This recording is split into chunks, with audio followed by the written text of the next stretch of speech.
Yeah, so I decided to go live a little bit early because this isn't so much about having a live stream or an audience. This is actually just a breakdown of this fellow who had a debate today.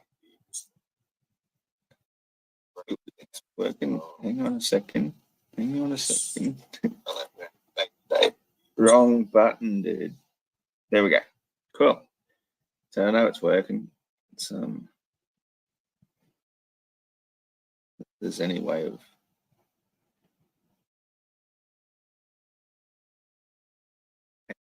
anyway, so I'm just going to kill a bit of time until the actual start time, because even though it's a scheduled live stream for another 2 minutes and I'm not expecting an audience, and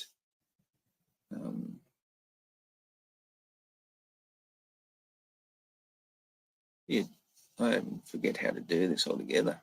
Pretty cool, eh? Rightio. Got it. Maybe I can put that on too. All right. Yep. Now you can see me ugly mug. Cool. So in another minute or so, we're going to start a presentation. A debate happened on Modern Day Debate.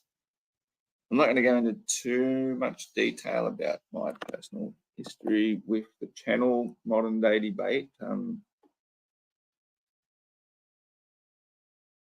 I've had a bit of history, as some may or may not know, and recently there's been a lot of sort of interaction with the mods, the mods. Basically they kick me off a lot, and I can understand that, because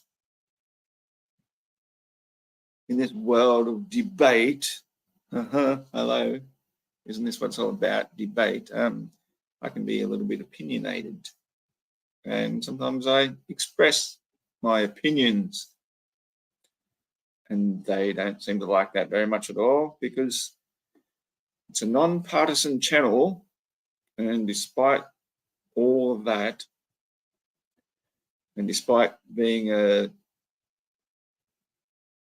occasional guest on the channel myself, they're not allowed to express opinions that they disagree with, is all I can say. So what I've got this evening, I'm a little bit hesitant to even do this, because I know it's going to get me into an even deeper pile of shit than what I've already just crawled out of. And but at the same time, I didn't crawl out of nothing.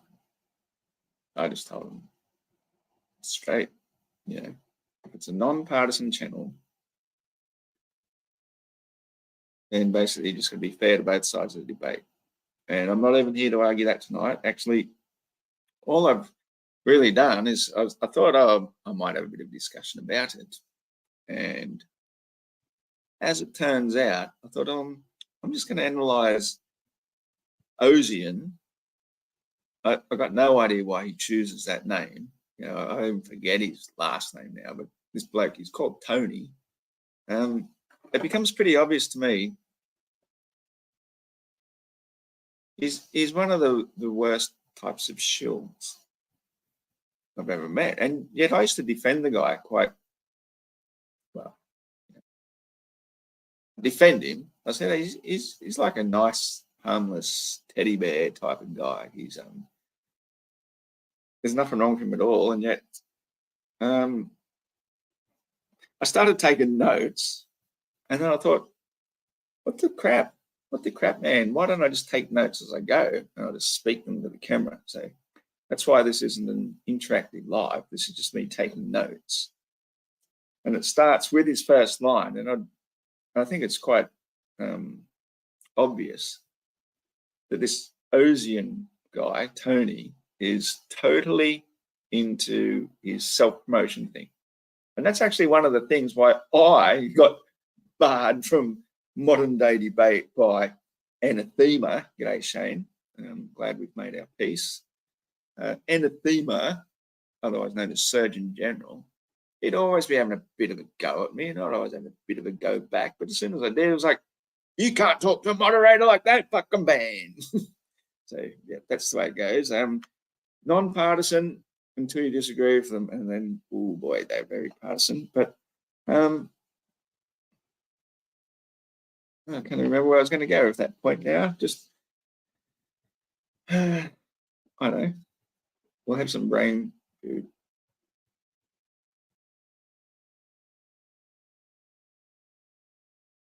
Rightio.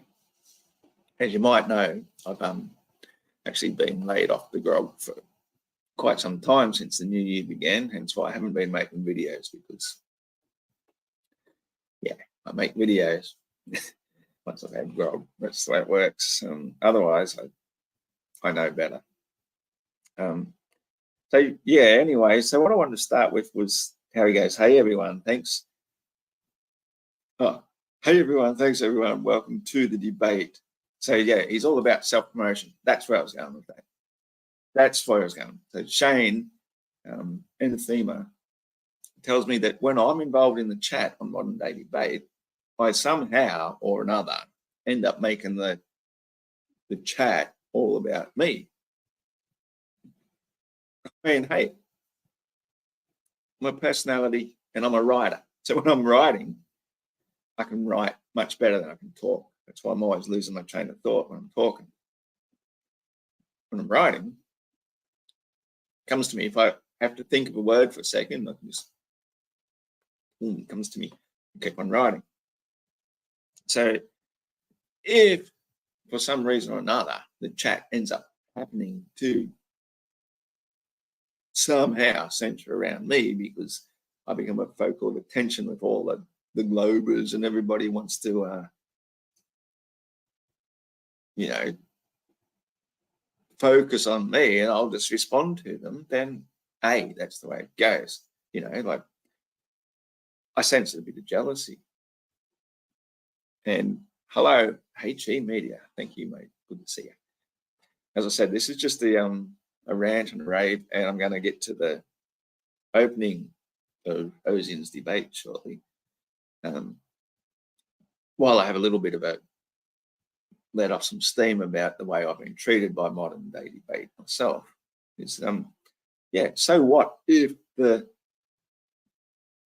chat ends up focusing around me, because, hey, I'm a good chatter, I'm a good writer. People ask me questions, I respond. People ask me questions, I respond.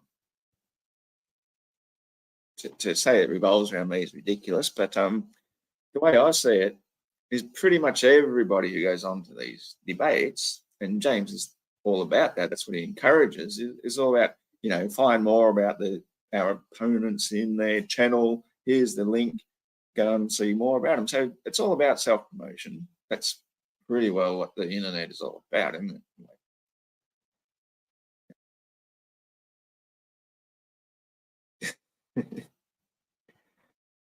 May or may not. I don't answer questions. That's something I've learned off the internet. When you've been interrogated, I don't answer questions. Off the grog. I was definitely not off the grog when I was chasing mushrooms with the cat. Pissed off my brain. Wouldn't have even known I did it, except I saw a video. There's still mushrooms rotting on the kitchen there somewhere. But I haven't even eaten them. Should have, you know. Well, you know, might have eaten a little bit of one of them. Anyway, so I've only got 5 lines of notes, and it's not even 5 lines, it's only 4 and a bit. So let's just listen to Ozian and we'll see where we go from here. So I'll just present that. How do I do that again? Put it there, and maybe put that there like that. No, that. No, that. Right, yeah, cool. Here we go. So have a listen to Ozian, starts off self-promotion, doesn't even acknowledge the guest. That's what I find the most interesting part about it. He's not there to actually debate. He's there just to self-promote himself. Hey everyone, tonight we're here to debate. Come on. Come on. Take your time. I'm cool. Why isn't it working? And refined. Rightio. Try it again. It's on play. Come on. Let's roll that shit. Rightio. Finally. Sorry about that.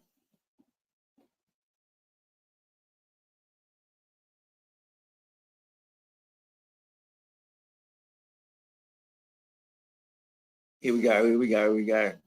Whoa, oh, oh, oh, oh, oh, oh, oh, oh, oh.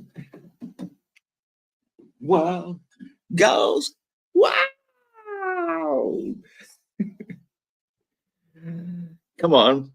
So promotion. There's nothing wrong with that. Self-promotion. Now we're going to get into the nitty-gritty. I think. Sometime today. Could be a while. Hey everybody, tonight we're debating Flat Earth versus Globe Earth, and we are starting right now with Ozian's opening statement. Thanks so much for... Magic mouse finger is not magicking the mouse. Gets right into it. Really good way to go about it. Now, if you think about it, if this guy and that guy are working together to shill for the globe Earth, they're doing a pretty darn good job straight away. I'm pretty sure that James is an absolute shill for the globe Earth, and he's doing some sort of psychology degree, so he's pretty into all the tricks and techniques of how you would actually do that. Let's have a listen. Being with us, Ozian, the floor is all yours. Hey everyone, thanks James. Welcome to the debate. It's 2024, not 500 BC, and the Earth ain't flat, bro. Rookie mistake. Did the same thing myself. That's how it goes. I'm Ozian, and today we're diving into a heated topic. He's Ozian. No, you're Tony. That's your name. That's the name your mother gave you. It's Tony. Alrighty. So good to see you, Lucky. Yeah, mate, I'm just here. I'm going to analyze the shit out of this big purple blueberry Ozian. Anthony. Tony.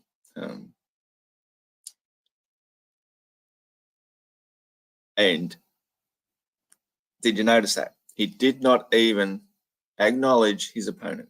He says, hello, everyone. But he doesn't even once say, and thank you, Caleb, for meeting me for this debate today. It's all about Ozian self-promotion. The shape of our planet. And it's so easy to miss that. Oh, God, how can you go back? I'll try and enlarge the screen. I want to go back and listen to every last little nuance here. Means going back probably too far. And it is, but sorry about that again. But I really want to pay attention to every last little word he says, because each and every one is quite pertinent.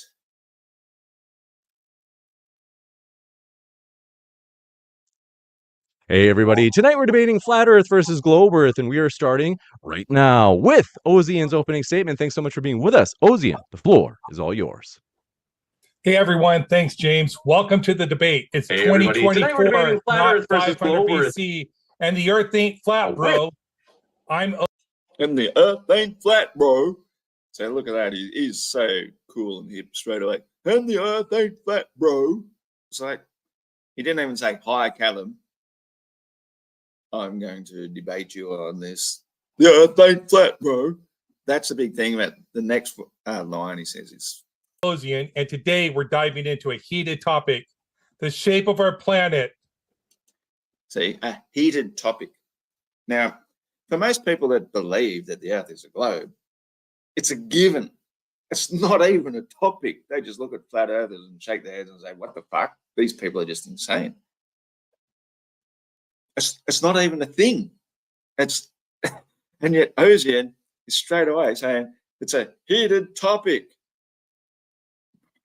He's a shill. He's an absolute shill for sure. Yeah, shape of the planet straight away. So he's automatically inferred it's a planet. Eventually, still drying from the shower. It's still straight away the shape of our planet. So that's assumed a planet. And the very thing that Flat Earth says right from the get-go is planet comes from the Greek word planete, which means wandering star. And the wandering stars are the bright lights we see in our night sky. Venus, Mercury, Mars, Jupiter. Some people can see Uranus, but the point is the wandering stars are planets. That's where the term comes from. And it's only when Copernicus then made Earth a wandering star like the other planetae going around the sun that the whole heliocentrism thing came into being, which is about 1542 or 43 or something like that, when Copernicus brought up the idea, which he immediately thought was a bunch of bullshit. So just to even call a planet in the first place implies that your thing, and obviously we didn't hear that because old James bloody rookie mistakes speaking over him. Ozian did actually say that this is 2024, that's not 500 BC, and yet he's talking about something 500 years ago, back in 1543. You know? So he's automatically made the assumption it's a globe. He's mocked the flat earthers for saying that we live in the past, and yet what do the globers constantly always say? Oh, we've known it's a globe for thousands of years. And so, well, what other science have we actually known for thousands of years? I mean, what computing devices did we have thousands of years ago? What cars? What wheels? You know, what modern bricks? You know, we were still building them out of mud and straw for thousands of years, and yet suddenly in 2024, whatever they knew 2,500 years ago is the height of scientific knowledge, except for everything else. And if you deny that, you're a science denier. This is the mentality. We'll get a little bit bigger so I can see it again. Right here. Hold on a second. There. Hold on a second. Shape of our planet. This is a nod to my last debate. So straight away, it's not even, hasn't even given a nod, a single nod to say, hello, Caleb, thank you for debating me. He's straight away talking about something he's done in the past. He's obviously a shill, absolutely a shill. The guy is so into self-promotion. And it does get revealed later. I won't probably get that far through this video tonight because I'm just going to analyze the shit out of his opening statement, one bit at a time.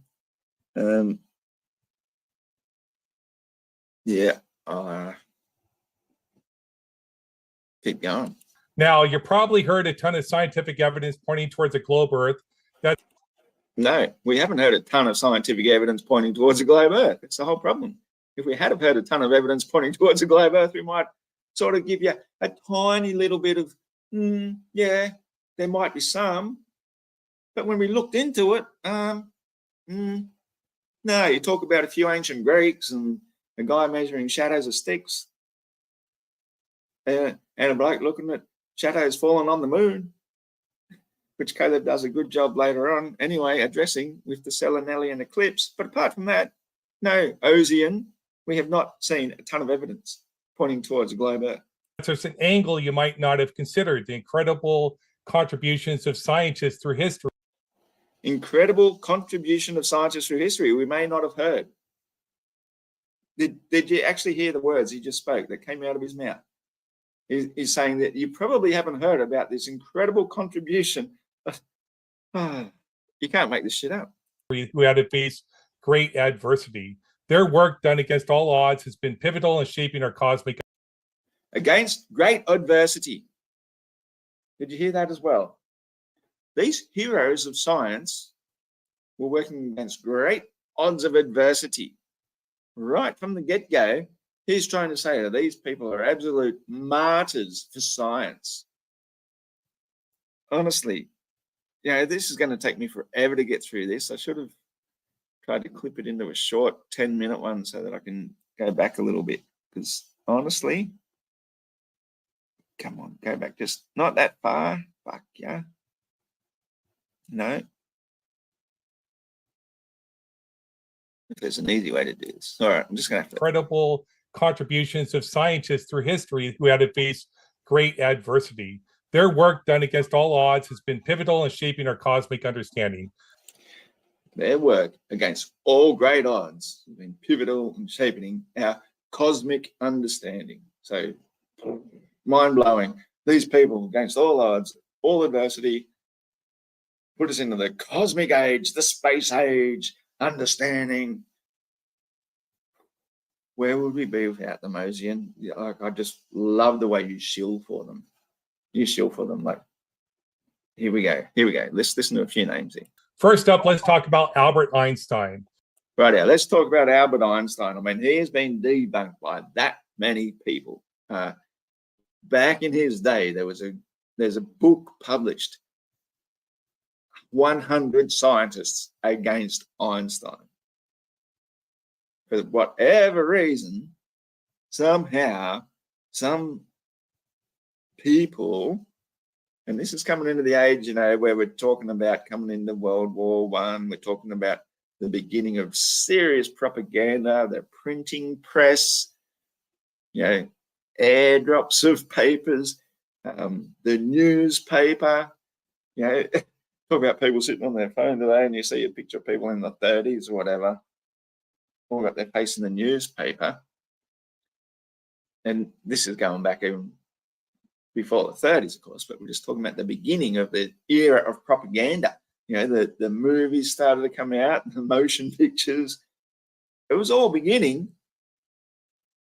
And Einstein was right there at the very forefront of it.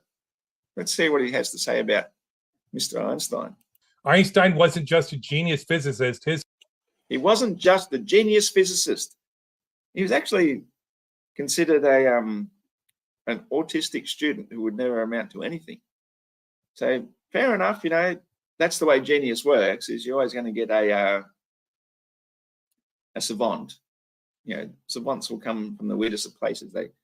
People that can't tie their shoelaces, but they can calculate, you know, 5,000 figure numbers in their heads. That's the way savant often works. So we can't necessarily call him a genius from the get-go. Like, seriously, you look at some of his interviews, you look at some of his speeches, you look at some of his theories, to automatically call him a genius, I mean, that's an assumption without grounding. Heritage was a big part of who he was.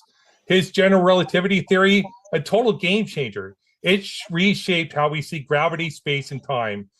He speaks like he's, I don't know, like he's announcing something. I don't know. It's weird the way he even speaks. Reshape the way we think about space and time. I mean, I think humanity's been existing in space and time for a very long time. And with that, we don't really need geniuses who, yeah, well, I'm not going to go into his personal life. It's neither here nor there, but, you know, he was known to be a creep, is how we'd put him today.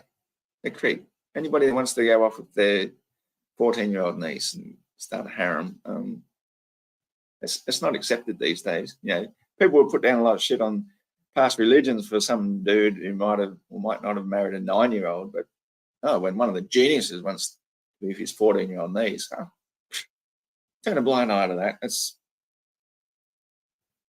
you watch. It's interesting. Like, just even looking at the names, like I don't know Tony's last name, but I know that James is Kunz, and I know that Einstein's is Einstein. Let's see what his next name he comes up with. And it's not just a theory. We've got concrete evidence backing it up. Concrete evidence. No, you don't. You've got E equals mc squared. That's what you got. Energy equals mass times the speed of light equals bent space warp time. That's pretty well what you got. It's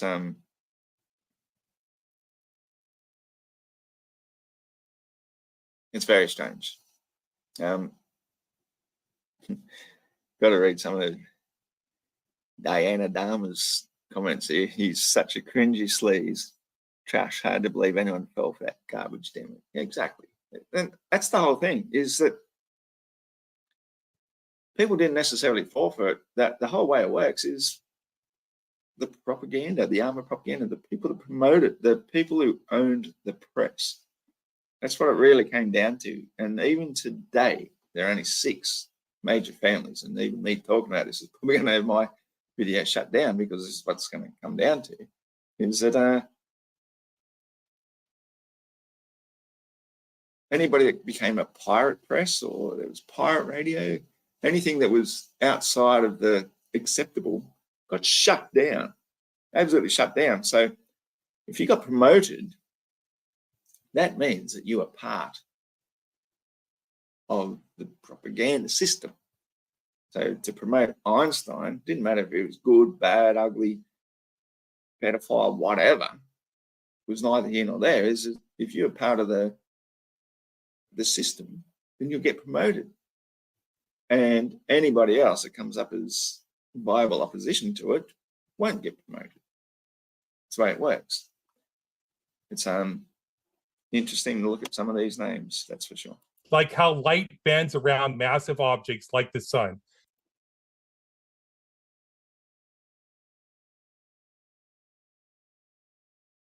You don't want me to replay that again, because holy shit.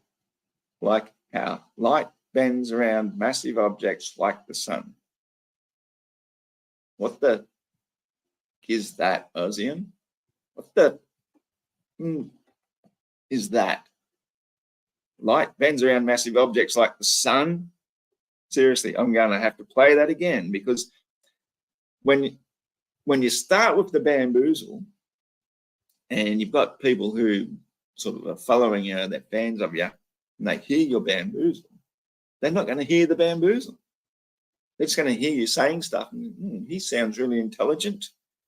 He sounds really smart. He knows what he's talking about. I'm only up to 2 minutes and 9. And if I try to go back to, oh God, let's see, minute 51, here we go. To genius physicist, his heritage was a big part of who he was. His general relativity theory, a total game changer. It reshaped how we see gravity, space, and time. And it's not just a theory. We've got concrete evidence backing it up. Like how light bends around massive objects like the sun. Like how light bends around massive objects like the sun. Concrete evidence. What the man, what the concrete evidence of how light bends around massive objects like the sun. Have you ever seen light bending around the sun? Has anybody ever seen light bending around the sun? I think when we see the sun, we pretty well consider it to be our light source. It's our source of all light, daylight, the edges of daylight, twilight. When it's finally so far away, there's no light. We call that night. But when we see the sun, we see sunlight. We see a distinct, hard shadow cast by the sun. The fuck does he mean by Einstein has shown concrete evidence for how light bends around massive objects like the sun? Seriously. I mean, seriously. If anybody pays any attention to a word he says, analyze it as critically as I'm trying to do here, because I was just going to gloss over a heap of this and just sort of listen to the debate and look at all the other sort of stuff. But no, what it comes down to in this particular debate is this guy speaking a load of shit, glossing over it, and most people won't even notice what he just said about concrete evidence of light bending around massive objects like the sun. It really needs to be paid attention to. This is key, guys. It's a big point for a spherical Earth. It's key, guys. It's a big point for spherical Earth. What the fuck is a spherical Earth anyway? Hysterical Earth, I think is what he's trying to say. A key point for a spherical Earth is light bending around massive objects like the sun. Concrete evidence. How the fuck does that work, Ocean? How the fuck does that work? Light bending around massive objects is a key point for a spherical Earth. Well, obviously it must be, because how else are you going to get your refraction? Now on to Stephen Weinberg, another brilliant mind. Stephen Weinberg, another brilliant mind. Now, this is a guy I've never even heard of before. So what I did is I Googled him.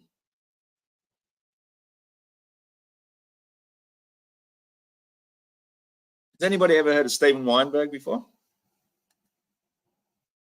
I hadn't. You know, I'm not a physicist, as Asian would often say. Hopefully, I haven't lost the window. Not that one. This one. Stephen Weinberg. Now it's disappeared. That's all right. His name in there again. And we'll just go straight to the Wikipedia. We won't this time. It's the Wikipedia that's closed down on me. Interesting. Type wiki. Right, yeah. So let's find out a little bit of history about Stephen Weinberg, who Ozian is greatly. You can look it up yourself too. Look it up on Wikipedia. Stephen Weinberg. It's STEVEN WEINBERG. It's interesting how many of these names end in things like Berg or Stein. Not that I'm trying to make any association with anything. It's just interesting coincidence that the people that own the press, this guy is an American theoretical physicist, Nobel laureate in physics for his contributions with Abdus-Salam and Sheldon Glashow to the unification of the weak force and electromagnetic interaction between elementary particles. So he goes to Texas State, he's rested in the Texas State Cemetery, pardon me. So I don't want to speak ill of the dead, of course. Known for his electroweak interaction, Weinberg angle, Weinberg-Witten theory, Jews-Weinberg equation. Might have to click on that one. Asymptotic safety, axion model, effective action, minimal subtraction scheme, technicolor, unitary theory gauge.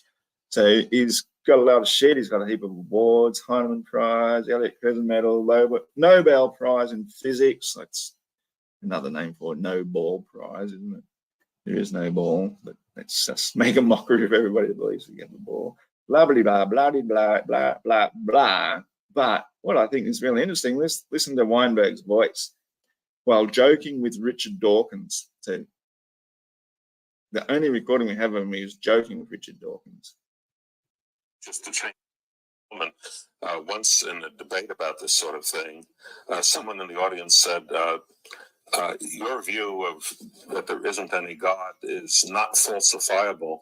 And I said, yes, it is falsifiable. A bolt of lightning came down and struck me dead, and then my view would be falsified.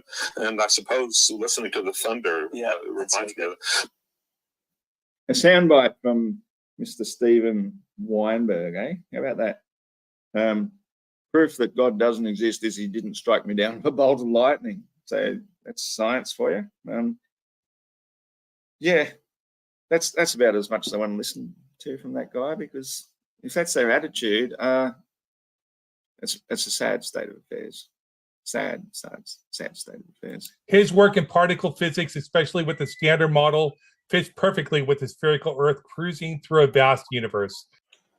Oh, okay. His work fits perfectly with a spherical blah blah spinning through the what again. Weinberg's articles on various subjects occasionally appeared in the New York Review of Books and other periodicals. He served as a consultant at the U.S. Arms Control and Disarmament Agency, president of the Philosophical Society of Texas, and member of the board of editors of Daedalus Magazine, Scholars of the Library. I don't see anything. So he held the Josie Regental Chair in Science at the University of Texas of Austin, where he was a member of the Physics and Astronomy departments. His research on elementary particles and physical cosmology was honoured with numerous prizes and awards, including the blah, blah, blah, blah, blah, and blah. And it was considered by many to be the preeminent theoretical physicist alive in the world today. He was elected to the US National Academy of Science, Britain's Royal Society, the American Philosophical Society, and the American Academy of Arts and Science. So what did Ozian describe him as? Just that one more time. And I hate to do this because we're only at 2:24. We're getting nowhere, but this is what we're doing. Come on, go back. Go back. No, not like that. Need a micro mouse. That's what I need. 123, 151. All right, we'll just listen to it from here. Fuck it. A genius physicist, his heritage was a big part of who he was. His general relativity theory, a total game changer. It reshaped how we see gravity, space, and time. And it's not just a theory. We've got concrete evidence backing it up, like how light bends around massive objects like the sun. This is key, guys. It's a big point for a spherical Earth. Now on to Stephen Weinberg, another brilliant mind. His work in particle physics, especially with the Standard Model, fits perfectly with the spherical Earth cruising through a vast universe. Fits perfectly with the spherical Earth.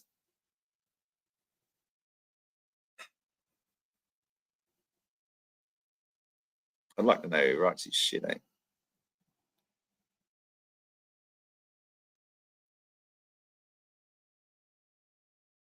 And we can talk about the Big Bang Theory. George Gamow, a scientist, was crucial in developing this. I thought it was something else. George Lemaitre or something. I could be wrong. This theory, backed up by cosmic background radiation and galaxy distribution, literally requires a spherical Earth. Literally requires hysterical Earth. Did you hear him say that? He said that. He literally said that. Literally requires hysterical Earth. See, it comes out in their, what do you call it? Your Freudian slips. It literally requires hysterical Earth. And we got Jacob Bekenstein's, another. So there we go. Another name. Like, I don't know this Jacob Bekenstein from a bar of soap, but I'm going to find out because, again, Bekenstein, Einstein. What do you call him? Jacob? Jacob. Well, yeah, that's a good Christian name. Your finger. It's not going to do it for me. Oh, that's it. Got it. Bekenstein. Here we go. Mexican-American theoretical physicist. Born in 47 in Mexico. Let's have a look at the wiki, because the wiki is always the place to go. That's where you get your basics from. Jacob David Bekenstein. He's even got his name spelled in Hebrew. Mexican-born, American-Israeli. Mexican-born, American-Israeli. How does that work? He's fucking born in Mexico. He's American-Israeli. Theoretical physicist who made fundamental contributions to the foundation of black hole thermodynamics and to other aspects of the connections between information and gravitation. He's known for black hole thermodynamics. He's got awards: Rothschild Prize in Physics, Israel Prize, Wolf Prize in Physics, Einstein Prize. Interesting. Contribution to physics. In 1972, Bekenstein was the first to suggest that black holes should have a well-defined entropy. He wrote that a black hole's entropy was proportional to the area of its the black hole's event horizon.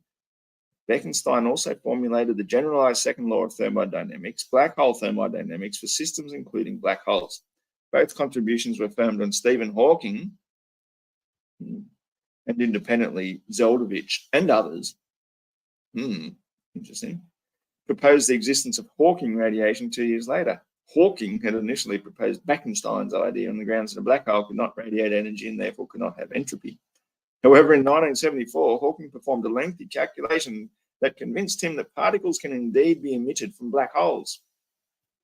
Today, this is known as Hawking radiation. Bekenstein's doctoral advisor, John Archibald Wheeler, also worked with him to develop the no-hair theorem, a reference to Wheeler's saying that black holes have no hair in the early 1970s. Bekenstein's suggestion was proven unstable, but it was influential in the development of the field. This is fucking science, man. This is fucking science. We're learning some science. Thanks, Ozian. I would never have known all this science unless you mentioned the name Bekenstein. Oh, this is brilliant, man. Now, it was influential in the development of the field. Man, I'm going to have to go read all these papers. Based on his black hole thermodynamics work, Bekenstein also demonstrated that Bekenstein bound, there's a maximum of the amount of information that can potentially be stored in a given finite region of space, which has a finite amount of energy, which is similar to the holographic principle. In 1982, Bekenstein developed a rigorous framework to generalize the laws of electromagnetism to handle inconstant physical constants. This framework replaces the fine structure constant by a scalar field. However, this framework for changing constants did not incorporate gravity. The fuck? It didn't incorporate gravity. What the man was he thinking? Hadn't he heard of Einstein and Newton and gravity? Man, how could you have a framework that replaces the fine structure constant by a scalar field without a framework that changes constants incorporating gravity? Yeah, I'm making it up as I go too. In 2004, Bekenstein boosted Moore to high Milgram's theory of modified Newtonian dynamics, MOND. Give it an acronym, now it's a thing, MOND, by developing a relativistic version. Oh, so he boosted the theory by developing a relativistic version rather than a real version. Let's just have a relative version. Boosts it, makes it even better. It is known as Teves for tensor, vector, scalar, and then introduces 3 different fields in space-time to replace the one gravitational field. Now, where would we be without these geniuses? Bekenstein, you should be the dude with your tongue poking out on all the posters. You're way better than Einstein. Far out. Man, this is just unbelievable. Should be Bekenstein's theory of stuff and stuff. All right. Have another quick look at the chats here. Hysteria required. Could add you to the chat. Yeah, I should borrow it.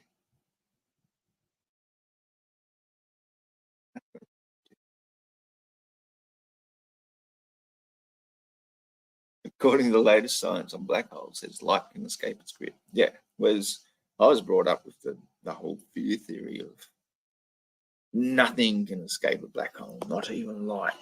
It is so powerful, it sucks in everything. Yeah, you did sort of question, what's going to come out the other side. I guess that's what Hawking did too. Probably had a few experiences. Anyway, we have to carry on. Name you should know. His work on black hole thermodynamics has deep implications for gravitational theory. What does this mean for us? It backs up the idea of a spherical Earth. How does it back up the idea of a spherical Earth? That's the whole point. Black holes, okay. There's things out there, suck shit into it and poop out a few particles. How does that even come close to talking about a spherical Earth? That's what I'd like to know. It's not even a part of it. He's following that, what's that Nazi propaganda principle of repeat the lie often enough and people will believe it? Isn't that what we call propaganda? Oh, yeah, some of us get into shit for talking about the Nazis. There's certain names you can't even mention. Oh, you must be a white supremacist because you're talking about the people whose names end in Stein and Berg. Prejudice. I'll talk shit on anybody that deserves it, especially these ones who have ruled the minds of mankind for so long through their methods of propaganda, the media, and the education system. Most importantly, you start controlling a generation from a very young age. It only takes 1 or 2 or 3 generations maximum before everybody believes every single thing that they're taught and told, because there's nobody there to set them correctly. Like there's no grandpa sitting there smoking his pipe saying, the earth is fucking flat, you idiot. What are you talking about? And then the young kids are going to go, oh, grandpa, you're so old-fashioned, you don't know nothing. Don't you heard of gravity? Gravity. You know, that's the way it works. The more you spin the same lie, the more you repeat it, the more effective it becomes. That's how it's worked. That's brainwashing 101.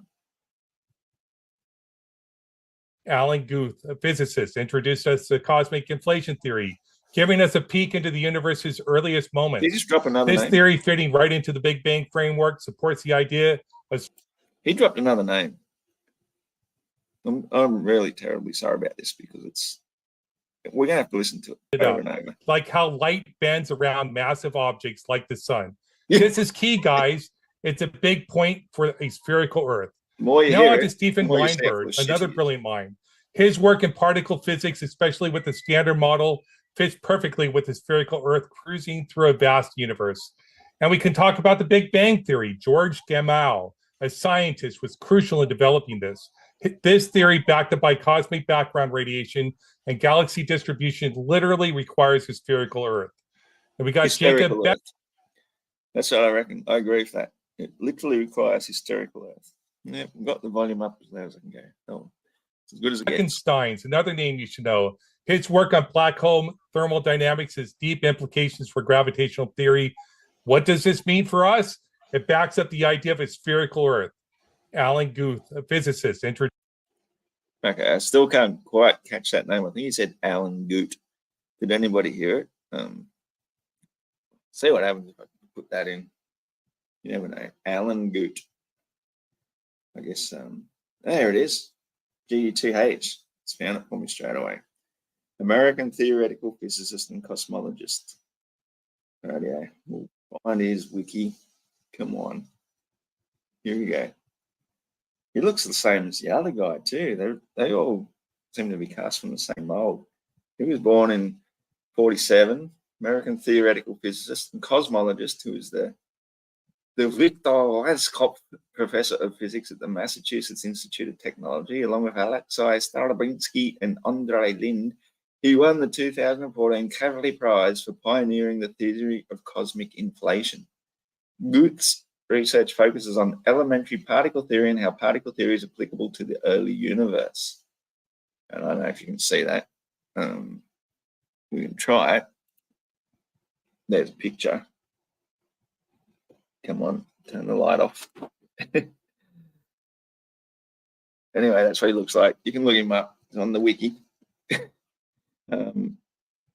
Let's just read a little bit more about him. So his alma mater is the Massachusetts Institute of Technology, known for cosmic inflation. Spouse, we don't care about, but her name is Susan, in case you're wondering. Susan, I feel sorry for you, but that's the way it is. Awards, you've got the Oscar Klein Medal, Benjamin Franklin Medal of the Franklin Institute of Physics, Isaac Newton Medal, Dirac Prize, the International Center of Theoretical Physics in Trieste, Gruber Prize in Cosmology, Breakthrough Prize in Fundamental Physics, Kavli Prize. So the more you repeat and parrot the stuff that they want to hear, the more prizes you get. That's how brainwashing works. That's how anybody who wants to be successful in their career works, is you get praised, you memorize this shit, you you work your way up that ladder. It's what it's all about. Reward. As a junior particle physicist, Groot developed the idea of cosmic inflation in 1979 at Cornell and gave his first seminar on the subject in January 1980.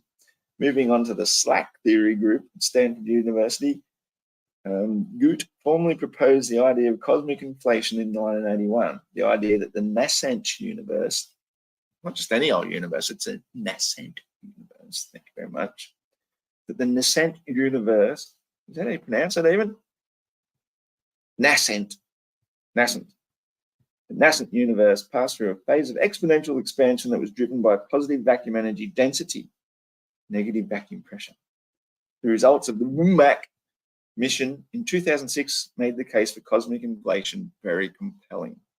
There you go, more unavoidable science. How can you deny the science? It's in 2006 it made the case for it very compelling.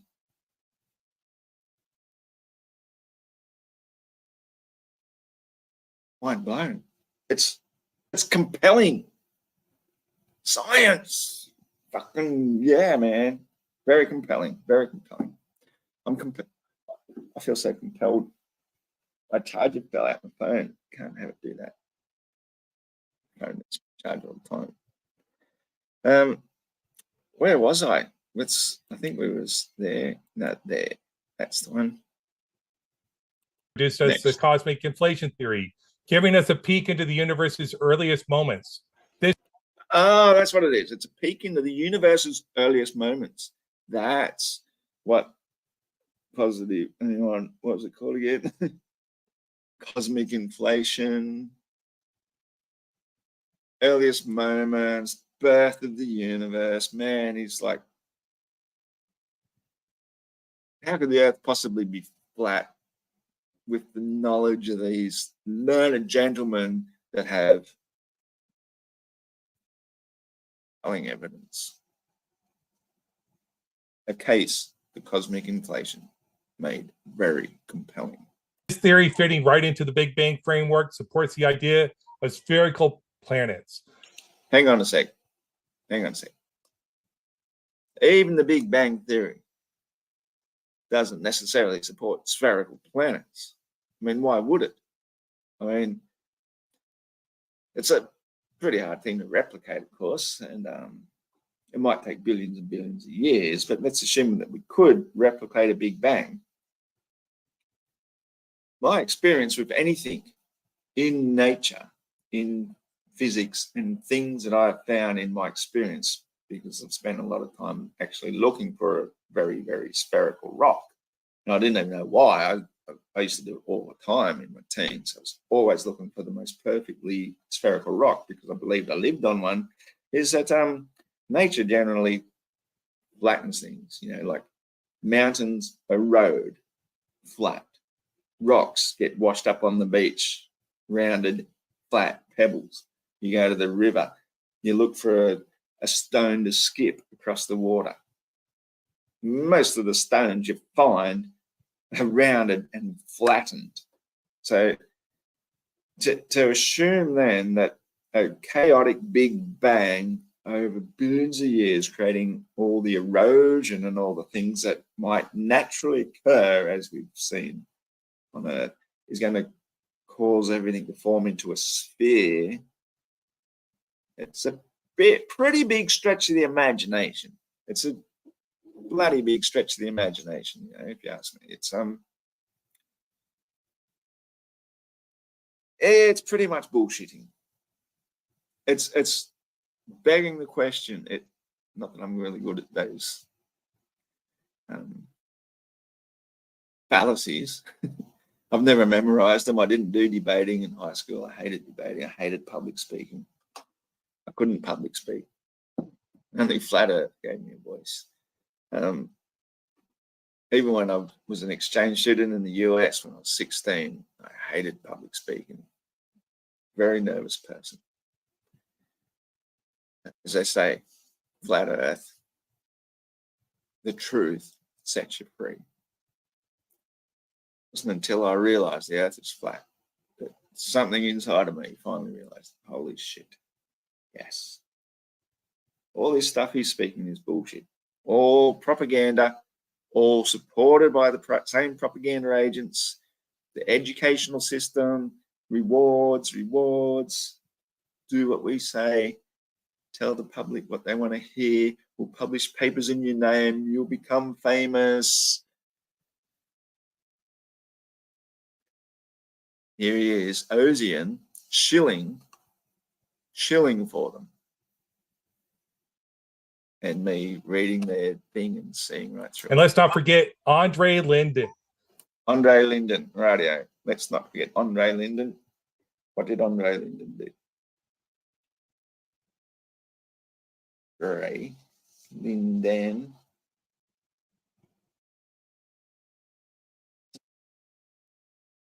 It's not coming up as easily as the other ones. Newham District soldiers. It's just Andre without an A in it.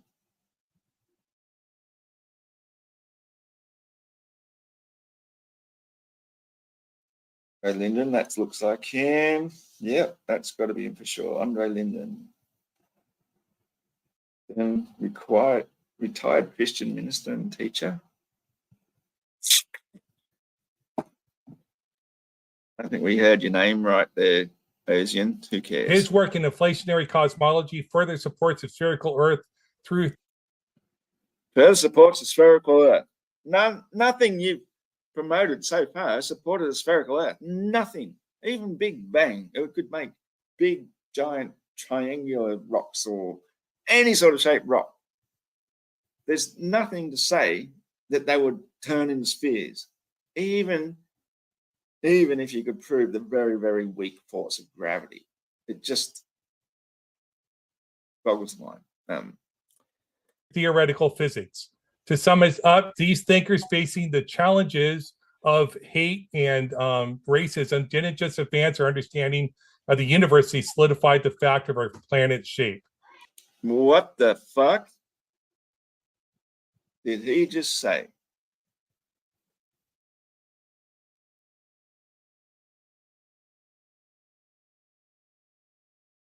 Rewind and say, right, we'll listen to some more and you'll hear the lead up to this. And galaxy distribution literally requires a spherical Earth. And we got Jacob Bekenstein's, another name you should know. His work on black hole thermodynamics has deep implications for gravitational theory. What does this mean for us? It backs up the idea of a spherical Earth. Alan Guth, a physicist, introduced us to cosmic inflation theory, giving us a peek into the universe's earliest moments. This theory, fitting right into the Big Bang framework, supports the idea of spherical planets. And let's not forget Andre Linden. His work in inflationary cosmology further supports the spherical Earth through theoretical physics. To sum it up, these thinkers facing the challenges of hate and racism didn't just advance our understanding. No, hang on, fucking hell. Right. I didn't even hear why he said how his thing advances the globe. He just says it does. It's name dropping. It's associating yourself with him because by automatically when you associate yourself with a name who you think some kind of hero,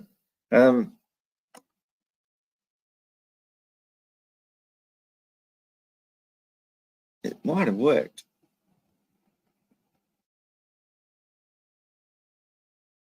It didn't.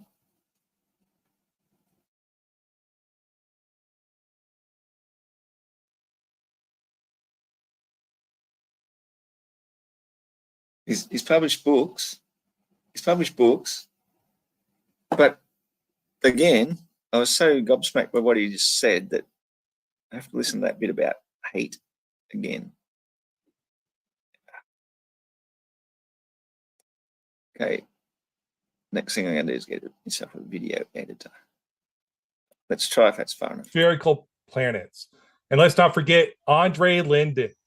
His work in inflationary cosmology further supports the spherical Earth through theoretical physics. To sum it up, these thinkers facing the challenges of hate and racism didn't just advance our understanding of the universe, they solidified the fact of our planet's shape. Did you hear that radio? That was well worth listening to again. Holy shit. All of them suffered hate and racism. How could that possibly be, I wonder? And still, they shaped the theoretical spinning spaceball Earth. And here is Ozian shilling for them. And if you do watch through further than what I'm going to go through tonight, possibly, I may even get there, if I don't keep stopping and pausing and rewinding to listen to every last little word he says. He just said that they suffered hate and racism in order to bring the globe to us. What a surprise. When there are so many people awake these days who know the globe is a bunch of bullshit, then maybe these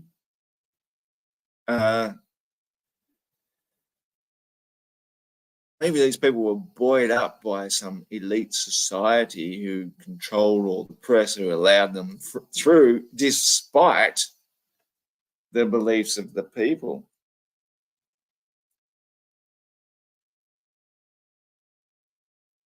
Andre Linden, very hard to find stuff on him. Grant's person. It's a bad one too. These are all terrible links. Let's try that again. Bet it's this fella here. His name is Andre van der Linden. Amsterdam, 1945. So it's all these people coming around towards the end of World War II. And it's all in fucking Dutch. I don't read Dutch. How good is that, eh? So he's picking somebody that we can't even read his stuff.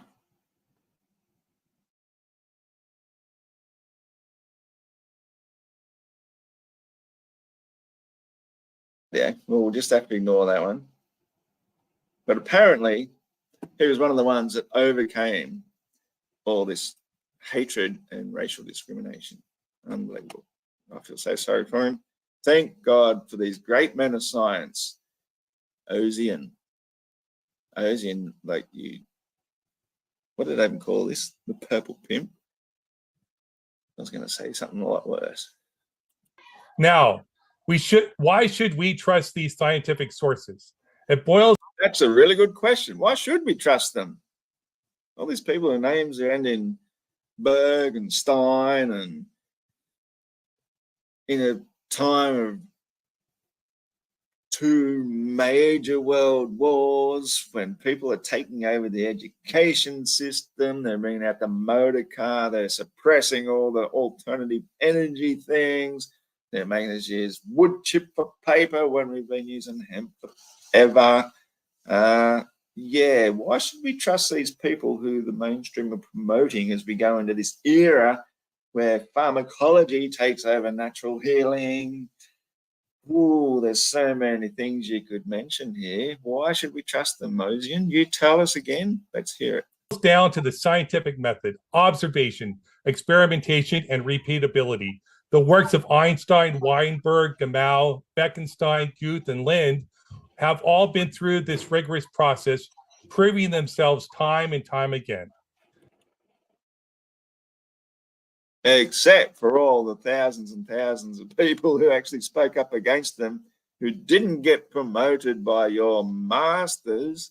Holy crap. Science and proof work differently. In science, we use induction, drawing general conclusions from specific observations. As Karl Popper pointed out, science assumes an orderly universe, consistent laws of nature, things we can't prove but need to accept to make any sense of our world. So when we talk about the Earth being spherical, we're not just throwing out a wild claim, we're talking about a well-tested, consistently observed body of knowledge. No, you're not.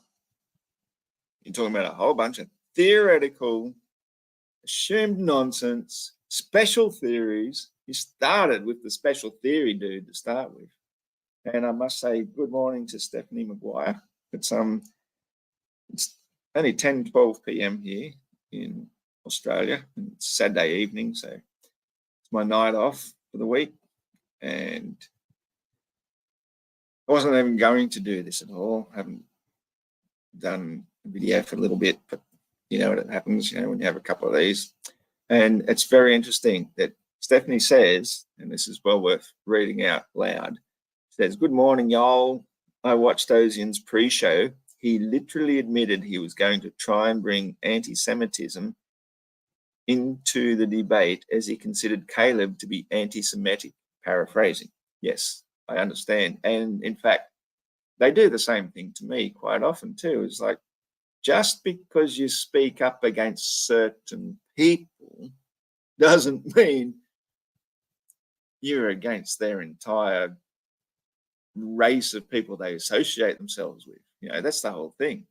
And even if certain people throughout history may have associated themselves with other people who might have appeared to be anti-Semitic for whatever reason, but they were still really good people, it doesn't necessarily mean that every single thing they stood for was wrong. You know, sometimes some of the most evil, vile, terrible people might have actually been more right about certain things in their lives simply because their opponents were even more evil, vile, and you name it. And so sometimes you have to fight evil with evil. That's simply the nature of the beast. And as it turns out, it seems that the most evil one is the one that usually triumphs, which is generally the case because the good ones are going to say, well, I'm not prepared to go there. Fine. Finish it. Do us in. You know, I think there's even a story in the Bible where a whole tribe of people just committed suicide at the top of a mountain or something because they knew that the people approaching were so vile and vicious that what they were going to do to the women and children and yeah, all the rest. So sometimes laying down your arms and just giving in is the right thing to do. Sometimes not.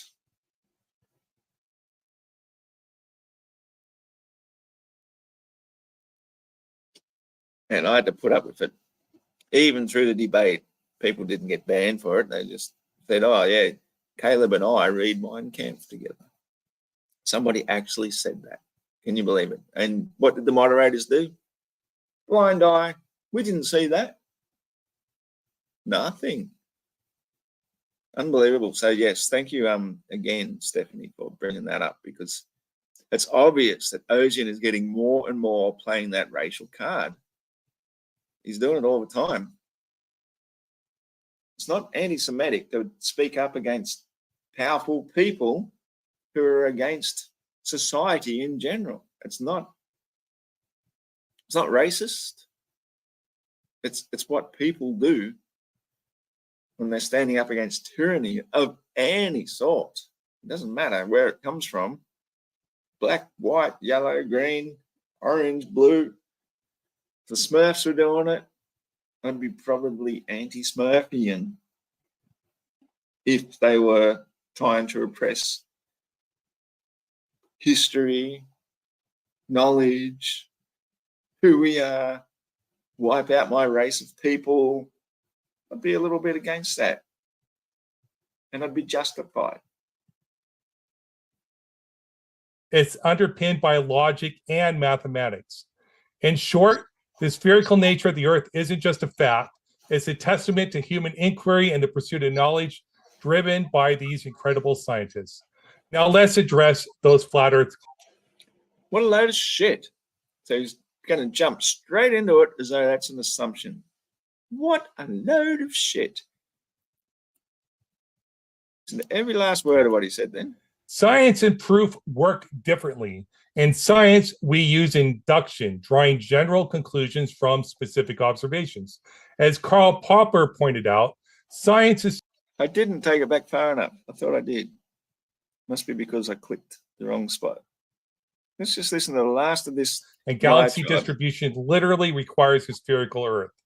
And we got Jacob Bekenstein's, another name you should know. His work on black hole thermodynamics has deep implications for gravitational theory. What does this mean for us? It backs up the idea of a spherical Earth. Alan How? Guth, a physicist, introduced us to cosmic inflation theory, giving us a peek into the universe's earliest moments. This theory, fitting right into the Big Bang framework, supports the idea of spherical planets. And let's How? not forget Andre Linde. His work in inflationary cosmology further supports a spherical Earth through theoretical physics. To sum it up, these thinkers facing the challenges of hate and racism didn't just advance our understanding of the universe, they solidified the fact of our planet's shape. Now, why should we trust these scientific sources? It boils down to the scientific method, observation, experimentation, and repeatability. Yeah, all the things that they didn't have, apart from press. Press. What's the thing that every Glober always says? Oh, what papers have you been published in? That's what it comes down to. How many papers have you had published?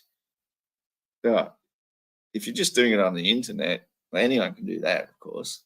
But if you haven't had papers published, by whom? The press. Who publishes the papers? The press. That's what it's called. It's a printing press. If you ain't one of them, you ain't getting published. You might get reviewed and say it was rejected by the peers. Peer review said, we don't accept that, so you're not going to get published. So what did certain people like Gleason, to get his map published, have to do? Have to pretend it's a projection of the globe, and managed to get it patented for time and longitude. You had to slide under the radar even just to get published or patented. And what was Einstein again? A patent officer. The first hero he brings up, Einstein, was a patent officer. Interesting. The works of Einstein, Weinberg, Gamow, Bekenstein, Guth, and Lind have all been through this rigorous process, proving themselves time and time again. Science and proof work differently.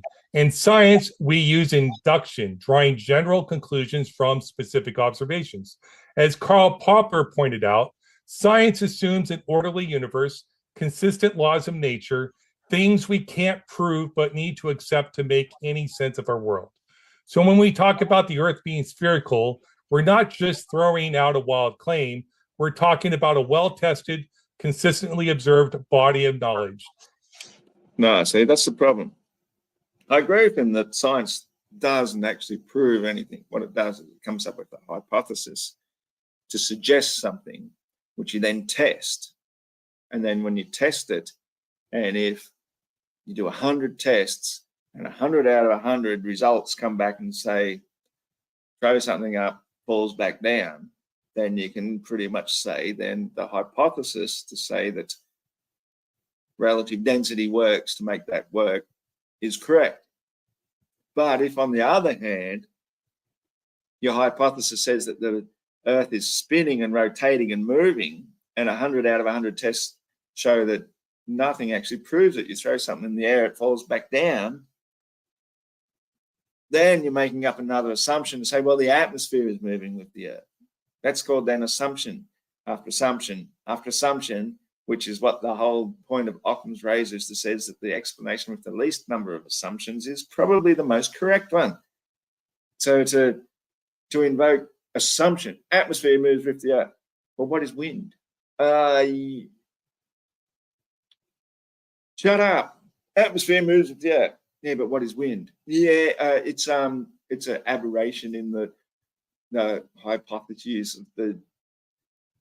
They got nothing. As soon as you mention wind, my atmosphere moves with the Earth, but wind, yeah. Well, in order to appear to be moving not at all, the wind or the atmosphere is moving 1,040 miles per hour with the spin of the Earth, plus it's then moving 66,000 miles per hour with the orbit of the Earth. The orbit of the Earth is the most compelling factor to prove that the Earth is not spherical, it is not hurtling around the sun, it is not out there in space doing all this bullshit. So the preponderance of evidence that Ozian here is trying to suggest has been proven, has not. A thing to fall, if the Earth is moving that fast, 1,600,000 miles per day in an almost linear straight line as it rotates on its axis 25,000 miles, a thing to fall straight down would be falling so fast sideways, slanted, in order to keep up the illusion of falling straight down, that William of Ockham would have just cut your fucking head off and said, good, we're done with that bullshit. It's impossible. It's absolutely impossible, especially because half the time the Earth is spinning as it's hurtling. Half of it's going backwards against the hurdle and half of it's going with the hurdle. It's about a Mach 3 difference going with or against every 12 hours. And so things just falling straight down at all given times. Everything's had built into it. The mechanisms know whether it's day or night, what time we're going with or against the orbit. Everything just knows exactly how to fall straight down. You're done, Ozian. You're fucking done. I want to listen to that one last time again because it's just so stupid. Hate and racism didn't just advance our understanding of the universe, they solidified the fact of our planet's shape. Now, why should we trust these scientific sources? It boils down to the scientific method, observation, experimentation, and repeatability. The works of Einstein, Weinberg, Gamow, Bekenstein, Guth, and Lind have all been through this rigorous process, proving themselves time and time again. Science and proof work differently. A rigorous process proving themselves time and time again. I can't believe I just heard him say those words out his big fat purple mouth. Seriously? Did you really just say that, Ozian? Proving themselves time and time again. They put out a hypothesis. It got published. It got peer-reviewed. People say, oh, yeah, maybe that could work, I suppose. We can't prove any motion of the Earth. Well, maybe it's just relative. Yeah, well, oh, the atmosphere moves. This is in the most least scientific era of humanity. 2 world wars were going on, man. Well, first one and the second. You think that the scientists, oh yeah, well, we can just come up with theories and it's going to be peer reviewed. People were so too busy fucking trying to find something to eat, man. They're on rations. This is crazy. In science, we use induction, drawing general conclusions from specific observations. Drawing inductions, drawing general conclusions from specific observations. Unbelievable. The wordsmithery he's using, it makes me think he maybe is more clever than I first thought.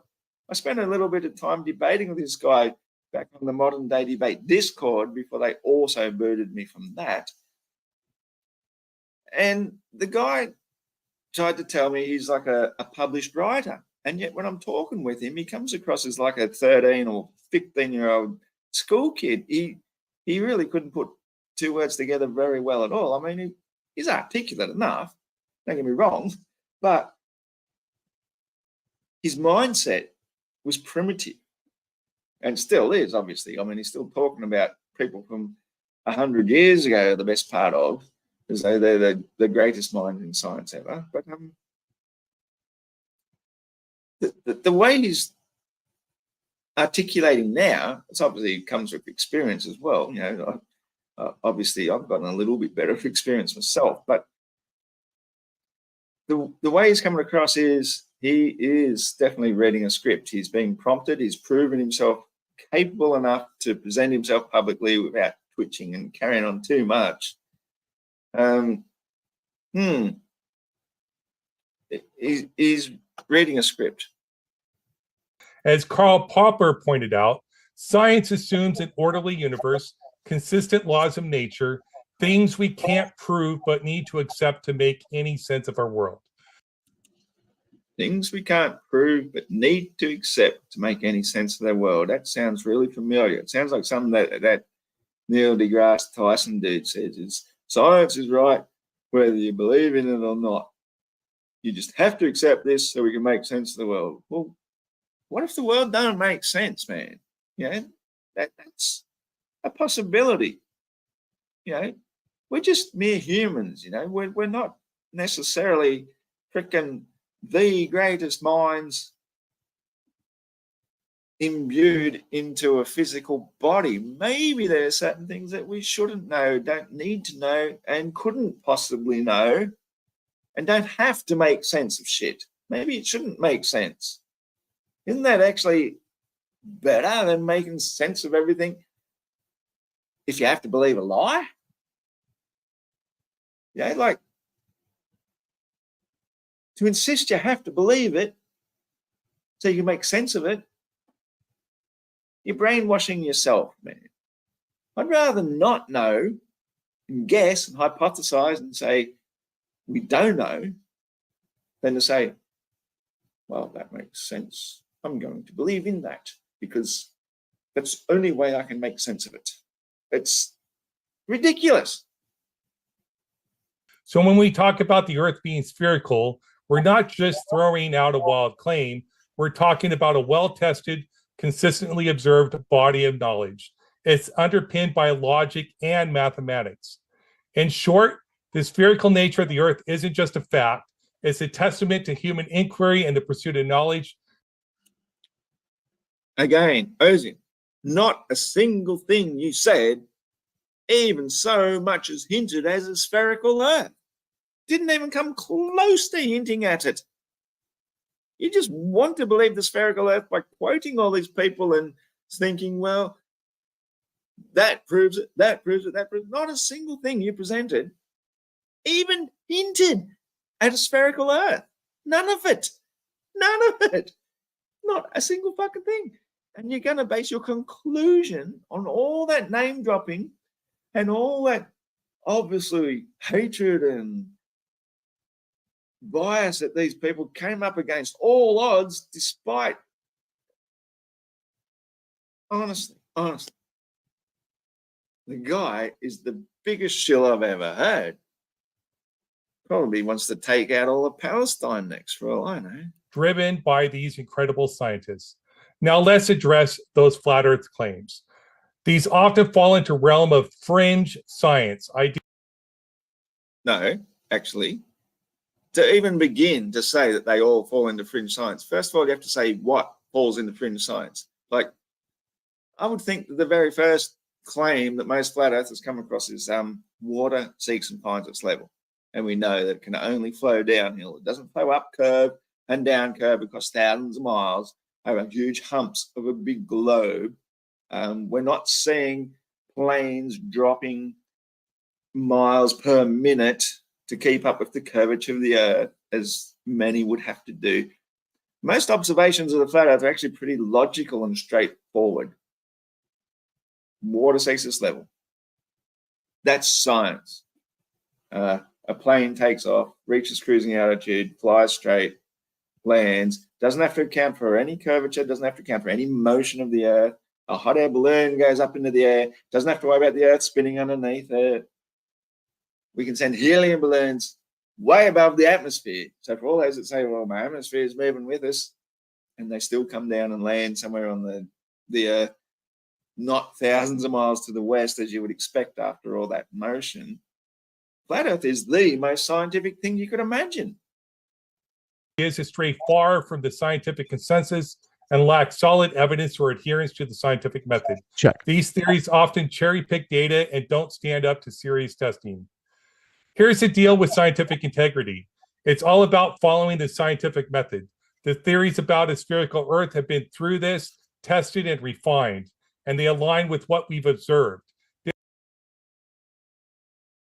Everything I just said does not align with the spherical Earth that you want to believe in because of some theoretical physicists from the best part of 80, 90, 100 years ago. For crying out loud, man. It's 2024, remember? That was your opening thing. even though James specifically spoke over you when you're trying to say it's 2024, not 500 BC. And yet you're still talking science from 500 BC, you fucking moron. This is what separates solid science from fringe theories. In any rational debate, especially in science, the burden of proof is key. If you're making a claim like the flat earth theory, you've got to back it up with solid evidence. Hang on a second. No. You're the one just making the claim for the globe earth theory. And you didn't bring a single shred of evidence with that whole diatribe you went through. I looked up every single one of your theoretical physicists that you had, and not one of them even mentioned anything whatsoever to do with a spherical earth spinning on its axis, going around the sun in perpetual motion, in all these motions that we've never felt, none of them ever detected. Even Einstein's special theory of relativity still never proved motion of the earth. It just says, well, we can pretend it's moving because the other things are moving, so therefore, relative to them, we're moving. Doesn't prove that the earth is in motion. Not a single thing that you presented has come even close to supporting your argument. And now you're putting the burden of proof back onto the flat earthers to say, hang on a second, flat earth stands for itself. Level water, land measured above water level, legally, geographically, everywhere, every time. There's nowhere we say, well, Mount Everest, although it's 5.4 miles above sea level, because of the curvature of the earth, it's actually 1,300 miles behind the coast, below the coast, that it is over in somewhere over in way over Far East Asia something. Never, ever. Everything is just measured in terms above sea level all the time. So the burden of proof then for the positive claim that the earth is a globe rests with you. And Caleb, put you through the ringer over that, because you don't disprove a negative. When somebody has a negative claim or someone makes a positive claim, the earth is a globe, and you say, nuh-uh, it's not then up to the person saying, nuh-uh, to prove you wrong. That's not how it works. We can prove water is level. We can prove land is measured above sea level. When you claim the earth is a globe, that's your positive claim. You have to provide the positive proof for it. And I'm glad that Caleb held your feet to the fire over that one. I'm missing a heap of chats here. Ian, g'day, mate. Sorry, I haven't been paying attention at all. I've seen a few things flying past there. I'm not real good at talking and reading at the same time. That's my problem. We'll just keep going with it, eh? Scientifically sound evidence. It's not enough to question established science. You need to bring something substantial to the table. Established scientific theories about Earth's shape have passed rigorous testing. Flat Earth theories, not so much. They lack solid evidence and often shift the burden of proof onto others. Remember, it's great to ask questions and challenge ideas. That's how science moves forward, but it has to be based on the scientific method and solid evidence. So, the flat Earth proponents have a huge task ahead. They need to provide evidence that stands up to the same rigorous testing as the theories they're challenging. Until then, we're justified in our belief in the spherical Earth. A belief. No, you are not justified in your belief because you didn't bring any evidence whatsoever. That's how it works.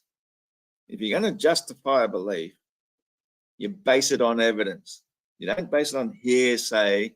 You don't base it on wishful thinking. You don't base it on philosophical preference because you want it to be a certain thing. You bring solid evidence, and Ozian brought nothing to the table. Just a bunch of names, a bunch of implied anti-Semitism because they're all Semites apparently by name, and he associates himself as one of them.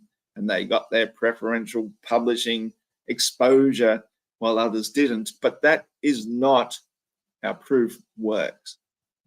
Today, fortunately, we can speak openly in most cases, although I find myself often finding this places like the MDD Discord and even MDD themselves lopping off my tongue when I'm just typing, timing me out because I have an opinion.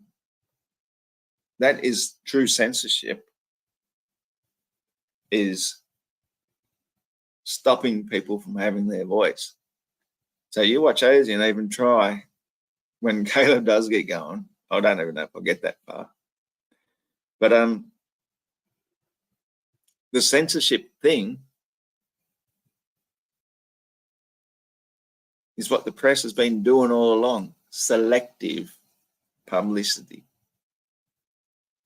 Did anybody, any of us going through high school hear about, there was a book published by German scientists, 100 scientists who spoke up against Einstein? I'd never even heard about it. Never even heard about it until somebody put a meme on Facebook and it was like, oh, that's an actual book. 100 scientists speak up against Einstein. The first hero that Ozian has, and the one that all of science basically depends upon, because instead of motion, relative motion. You know, I'd rather believe in real motion than this relative bullshit. And the whole globe theory is then based upon it, suspends upon relative motion. You ask a glober, well, how come we don't feel the 1,600,000 miles a day orbital speed while we're spinning 25,000? Oh, don't be stupid. Motion is relative. You're only moving half the speed of the RAN of a clock. That's the mentality that they defend their belief with. There's a realist, I think. Grounded in thoroughly validated scientific knowledge and pictures of the Earth from the moon. Oh God, he actually went there. He actually went there, and pictures of the Earth from the moon. Doesn't get any better than that, does it?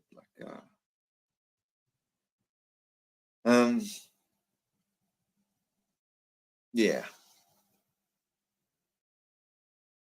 The brainwashing of this purple banana is just incredible. Let's get practical for a moment. Take the simple observation of ships on the horizon. When a ship sails away, it doesn't just shrink out of sight. It appears to sink, with the hull vanishing first and the mast last. And that would not work on a globe.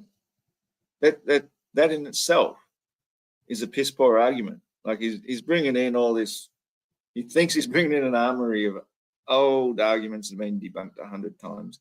It's like, dude, if something went over a curvature, it's going to go over nose first, bottom end last. If it started sinking like it's on an elevator, there has to be another explanation for it. And the obvious explanation for it is the whole ramping of convergence, going up to the convergence point. Thing gets too far away, gets hidden by the convergence point, so as it gets further and further away, it'll just appear to sink low as it gets smaller and smaller in the distance. It's the dumbest argument ever to even bring up ships today. This is something you can see for yourself, and it directly contradicts the idea of a flat, level Earth. It's a clear demonstration of the Earth's curvature. If we were dealing with a flat surface, ships would simply get... Hang on a sec. No, it's not. It's a challenge. Somebody tried to challenge me some years back. This guy going around saying, oh, we'll give you $10,000 if you can prove us wrong. All you have to do is go and fly us over and put us up for free. And then if you can't work, well, we keep the $10,000 and you paid for our trip. It's like, all right. I said, yeah, we'll do that, but you pay for your trip. And then when I prove you wrong, you give me the $10,000 and you can bugger off again. And never heard from them again, because when I told them what my experiment was, is simple. Because we got a place here, just at Cape Byron, Brunswick Heads, 2 different ports. Brunswick Heads River heads out towards the east. Cape Byron, easternmost point of Australia, is looking straight up north. It's far enough so that when somebody was sitting on the coast at Brunswick Heads to watch a ship or a boat, go out to sea and disappear, they could see it go over the curve, which is just called an indisputable proof of curvature, then somebody from Cape Byron could be zooming in and looking at that same boat and taking a picture and seeing where that curvature of the water is that the boat just disappeared over. And if that curvature wasn't there, because the horizon is always flat, no matter which way you look at it, then I've just proved that the Earth is flat, and it's not curvature making a boat disappear. It's convergence. It's always been convergence.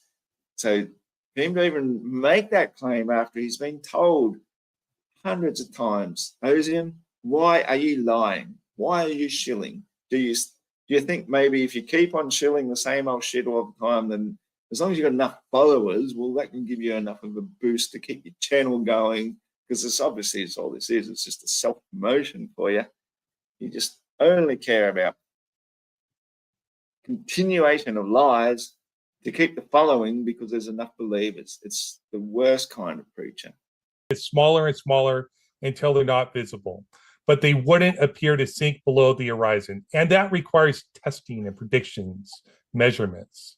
You mean like what I just suggested, looking from 90 degrees on to see where it disappeared from one point of view, gone over the curvature, and a person taking the picture showing, oh, it's not curvature, it's convergence, you fucking moron. And what about the Foucault's pendulum? Back in 1851, Leon Foucault hung a massive pendulum in Paris that showed the world something amazing. Isn't that amazing? Yes. And you know what else is amazing? That if you know somebody who's a psychic, a medium, someone who talks with the other side, you know what their number one tool of choice is? The psychic diviner's medium tool of choice, it's a pendulum. Oh, so you're going to talk to the other side. And if you have a look on Wikipedia, I'm not going to bring it up because, again, it's something anyone can search for themselves. Look up Foucault's pendulum on Wikipedia and have a look at the image of it. The image of it shows that the parquetry, the floor, the tiling, the entire thing around it is all black sun imagery, all of it. And in the background, what do we have? We've got sort of like Greek-looking figures. And sitting at the top 4 pillars is a flat earth with a dome with godlike looking figures standing on it. Oh, wow, what a coincidence. They're showing it to you in plain sight. The earth is flat, domed, and sitting on pillars. But meanwhile, yeah, we have to convince the people that still believe in it. Let's just give them a pendulum. How the fuck would a pendulum work anyway? A spinning ball orbiting 65 times faster than it spins on this axis. It spins once. It's actually going in this massive, big loop, 65 times faster than it actually spins. And a pendulum somehow proves that it's spinning. Yeah. I could think of 1,000 different reasons that could cause it to appear. The most obvious being, of course, nothing ever stays true in motion. Yeah, you can swing anything on a string and it's going to eventually not follow the same line. Anyway, that's not my argument, and I'm not going to argue it anymore. As his pendulum swung, its plane of swing, which is its inertial plane of reference, rotated throughout the day because the Earth was rotating around it, proving that the Earth itself is rotating. This effect changes with latitude. He can't even word it correctly. I mean, for fuck's sake. At least get somebody decent who knows how to word it correctly. You're going to say its plane of rotation changed as the Earth spun underneath it. The way he worded it was even terrible. God. Even if I was going to shill for the globe, I would have done much fastest at the poles and doesn't happen at all at the equator, and it reverses in the southern hemisphere. This is hard evidence, observable by anyone, and it just doesn't work in a stationary Earth. Okay, so that's a claim. That's a claim. It's apparently reversible in the southern hemisphere. Yeah, like I'm still trying to think. You know, I've been to a few places in my day. Been to a few museums in Sydney and all the rest.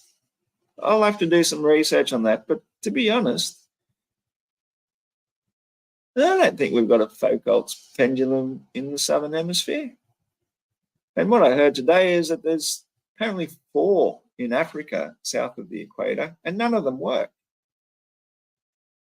It's interesting, something definitely to look into. Definitely not concrete evidence, as he keeps trying to say. Model. Now let's talk about high altitude balloons. These are not sci-fi gadgets. They are real and used regularly for atmospheric research. And they ascend. They measure pressure and temperature changes, showing a clear gradient from the Earth's surface to the edge of space. This gradient is gradual transition, not a sudden drop off as you'd expect in a world where gravity holds an atmosphere next to the vacuum of space. This aligns perfectly with the laws of thermodynamics and entropy, and is yet another piece of real-world evidence contradicting the flat Earth model. So here's the deal. Hey, I just pressed pause. Yeah, Stephanie McGuire's just said she's got a rhodochrosite. I hope I pronounced that correctly. Rhodochrosite pendulum that is affected by my electromagnetic field and hold it over my hand, like each finger has a positive or negative charge field around it. Try it. Exactly. That's pretty much what a pendulum is doing. It's reacting to fields of energy which aren't necessarily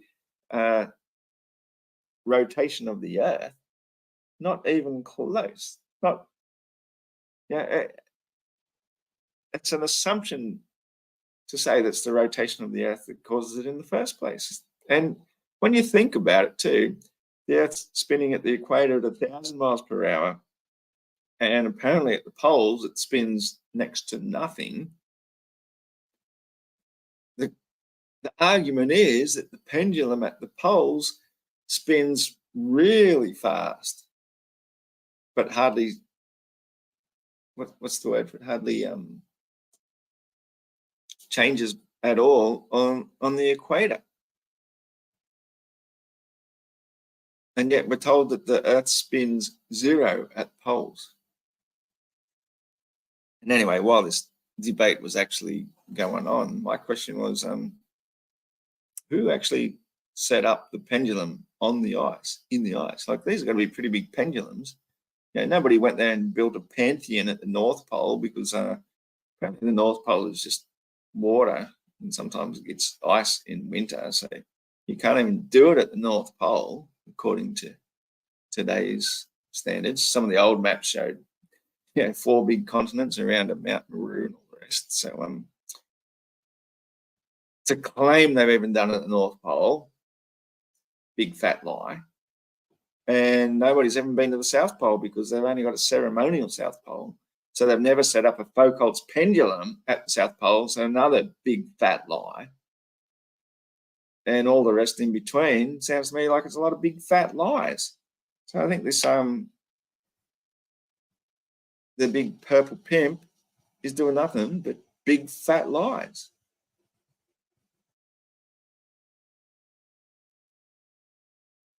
In this debate, and in science in general, we need to base our beliefs and arguments on evidence. Not beliefs and arguments. No. That's not how science works, man. Science is about having no beliefs, 0 beliefs.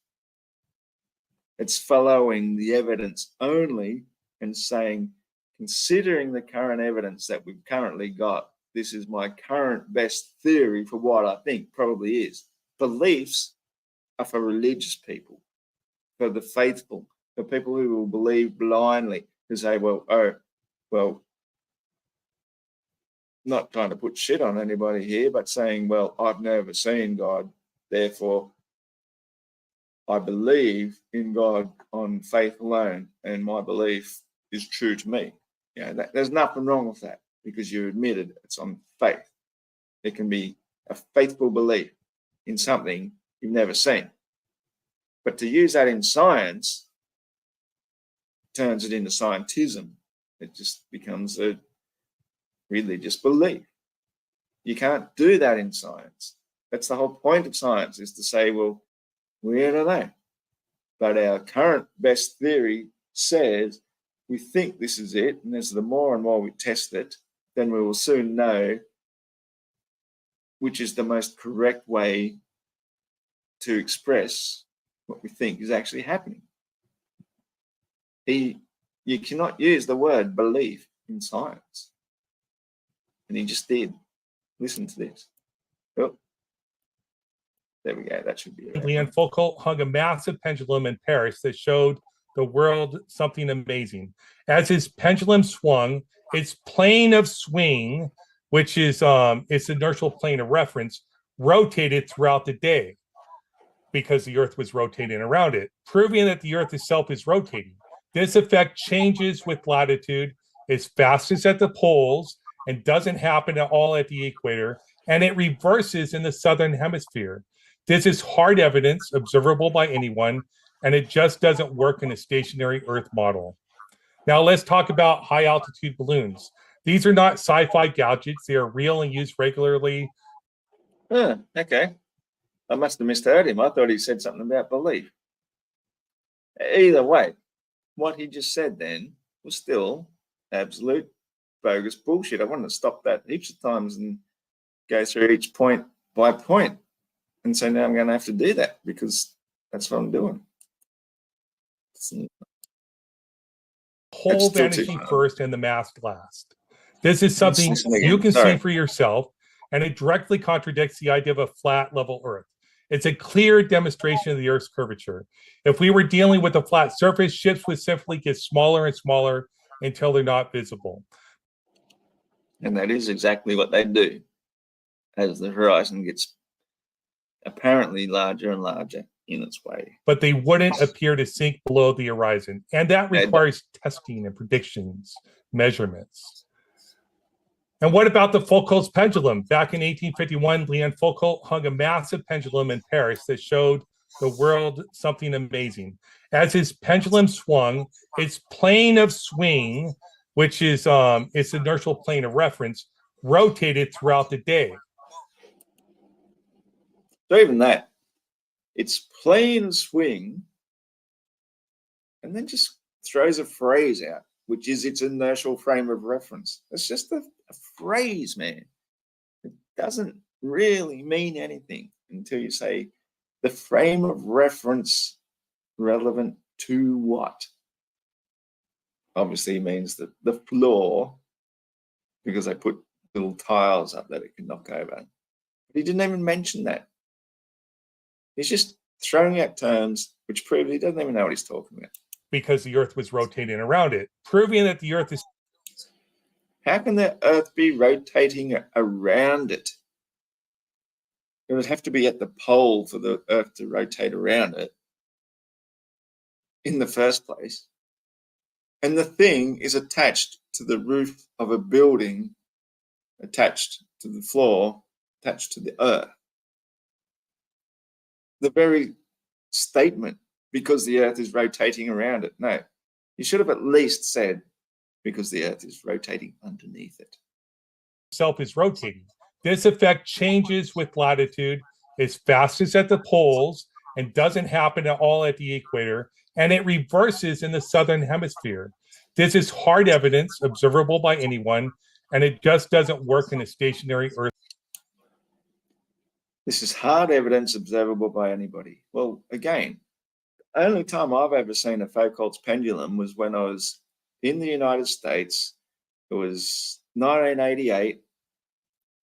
I joined the science club and we went away on a trip to San Francisco. We went to the Museum of Science and they had a Foucault's pendulum. And they showed me evidence that the Earth is spinning. And when I looked at it, I seriously thought it was actually bullshit. But I still believed it because, oh, well, it was science. Huh? Well, geez, yeah, the Earth must be spinning because look at this pendulum. Kids are gullible. We believe what we're told when we hear it from an authority.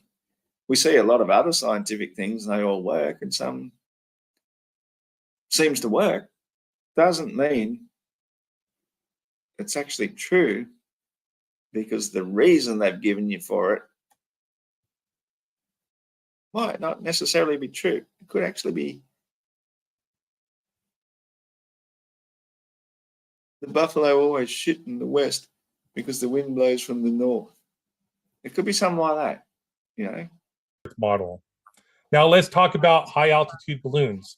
These are not sci-fi gadgets. They are real and used regularly for atmospheric research. And the Well, good, because that's exactly how most flat earthers finally realized, yes, the earth is flat and stationary. It is actually high altitude balloons.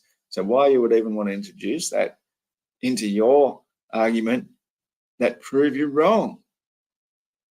I mean, if the atmosphere is moving with the earth, I've already been through this, if the atmosphere is moving with the earth at all these incredible speeds, then the balloon outside of the atmosphere should finally be left in the wake, you know, left behind by the rotation of 1,000 miles per hour. Even if it's up there for 2 hours, it should land over in freaking, you know, the middle of the Indian Ocean from here in Australia. If you're in the Pacific, it'll land in Hawaii. You know, it's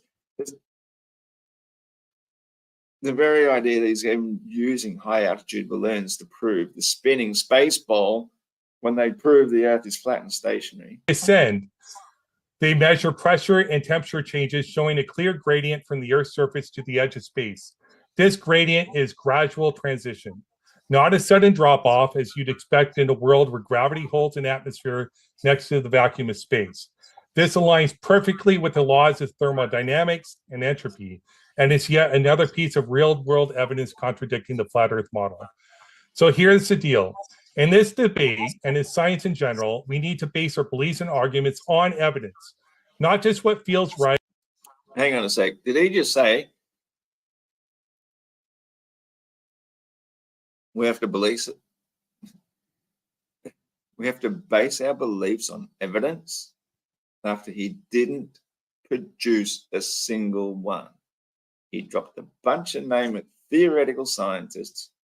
He said they all lend preponderance to the spherical Earth, but not a single bit of evidence. Shit, don't go back too far, man. World where gravity holds an atmosphere next to the vacuum of space. This aligns perfectly with the laws of thermodynamics and entropy, and is yet another piece of real-world evidence contradicting the flat Earth model. So here's the deal. In this debate, and in science in general, we need to base our beliefs and arguments on evidence. That must be what I heard before. We have to base our beliefs and arguments on evidence. Not just what feels right or what seems to make sense on the surface. The evidence for a spherical Earth is overwhelming. It's not. It's not, you fucking clown. You produced nothing. Nothing. Not a single shred of evidence did you just produce in that whole entire diatribe where you're just there raving about you and your chosen people. Not a single damn thing. Consistent and observable by anyone willing to look. I've looked. As I said, I've looked. I've been very willing. I've been looking all my life. I believed the globe so strongly all my life until, give or take, 10 years ago, maybe questioned it 30 years ago. But I still believed it until a good 10 years ago, until I realized there is no evidence for us that we live on a spinning space ball hurtling through outer space. None. Nothing proves it whatsoever. So to say you brought evidence, you're a shill and a liar, and you're a shame to humanity that you're still pushing this lie. Look at him. Look how well fed he is. He's obviously part and parcel. He's one of them. To Caleb, my opponent, and to everyone watching, I encourage you to consider the evidence, the real hard evidence, from centuries of scientific inquiry and exploration. Real hard evidence from centuries of inquiry and exploration. Where the fuck do you get that from, Ozian? You didn't present anything. You drop names and you said how good they are and how many prizes they've, well, I went through and saw how many prizes they've got and how many awards, because how much they can shill for the movement, but you didn't provide a single bit of evidence. So sad. The shape of our planet isn't just a matter of opinion, it's a matter of fact, with pictures. No, it's not. No, it is not. You didn't even provide pictures, and the ones that we have seen are easily debunked. Every single one of them. Every single one. Anybody that's ever seen a fake photo in their life, they know exactly what to look for.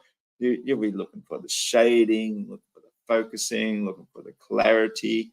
There's so many different things that prove every single one of the pictures that you're even talking about have been faked, which is probably why you didn't provide a single one anyway. You just say it, you assume it, you believe it, you keep telling the lie. The repetition of the lie is how you brainwash people. Keep telling the lie over and over and over.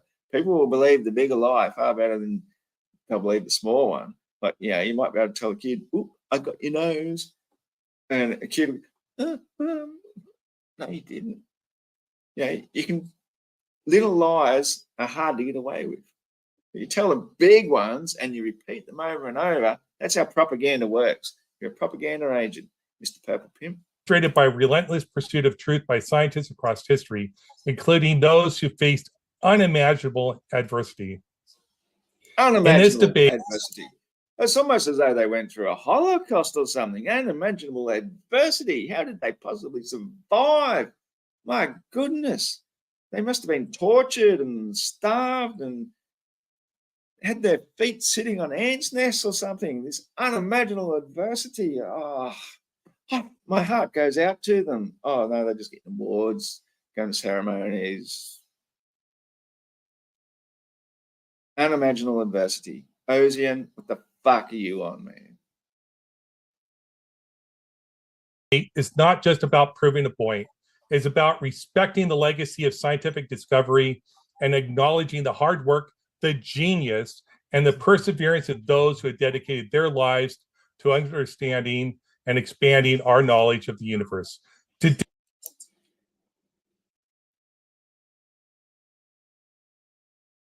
That almost made me a little bit sick in my mouth. Did you hear that? These people going through all this adversity just for us. Oh, man. How could I not have believed? And g'day to C Lightning. Sorry, I didn't see there. And V Thomas, I hope I said g'day to you before too. I'm pretty sure I did. So I think there's 3 people talking in the chat. I can't read fast enough. But yeah, C Lightning, you got some excellent evidence, and I believe you're dead right, man. It's one of the first things I noticed when I took some video looking out over Cape Byron one time, and I caught just the tiniest little flash of lightning, and I thought, how can that possibly be? I'm seeing it hit the surface, but it looks so tiny when I'm fully zoomed in, as much as my ×8 camera would do back then. There's no way in the world that would fit within globe calculations and be visible. Yeah, you wouldn't see it hit the surface of water whatsoever. When we are looking out to the horizon from a very high place like Cape Byron, you are definitely looking into infinity. That's one of the things. You are not looking into a curvature dropping off at, say, 5 or 10 or 20, whatever miles, and it's curvature. Yeah, it does my mind in that people still think convergence is curvature. But anyway, but it's no point really debating this any further. But, disregard this is to turn away from a rich history of human achievement in favor of unproven, unsupported, fringe theories. So as we move forward in this discussion today, let's keep our focus on the evidence, on the science, and on the remarkable human journey of discovery that has brought us to our current understanding of this incredible spherical world we call home. Now, I have a short clip. Oh my God, did you hear that? Still shilling, shilling, shilling, shilling. So incredible, so amazing. We're so good. Against all adversity. What the fucking fuck? It still didn't produce anything. And now you're going to produce something from Turn. I'll have to turn the volume down for this because it's. I got permission from MC2 to post a Beast trip to Antarctica. How did Mr. Beast destroy flat Earth? He went to Antarctica to destroy flat Earth. We're literally at the bottom of the globe at the coldest place on Earth. There's actually a ring around us that's containing the water. They even think the sun moves between the smaller Tropic of Cancer and the larger Tropic of Capricorn, then moves back to the Tropic of Cancer every year. Let me and you go to Antarctica, spend a week there in the summer, and let's see if the sun does a 360-degree circle all the way around us. If so, it's a ball. But what about the sun? Did it ever set? The hard part about Antarctica is the sun never goes down. You don't know when it's night or not. They're probably asleep because it's 4 a.m. The sun literally never goes down in Antarctica. So night one was rough. It's the next morning. I don't know if I'm supposed to get out of bed or not because the sun's just always up. Currently 2:30 a.m. and the sun is as bright as ever. That's because here in Antarctica, the sun never sets. Just goes like this. The sun does a 360-degree circle all the way around us. If so, it's a ball. So let's have a look where the sun would have to be on Pancake World at 2:30 in the morning. They were at Union Glacier, which is the same time zone as southern Chile, GMT minus 3 hours. At 2:30 a.m. on the Terra Tortilla, the sun would be directly over the South Indian Ocean.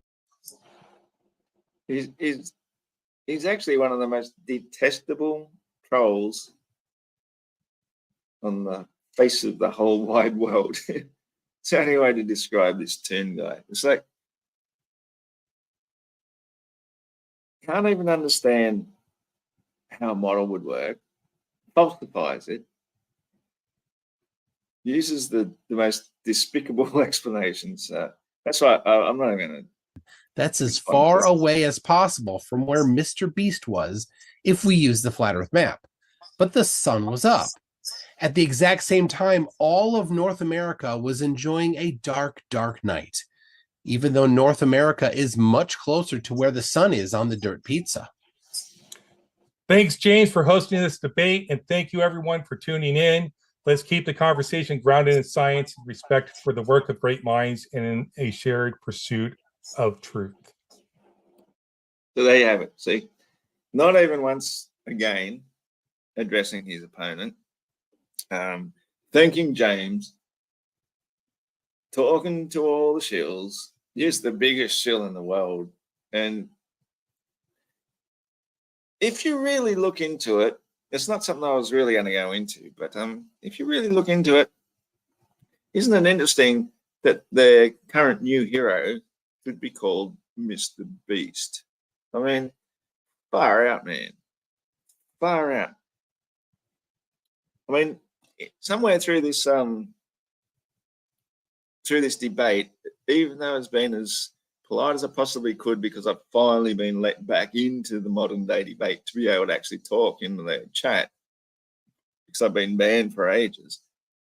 There's one particular moderator there, and you think, well, what's a good name for a moderator or anathema? Well, you know, I guess that works. You know, Surgeon General, that's usually the most cruel and horrible person on a ship, but that is what it is.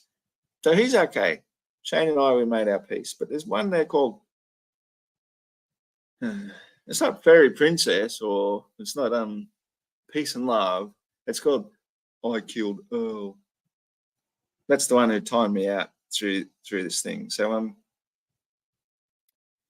don't even know why I'm bringing that up now. You just think about it. They got this negativity about them. They're more cruel and horrible and Mr. Beast. Rah. I killed her.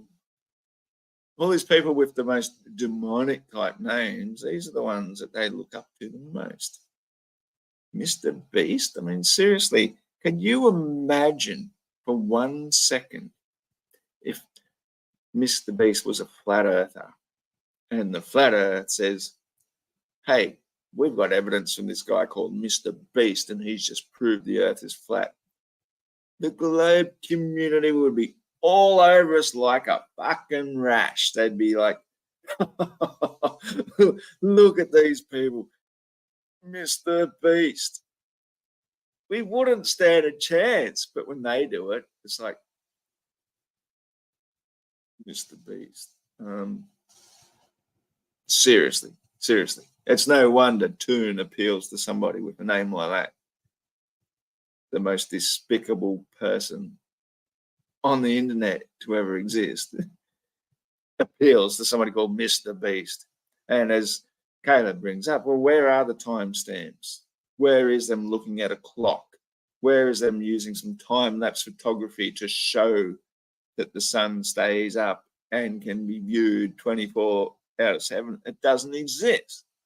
So again, it's more freaking hearsay brought into the argument.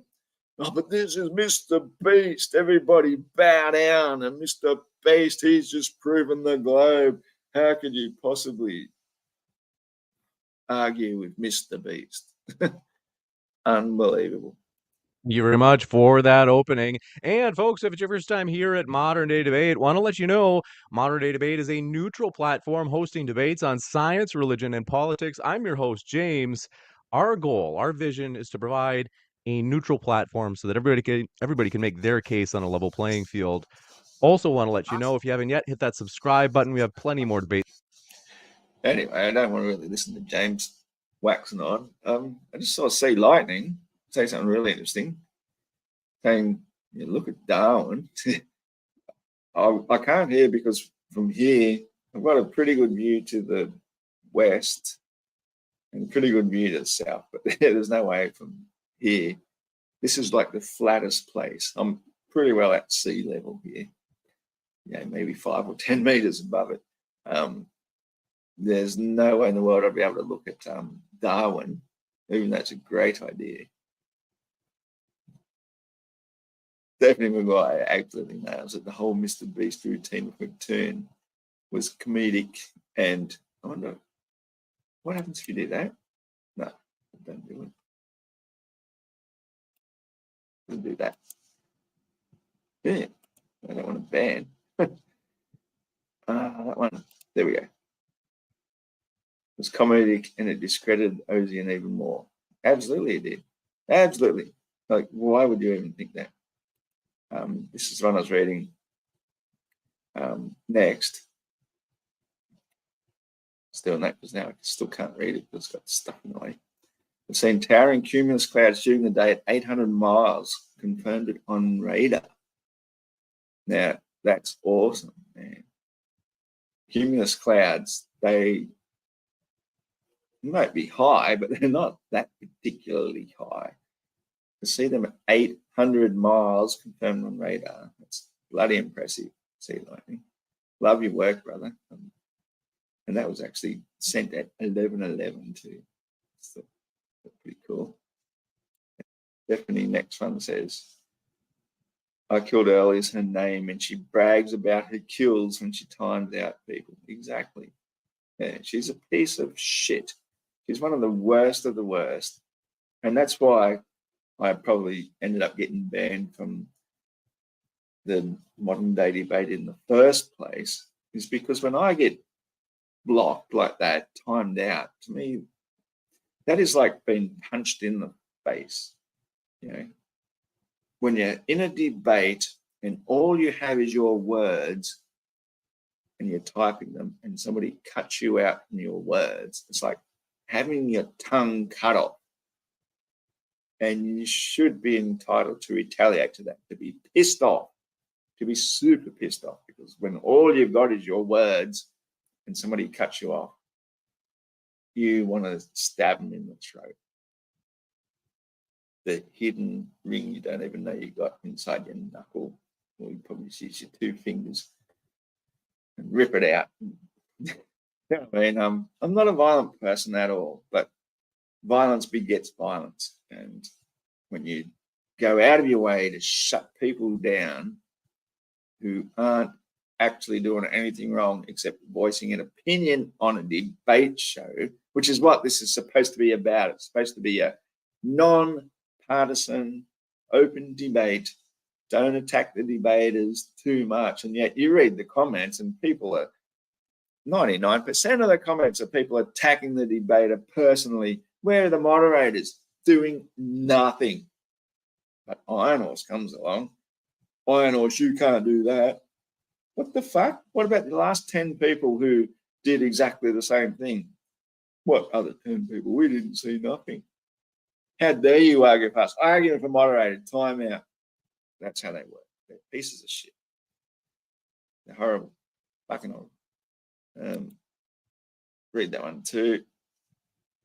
It's probably in reference to Earl had to die by the Dixie Chicks. Yeah, probably. Just some stupid shit, some sort of reference to some sort of mainstream thing that, oh, yeah, I get that. I'm the in crowd because I understand it. Yeah. To me, they're just do my head in. Anyway,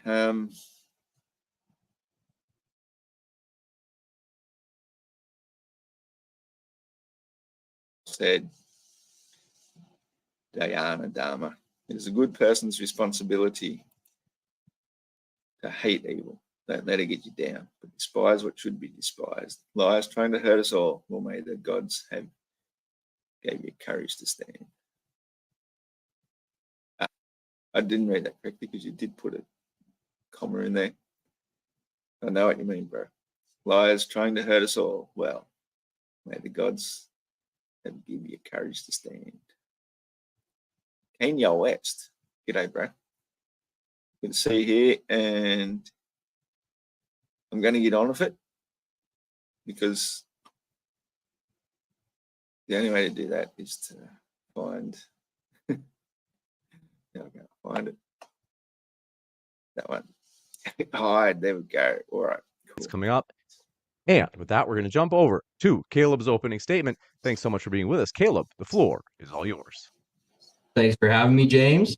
Can you share my screen? Is it sharing now? Okay, perfect.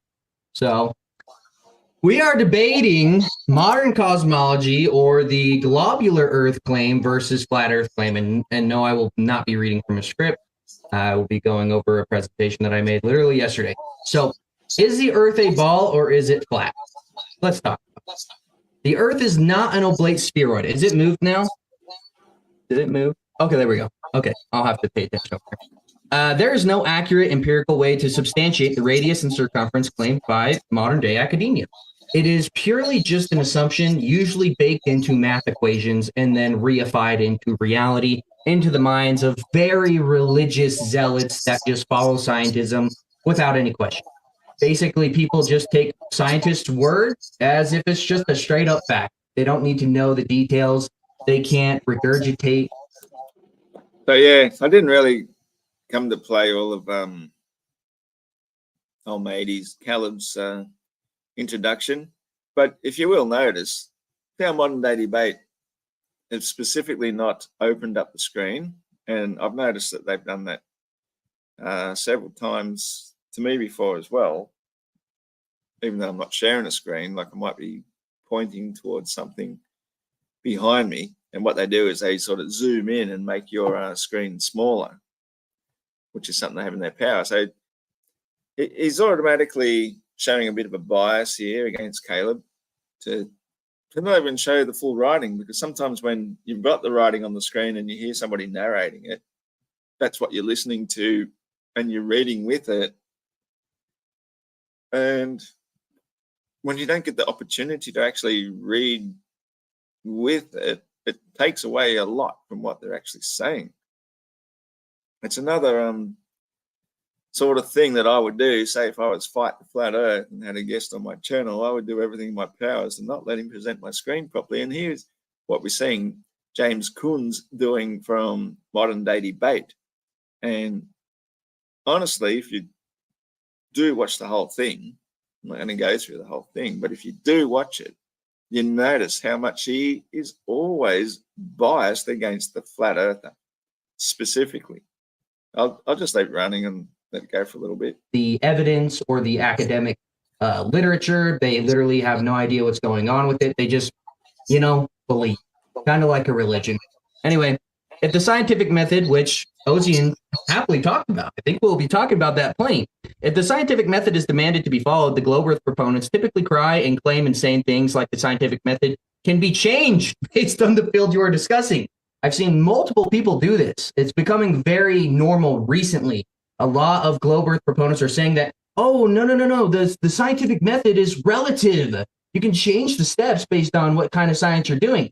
That is not how the scientific method works. It's very strict, and we'll talk about it further in this presentation. So the globe Earth proponents cannot substantiate one, motion of the Earth in the form of axial rotation, orbit around the sun, or motion of the solar system. 2, physical convexity to the surface of the Earth, specifically the ocean's surface. To assume that the ocean's surface is convexing at a rate of 8 inches per mile squared. And yes, globers, 8 inches per mile squared is an accurate approximation, which lines up with every other mathematical model of the curvature of the Earth up to like 3,000 miles. So we're definitely not seeing past 3,000 miles or anywhere near 3,000 miles. So very accurate approximation. They cannot substantiate the existence of a vacuum of 10 to the negative 17 torr adjacent to the Earth's atmosphere. Gravity, definitely. A lot of people are entertaining this Newtonian gravity argument. I will not be entertaining that. We're not going back to the archaic model of 1666, 400 years ago, to the stupid idea of mass attracting mass that's taught to children. We will not be doing that. We will be discussing relativity and the bending and warping of a fourth dimensional fabric called space-time, which has never been proved through science, through the scientific method. You cannot manipulate it. You can't feel it. You can't show it. Therefore, you can't follow the scientific method. It's just a pure thought experiment. And they cannot solve the fine-tuning problems that exist within their model. I had a space there. Sorry about that.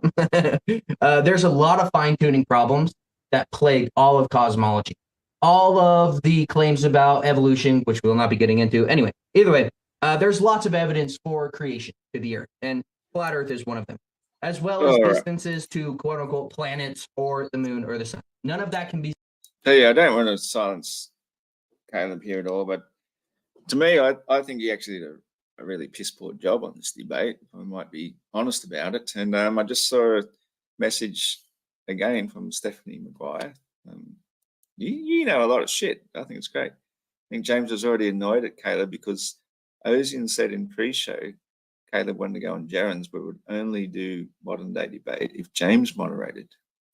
So that is interesting because, yeah, it seems to me like James isn't that interested in being the moderator as much as he can. Obviously, he's trying to establish a brand, as anybody does who has a YouTube channel, and except for myself, I'm not. I did at one stage try to establish a brand, obviously with that whole silly flat Earth Aussie Jesus thing. It was it was done as a bit of a joke way back in the day, but it is what it is, and it's in the past. But these people now who do actually establish a name, they got their name, their modern day debate. They seem to think they have standards, and yet they get the worst moderators you could imagine. They all come from shill channels, from globe Earth channels.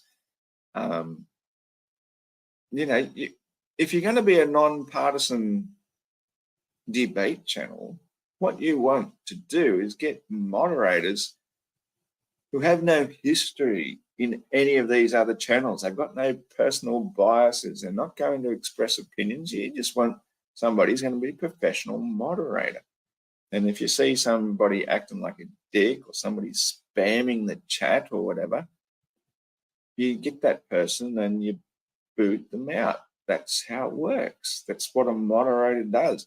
The moderator should not participate in the debate. They should not express an opinion. They should not try and instigate somebody into a fight like so many of the modern day debate moderators do. I mean, at one stage I was a moderator myself on the channel because I said, oh, well, how come we've got no flat Earth moderators? And so they thought, well, we're non-partisan. they allowed me to be a moderator, but then as soon as I was one, then they brought in a new policy. Well, moderators can't express personal opinions. And I mean, the whole point of me watching a debate is to express a personal opinion in the chat. That's what it's all about for me. And so as soon as they said that, well, I'll take your freaking blue wrench back. I don't want it. Actually, I didn't want to be a moderator really, because my idea of moderating is to let anything go. Anything goes, except for spam and really personal bad hatred sort of shit. You know, apart from that, anything goes. But now it's changed. It's all one-sided, 100% one-sided. All the moderators are extremely anti-flat earth.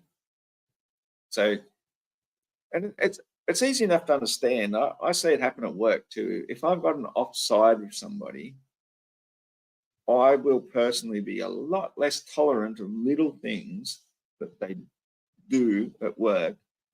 And I just say, I don't want them on my site anymore. I just say, get rid of them. Don't want them. But if it's somebody that I like personally and they do things, I was like, that's good. That's right. That's right. You look past it. It's a human bias thing. We're all guilty of it, every last one of us. So you see over a period of time how the bias of the channel itself keep picking the same sort of mods from the same sort of group, from the same sort of thing, and what they tolerate from their own people, yeah, that's all right. We'll let them get away with that. Oh, this person, look at that. They did something wrong. We'll give them a warning. You try and defend yourself. Boom, timed out. That's what that I killed Earl dumb bitch does. I don't even know why they made her a mod. For fuck's sake, she doesn't belong there on modern day debate at all. You know, most of them are really pretty good. I had a personal thing going with Shane at one stage. I think we worked our way through it. We're all good. It's not a problem. But that I killed Earl thing, just despicable. Just despicable. There's no business being in something that should be trying to promote itself as modern day debate. And if you watch the little bit afterwards, which I did go back and saw a little bit of, James tries to think he's going to get people the top notch, the biggest world debaters that you could imagine, the biggest names. I don't know, what's he going to do? Give him $5,000 appearance fee or something for $500 in super chats? I don't understand, but he's obviously doing pretty well out of it. He's built his brand up. He's doing his thing, but he's shooting himself in the foot by letting certain moderators moderate his channel and making the place look really bad. And I will absolutely stand up and mention what I think is bullshit. Bias, you know. I'm not a bad person. I'm not a somebody trying to ruin a channel or bring them down, but I speak the truth. And that's the thing. People don't like hearing the truth, especially when they think they're nonpartisan, they think they're Puritan of some sort, and yet the evidence says otherwise. The evidence we can actually check, as opposed to freaking Ozian making up shit with no proof, standing behind it whatsoever. Just saying stuff. This theoretical physicist proves the spherical Earth.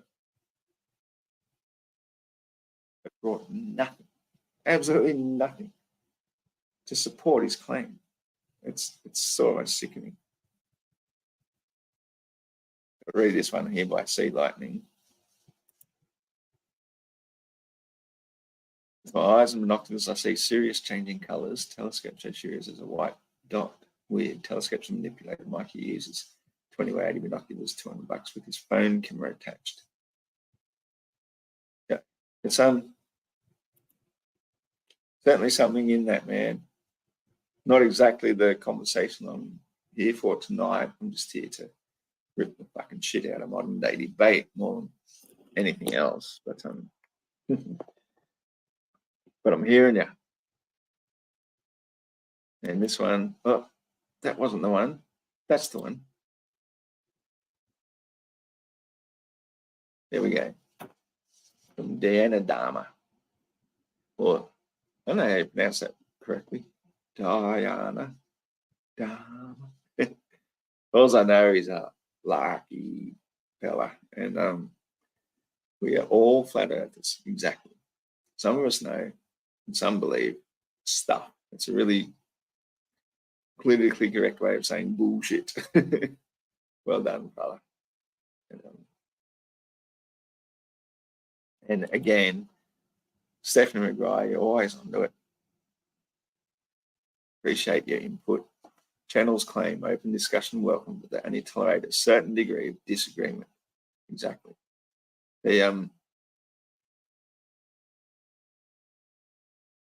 was watching quite carefully how a lot of people were saying something. As soon as Ozian mentioned the fact that he suffers from Tourette's, and that's how he explains why he has this nervous tick in his face and is always going like this. But it only, you notice, it only happens when he's nervous, and when he gets extremely nervous, and it starts on the other side. I mean, okay, you could get that diagnosed as Tourette's, but honestly, when we watch those movies with children or teenagers and stuff, and we saw people suffering Tourette's, it'd be somebody in the middle of a baseball field, fuck you, you mother. Yeah, there'd be people that couldn't control their ability to vocalize extremely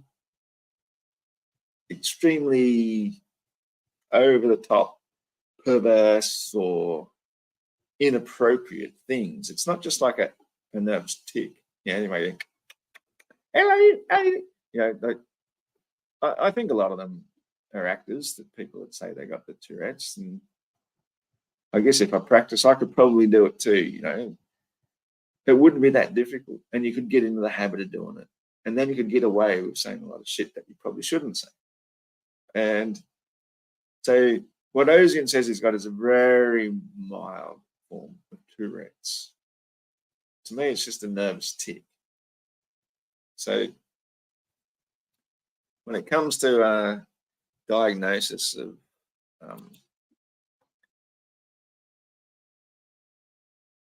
of medical conditions, I think a lot of people take advantage of it, and a lot of people will use that to be biased against somebody who thinks they're full of shit, which did happen to me. Yeah, I'm just going to listen to some more of this because it is interesting. I can just find the right button to make it work. Right, yeah. Substantiated through the scientific method. I would love to hear an argument for why it can't. Things that suggest the Earth to be a level plane. I agree. Positive evidence or a positive claim requires evidence. To assume the Earth is a plane is to back it up with plane surveying, which assumes the Earth is flat for 100 square miles. All long-distance observations made past the radius and circumference claim all prove and suggest that the Earth is flat. Fluid statics and dynamics, meaning when water is static and when it's moving, all suggest that the surface of the water is level, always. The simplest way to prove the Earth is flat is the oceans. The oceans are not holding convexity at 8 inches per mile square. That's like the most illogical. Realize what I've done. I've turned Caleb down because I'll be honest, you know, like just because he's a flat earther doesn't mean I necessarily agree with him or like him or anything, you know, like I think he's come up with some really good stuff. But when I first seen him, what's his name? Good old Eddie from Flat Earth Banjo. He's one of the nicest guys, I reckon, in the Flat Earth movement since we lost Bob anyway. And he's introduced Caleb. That's how I first found out about Caleb. Is Eddie's spent a lot of time on TikTok and finding different TikTokers and compiling a bunch of their little shorts into a 30-minute video or something like that. And some of them are pretty good, but I actually find a lot of them pretty annoying. And I'll be honest, is I found Caleb annoying. You know, each their own. He was spreading some good information. So I don't want to put him down in any way, shape, or form. He's done useful things for the truth, but at the same time, like flat Earth should just be the obvious truth to everybody.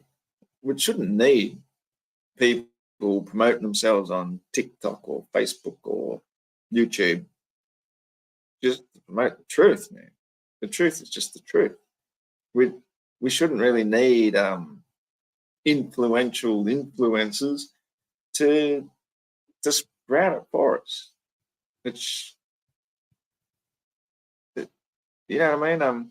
So yeah, I don't dislike the young fella. He's doing pretty well, but he's got a certain arrogance about him that I don't particularly like. And I could almost say the same about Whitsitt as well. Except the difference is Whitsitt is fucking brilliant.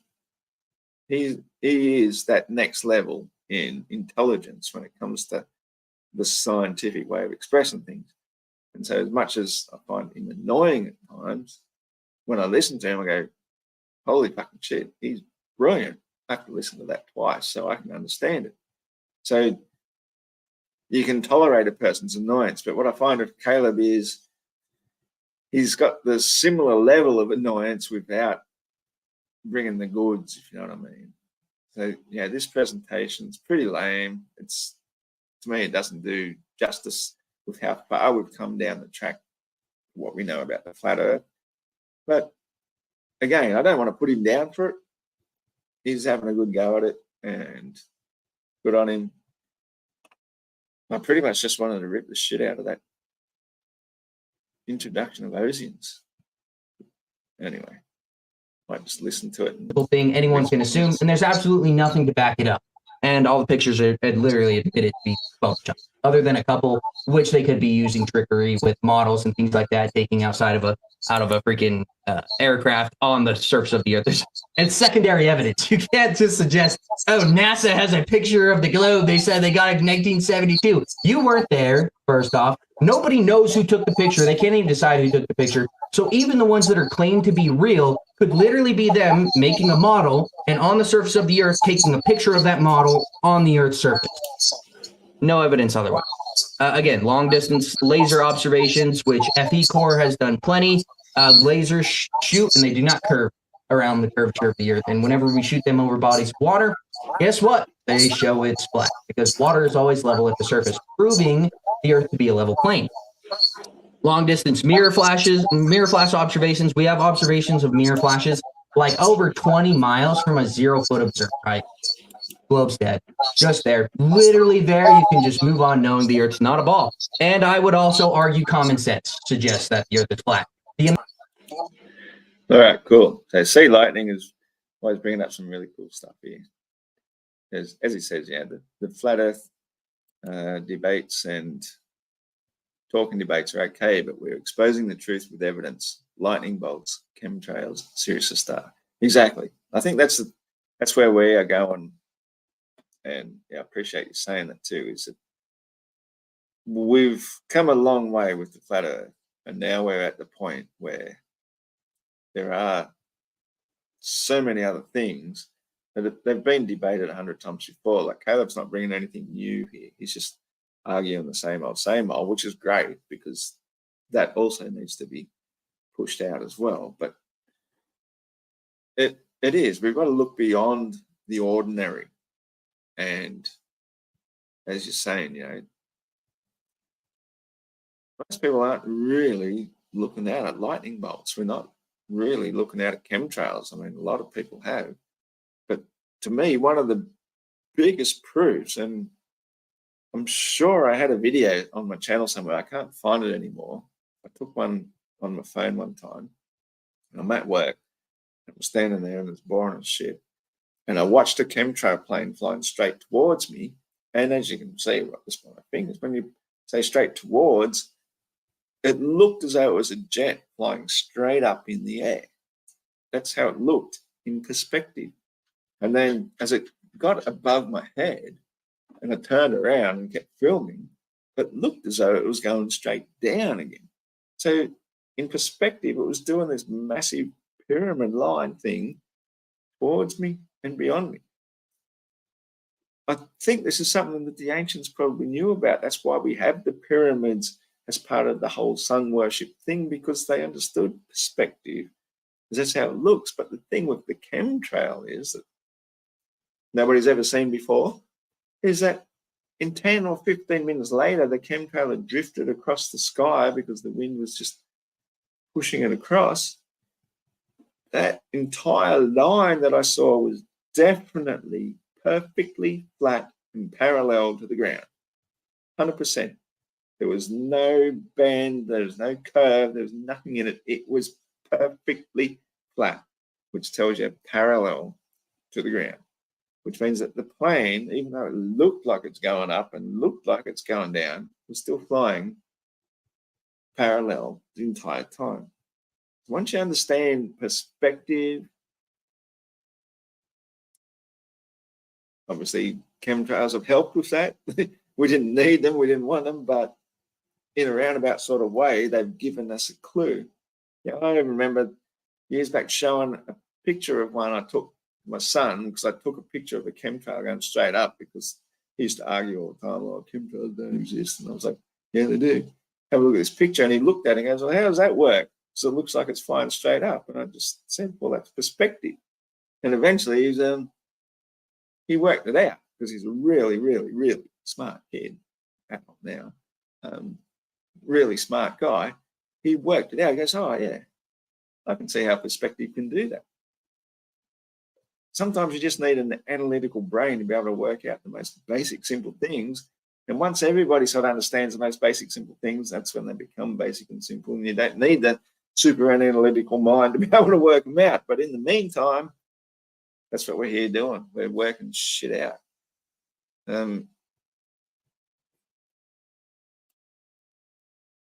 So it's good to know that Eddie is promoting Mikey Smith.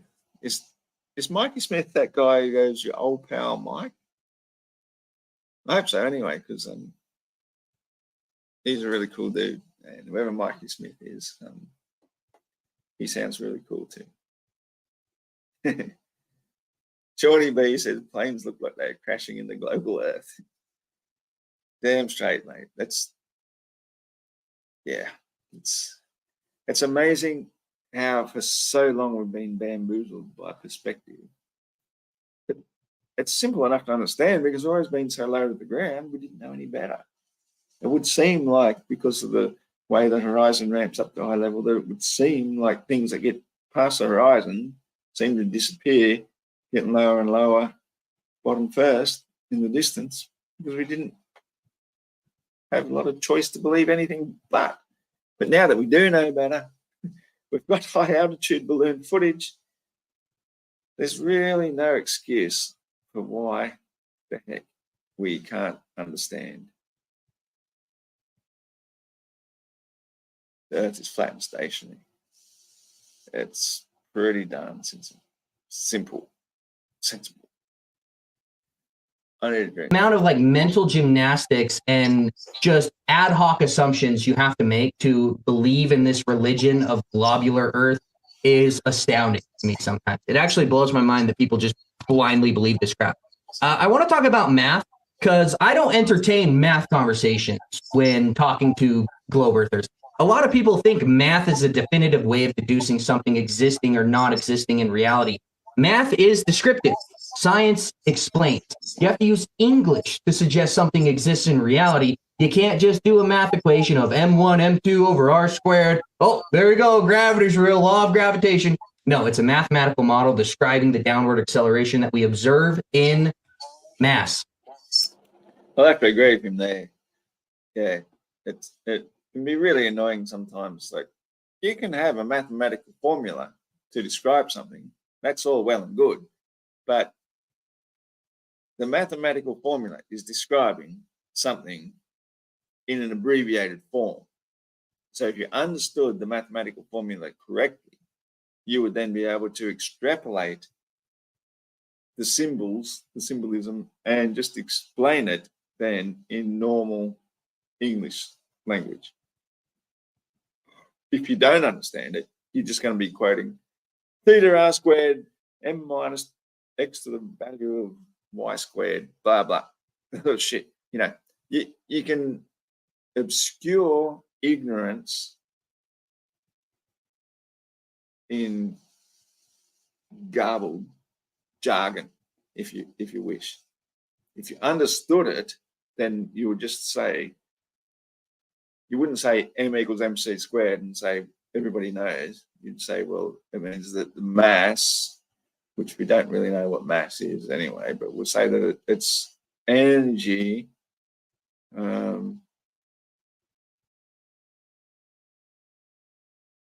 times light.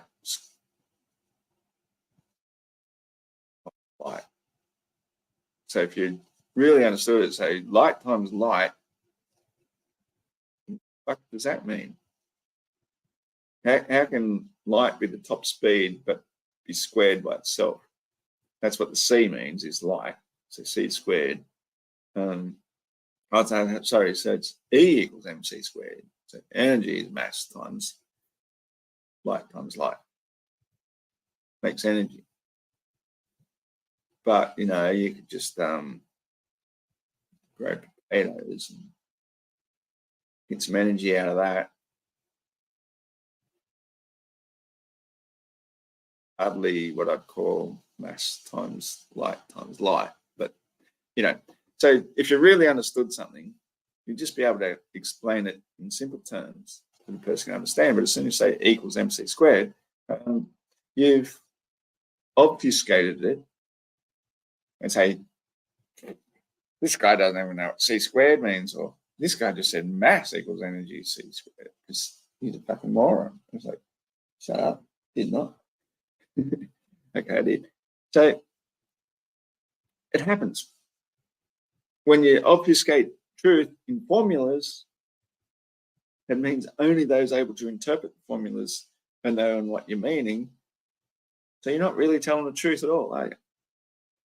So Caleb had a very good point there when he's saying maths is useful. It's got a point, but you have to be able to explain it to people in a manner that we can understand. You have to describe with English how that works. And mass attracting mass is not going to be entertained. And bendy space-time makes absolutely no sense and goes against all logic. So math can describe patterns in relationship. It is inherently descriptive and does not necessarily imply the existence or corresponding entities in the external world. So simply math doesn't prove anything. You can use it to be accurate, but at the end of the day, it proves absolutely nothing. We have to use. At the same time, too, as I said elsewhere, and I've said it plenty of times just lately, is your maths can be 100% correct, and that's all well and good. But if your hypothesis is wrong in the first place, then no matter how good your maths is, it's still going to give you shit results. You have to have a true hypothesis and a true interpretation of the maths. Again, goes back to the old Eratosthenes experiment, is that had Eratosthenes assumed a nearby local sun and measured the angles, he would have proved the nearby local sun on a flat Earth, and he would have given an accurate measurement of the circumference of the sun, which goes around the equator. But because he assumed the wrong hypothesis in the first place, he's already assumed the Earth is a sphere. You can use those same results then to say that the Earth's circumference is the same size as the circumference of the circle that the sun goes around above us, both of which are approximately 25,000 miles. So it all depends upon your initial assumption, or if you have no preconceived bias, you could say either or both are correct. Science, specifically the rigorous scientific method. Let's talk logic. I like that Ozine went over this. The positive claim does have the burden of proof. The negative claim does not. Flat is just a description of a surface. You can have a flat triangle. You can have a flat square. We're not specifically making a positive claim. We're just saying overall the Earth's surface seems to be flat. So the globe is specifying a very specific dimensions to the Earth's surface. The radius being 3,959 miles, the circumference being 24,901 miles. We need extraordinary evidence for that claim. I have been doing this for 3 years. There is none. We will not hear anything today that logically substantiates that the Earth is convex, that the surface specifically over the oceans is what I want. If I say I don't believe the Earth to be a parabolic spheroid, it is now the burden of the opposition to substantiate their extraordinary claim that the Earth is a ball, like I just went over. Let's talk the scientific method. I like to go over these steps because none of the Globers know the steps of the scientific method. Observation, question, hypothesis, experiment. Experiment is necessary. Data collection, analysis of the data, and then conclusion. And you have to have controls. Sorry, Globers, I'm so sorry. This is never followed. When giving globe Earth evidence, they never mention dependent variables, independent variables, and controls. A dependent variable is a variable that you measure in an experiment. It depends on the changes you make to the independent variable. So, hey, wait a minute, Caleb. That's a bit unfair. Ozian mentioned a bunch of names. Crikeys. You're being a bit cruel there, I reckon. Like, he mentioned names, he appealed to authority.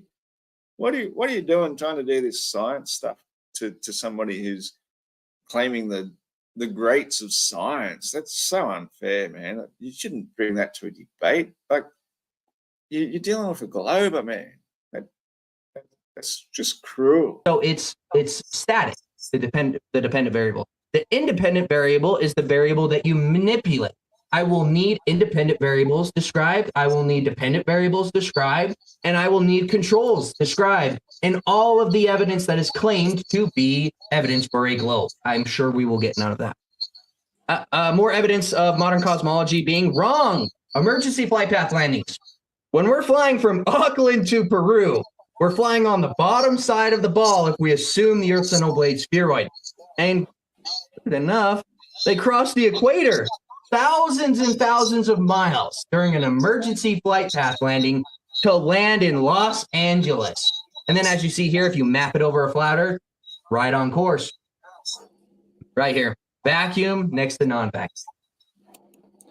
I had an even better picture of that. But yeah, I just want to go back to that one. See lightning, man. You're a nail on this sort of stuff. Lots of bugs around here at the moment. Might be able to see the storm clouds and lightning west of Cairns. 300-mile storm clouds easy to take. Cairns from here is like,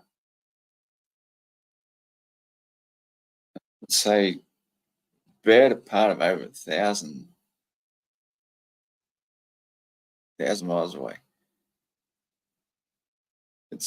Cairns is a really long way from down where I live. If you think of Cape Byron, I'm just a couple more degrees further south. Shawnee B asks is who we listen to. This is Caleb. He was debating Tony on Modern Day Debate just this afternoon. Started this morning, actually. Just as I'm trying to get into working on my bloody car. Like, yeah, talk about I have to change an alternator on it. Never changed an alternator in my life. And I thought, I can work this out. I'll do this. I got this. And I got about halfway through it and I realized that the alternator I got just isn't the right one and ain't going to fit. And so I ended up spending way too long listening to a debate and stuff. And anyway, I've sorted it out. I think I got the car started for a few minutes because the alternator don't work. It conked out. Anyway, so yeah, we're listening to Caleb and Modern Day Debate. And Modern Day Debate is actually the main reason I wanted to bring in this conversation. Caleb, he's good. He's okay. He's fine. I didn't think he did a very good job on this debate. But it is what it is. High pressure systems seek low pressure systems every single time. You cannot show me gas pressure in the form without a container. The way that we measure gas pressure is the exhortation on the container. I can't just have to stop that. Absolutely. Eddie Flat Earth Banjo, he is the bomb on all this sort of stuff. He's one of the heroes of Flat Earth, if you ask me. he doesn't just know shit. He researches shit and he shares shit, and he finds stuff too from other alternative sources, like places like from Brazil, because he's from Brazil as well, and so he can interpret it or translate, sorry, back into English. And that one about the time zones on Flat Earth Banjo's channel has to be watched. The ones about the yacht races, the Antarctic Cup race, has to be watched. Those things, arm yourself with that sort of information. That's the sort of stuff where Caleb should be up to now. He shouldn't be introducing this stuff that we all heard 8-9 years ago. I can understand, everybody finds their stuff in their time, but the stuff that Banjo's producing, that's where we should be at. That's where we should be debating Flat Earth now. Look at the time zones. Look, why is there only 19 time zones in the northern reaches of the world, but there's 24 around the equator, and now there's 32, 33, 38 around the southern extremities, all matching the Flat Earth model. That's the sort of shit we should be up to debating by now. But anyway. Tell you, you know what? Go grab me a handful of nitrogen. Please, just go grab me a handful of that. No, you have to have a container. Yeah, Shawnee. So proving that the atmosphere has some sort of container. I wouldn't make any positive claims of what it is, what the shape of it is, the distance to it, but the laws of thermodynamics and the laws of fluid mechanics necessitate that we have a container to our atmosphere. Just common sense if you understand them. A lot of globers seem to think that the southern pole star and the northern pole star prove the Earth is a ball. Guys, wake up. You can't have a stationary star in the north and the south if we're on a spinning, wobbling pair shooting through a vacuum at 500,000 miles per hour, as well as an expanding universe that all the stars are supposed to be doing their independent movements, independent of one another, but yet they stay the exact same for thousands of years, like they're fixed in a medium or something. I don't know. It's kind of weird. Anyway, here's the sun destroying the globular Earth. You can see over 80 miles. The sun is backlighting the skyline of a city. Completely doesn't work on a ball. You can scream refraction and cry refraction all day. I will need controls in the form of independent and dependent variables to prove that refraction is casting the image up into the horizon like a superior mirage. I think this one is a really good point that you did bring up, and so kudos to Caleb for bringing that one up, because absolutely, every now and then, during exceptional circumstances, sometimes the sun will backlight something to reveal what's actually there, which ordinarily you can't see. So the people who are saying from, I think this is from Michigan, looking at the Chicago skyline, will often say that most of the time we can't see it.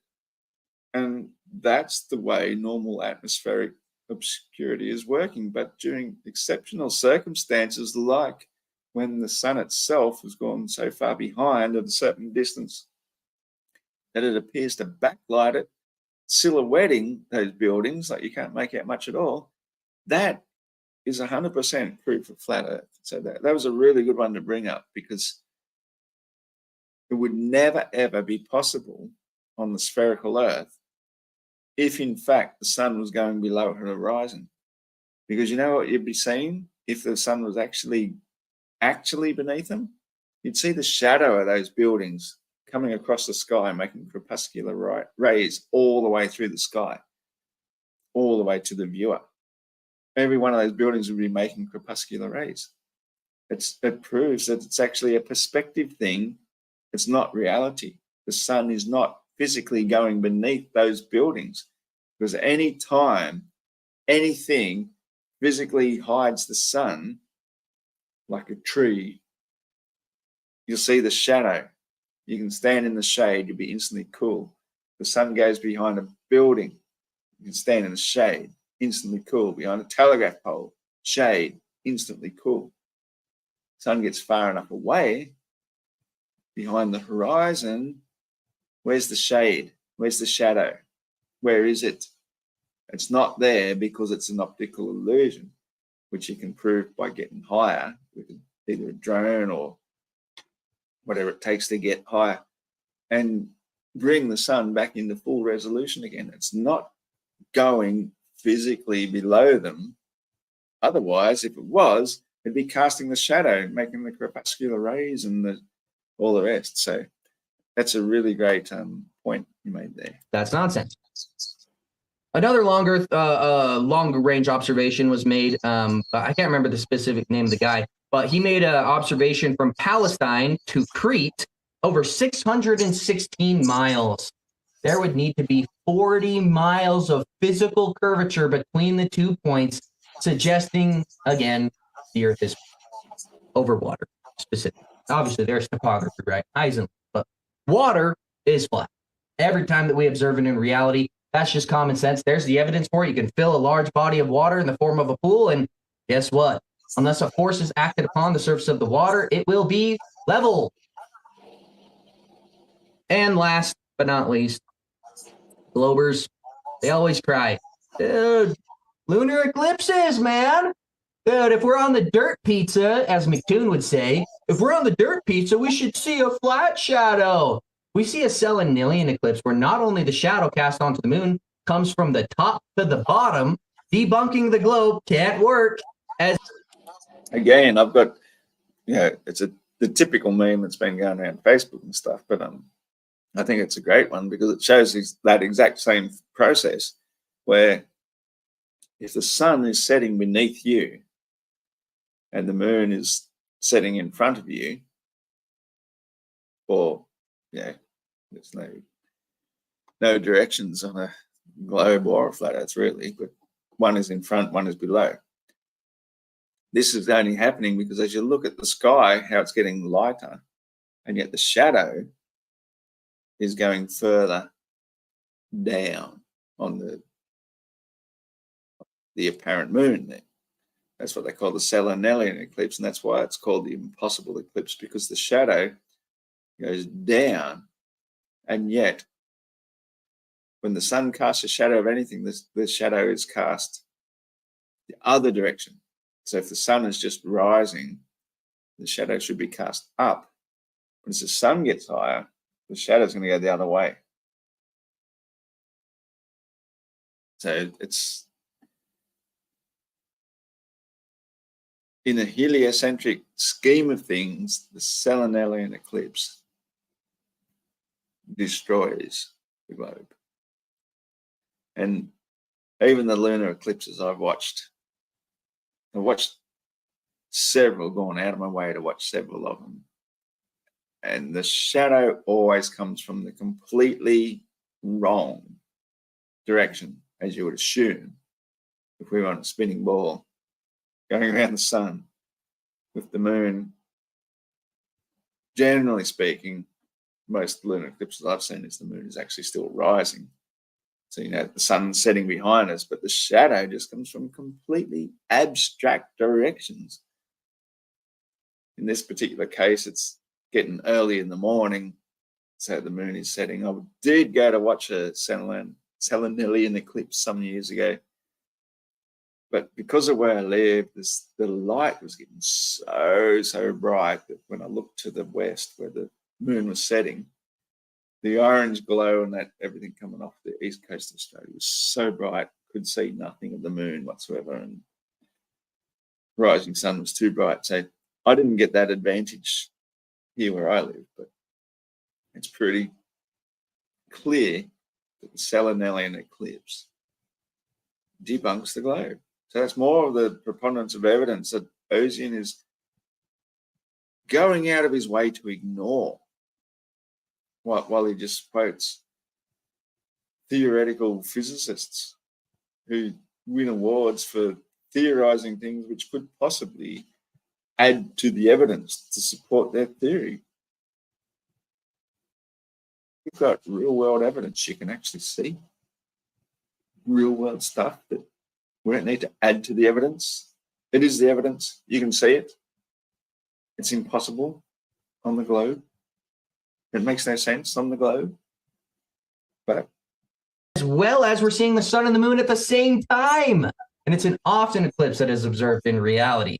So most of the evidence that I really want to make some laws of blurps like McCune does, because most of the evidence that is purported to prove the Earth is a ball, most of it completely destroys it. So when actually analyzed honestly. Other than that, I think that's my last slide. And that's the end of my presentation. I guess let's get on to the open conversation. I'll stop sharing. Actually, I'll just stop there too because I want to chat that one. Sea Lightning 300 says that's a really good point. Hey, the thin waxing crescent is now, and it would be too late for me to even step outside and see it now because it's all already after midnight, way past my bedtime.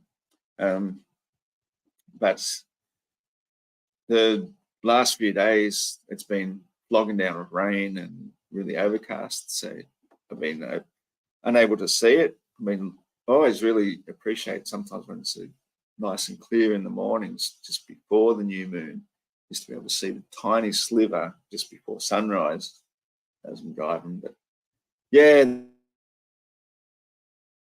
the weather's been really dodgy. We've had a lot of chemtrails and shit sprayed in the sky as well. But today it actually cleared up. So had I thought of it about the time that I went to start this live video, I probably could have gone outside and had a look and seen the crescent moon actually setting. And it's one of the things that first got me really deeply thinking about the moon too, is watching the very new thin crescent moon. Is when you really look at it, you can imagine to yourself, because you can see all the unlit part of it, you can sort of imagine that the moon itself could be, this is me going back some years now, that the moon itself could be translucent, a bit like a quartz rock or something. And so that the sunlight hitting the other side of it past the crescent is actually lighting through and showing the rest of the moon. And it sort of works, like it definitely works, because I wouldn't have come up with the idea. And yeah, it kind of looks like it. But since I've come up with heaps of different ideas about the way the moonlight actually works and how the sun hits a different moon altogether and projects it down, some of that light still shows. But anyway, it's an interesting thing to think about.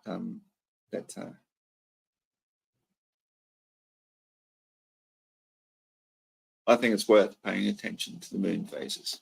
And yeah, again, I should have gone out this evening and taken a glance at it. Little late now. For that opening statement as well, we're going to jump into the open dialogue. A couple of quick housekeeping things, folks. In particular, if you can hit that like button, not for me, but for you, so that YouTube's algorithm knows what to recommend to you more. So you can get the absolute best stuff you enjoy, but also we're going to have open dialogue. I got to tell you, gentlemen, it's imperative that you guys get equal time and that there are not interruptions. I can let a little bit go, but it's going to Listen to this. Listen to this. Hey, little bit go. But be pretty quick. If there's a lot of interruptions, I'm going to switch us into 2-minute intervals. I'm going to rule with an iron fist on this, just so he's going to rule with an iron fist on this, and he does anything but. Yeah, I've lost a lot of faith in this. Doesn't get out of control. The other thing is, folks, do have to let you know there is a Q&A at the very end. So if you happen to have any questions, feel free to fire them into the old live chat. There are two ways you can do that. You can either tag me with @ModernDayDebate in the live chat, or you can also use a super chat, as those go to the top of the list. And with that, thanks so much for being with us. Gentlemen, the floor is all yours for open dialogue. I don't understand, like, you just to point out, like, you say math is descriptive. Okay, that's straight away. You don't understand. That's exactly what I expect. Automatically, the listener who is siding with Ozian says, yeah, we don't understand. Explain yourself. But really, what he's saying is he doesn't understand. He hasn't got a clue. why math describes what a thing is. And then we use explanations to explain what we're describing and why that thing is the way it is. So when you explain things, you use both the description of what it is and an explanation for why it is. There's no problem in that when you're giving a narrative for why something is. So we can use math as part of our narrative. So I don't know. What the fucking fuck was that? Holy shit. What a bunch of waffle. Yeah, you can use math to describe what it is, and but without knowing what it is. But holy shit, that's the biggest opening statement in an open discussion I've ever heard. I hope I can rewind it far enough back without totally. I can let a little bit go, but it's going to be pretty quick. If there's a lot of interruptions, I'm going to switch us into 2-minute intervals. I'm going to rule with an iron fist on this just so it doesn't get out of Sure you control. are. The other thing is, folks, do have to let you know there is a Q&A at the very end. So if you happen to have any questions, feel free to fire them into the old live chat. There are 2 ways you can do that. You can either tag me with @ModernDayDebate in the live chat, or you can also use a super chat as those go to the top of the list. And with that, thanks so much for being with us. Gentlemen, the floor is all yours for open dialogue. Listen to this. I don't understand, like, you just to point out, like, you say math is descriptive. Okay, that's fine. Math is descriptive. Okay, that's fine. Math is describes what a thing is. Describes what a thing is. And then we use explanations to explain what we're describing and why. And then when we use explanations to describe what we're describing. Why that thing is the way it is. And why that thing is the way that it is. So when you explain, explain things, you use both the description of what it is. Explain things by using a description of what it is. Is that what he actually said? And an explanation for why it is. And an explanation for why it is. So what it is and why it is. There's no problem in that when you're giving a narrative. There's no problem in that when you're given a narrative. So right here. This is where you should start your statement then, Ozian. Start it from here. All that waffle meant nothing. For why something is. So we can use math as part of our narrative. So we can use math as part of our narrative. Why do you need a narrative? And why do you need math to have part of a narrative? So why you're dismissing math entirely from these. So I don't know why you're dismissing math entirely. Wow. What? I've heard of word salad before. I get accused of word salad all the time, but holy shit. That is like the Caesar salad of word salad. Type of discussions. Not that I want to go into the math, but it seems like you ad hoc decided you're going to presuppose math was useless.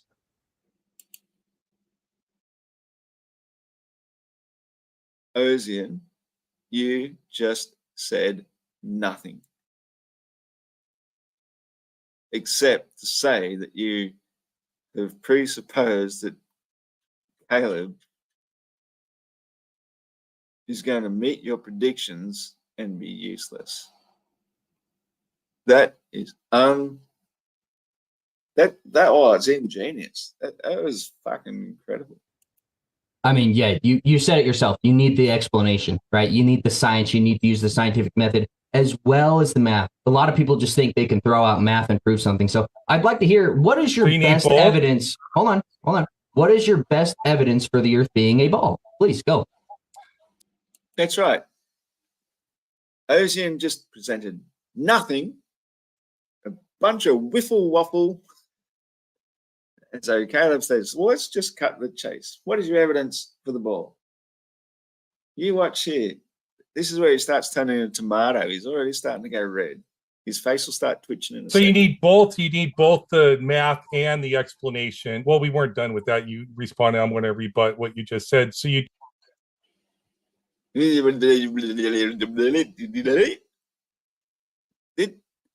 what you just said, Ozian?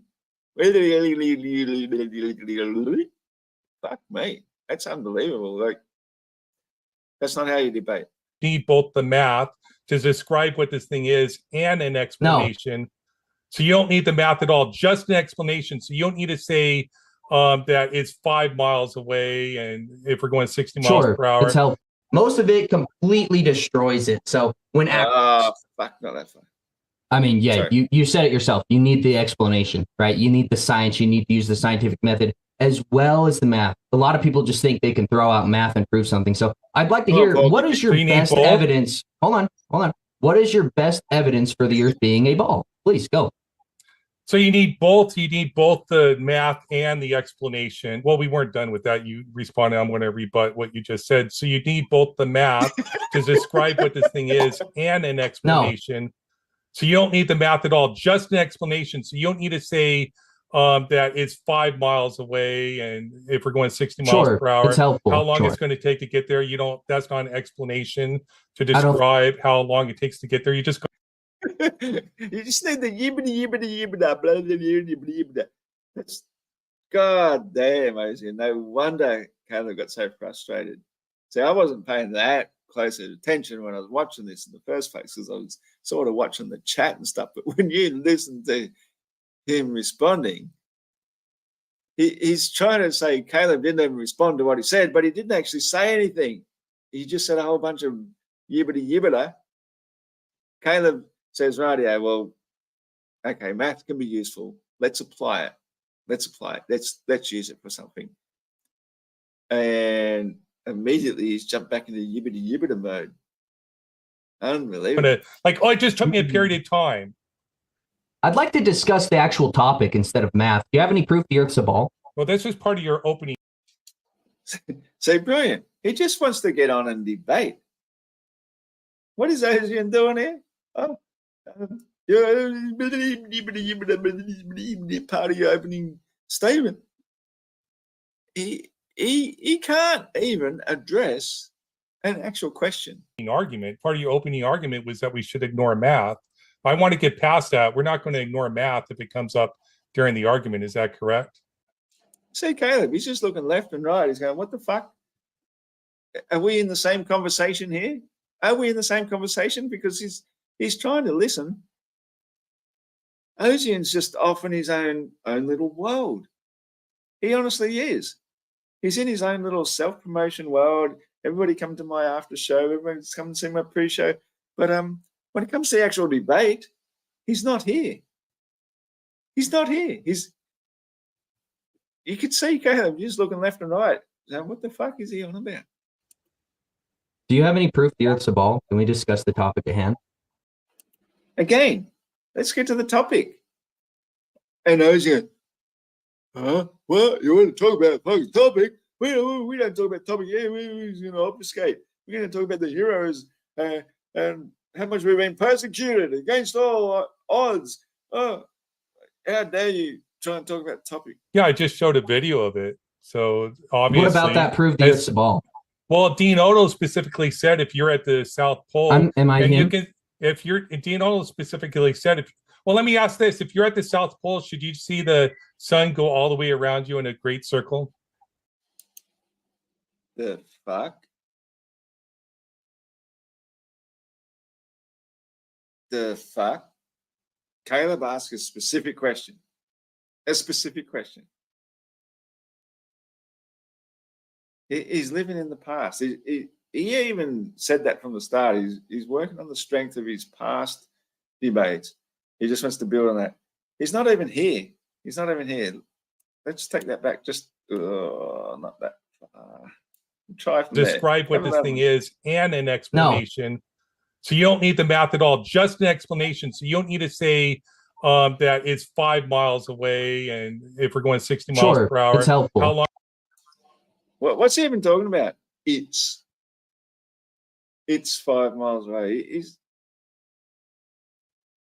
He's already just manufacturing shit out of thin air that hasn't even been discussed yet. They're not even talking about it's. The fuck? How long it's going to take to get there? That's not an explanation to describe how long it takes to get there. You're just going to. It's 5 miles away. How long it takes to get there? Ozian is off the fucking. He's off his chops, man. It just took me a period of time. I'd like to discuss the actual topic instead of math. Do you have any proof the Earth's a ball? Well, this was part of your opening argument. Part of your opening argument was that we should ignore math. I want to get past that. We're not going to ignore math if it comes up during the argument. Is that correct? Do you have any proof the Earth's a ball? Can we discuss the topic at hand? Yeah, I just showed a video of it. So He didn't just show a video of it. He showed a video of a beast in Antarctica in a tent seeing sunlight. Say he just showed a video talking about the topic at hand that proves the Earth is a ball. Unbelievable. What about that proof the Earth's a ball? Well, Dean Odo specifically said if you. Well, Dean Odo specifically said. The fuck goes in? The fuck? What the fuck? What's Dean Ozian got to do with this? What the fuck? Well, does this guy just live on the internet? Is that all he's got? Dean Ozian just. You're at the South Pole. Am I him? You can, if you're Dean. Yeah, is he him? Why do you keep talking about Dean Odell? Unbelievable. Unbelievable. Specifically said if. Well, let me ask this: if you're at the. Dean Odell specifically said, "Well, let me ask you this." Hang on. Did Dean Odell specifically say that, or you just immediately jump from one thing to another because whatever medications you're on, they ain't fucking working for you, dude. You can't even carry out the train of thought that you were trying to specify. Dean Odell said, well, let me ask you this. The fuck? It doesn't make sense. Nothing about you makes sense, Asian. South Pole, should you see the sun go all the way around you in a great circle?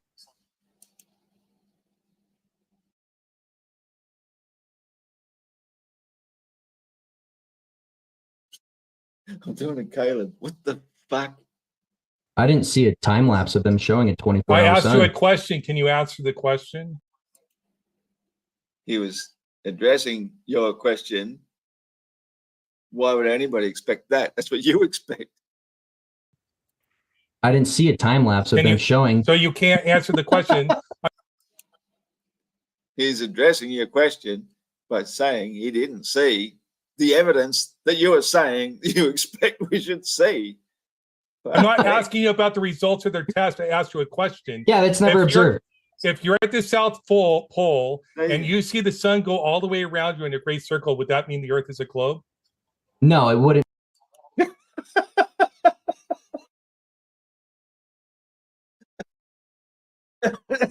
Even if you could see the sun going all around you. No, it doesn't mean the Earth is a globe. It just means you saw the sun go all around you. Necessitate that the Earth's a ball. It would be interesting. It would be counter evidence. Can I finish my point? Yeah. You good? Oh, he can. Thank you, Ozzy. Honestly, what the fuck is he on? Trying to look at his eyes and he's just tripping balls, man. I shut up.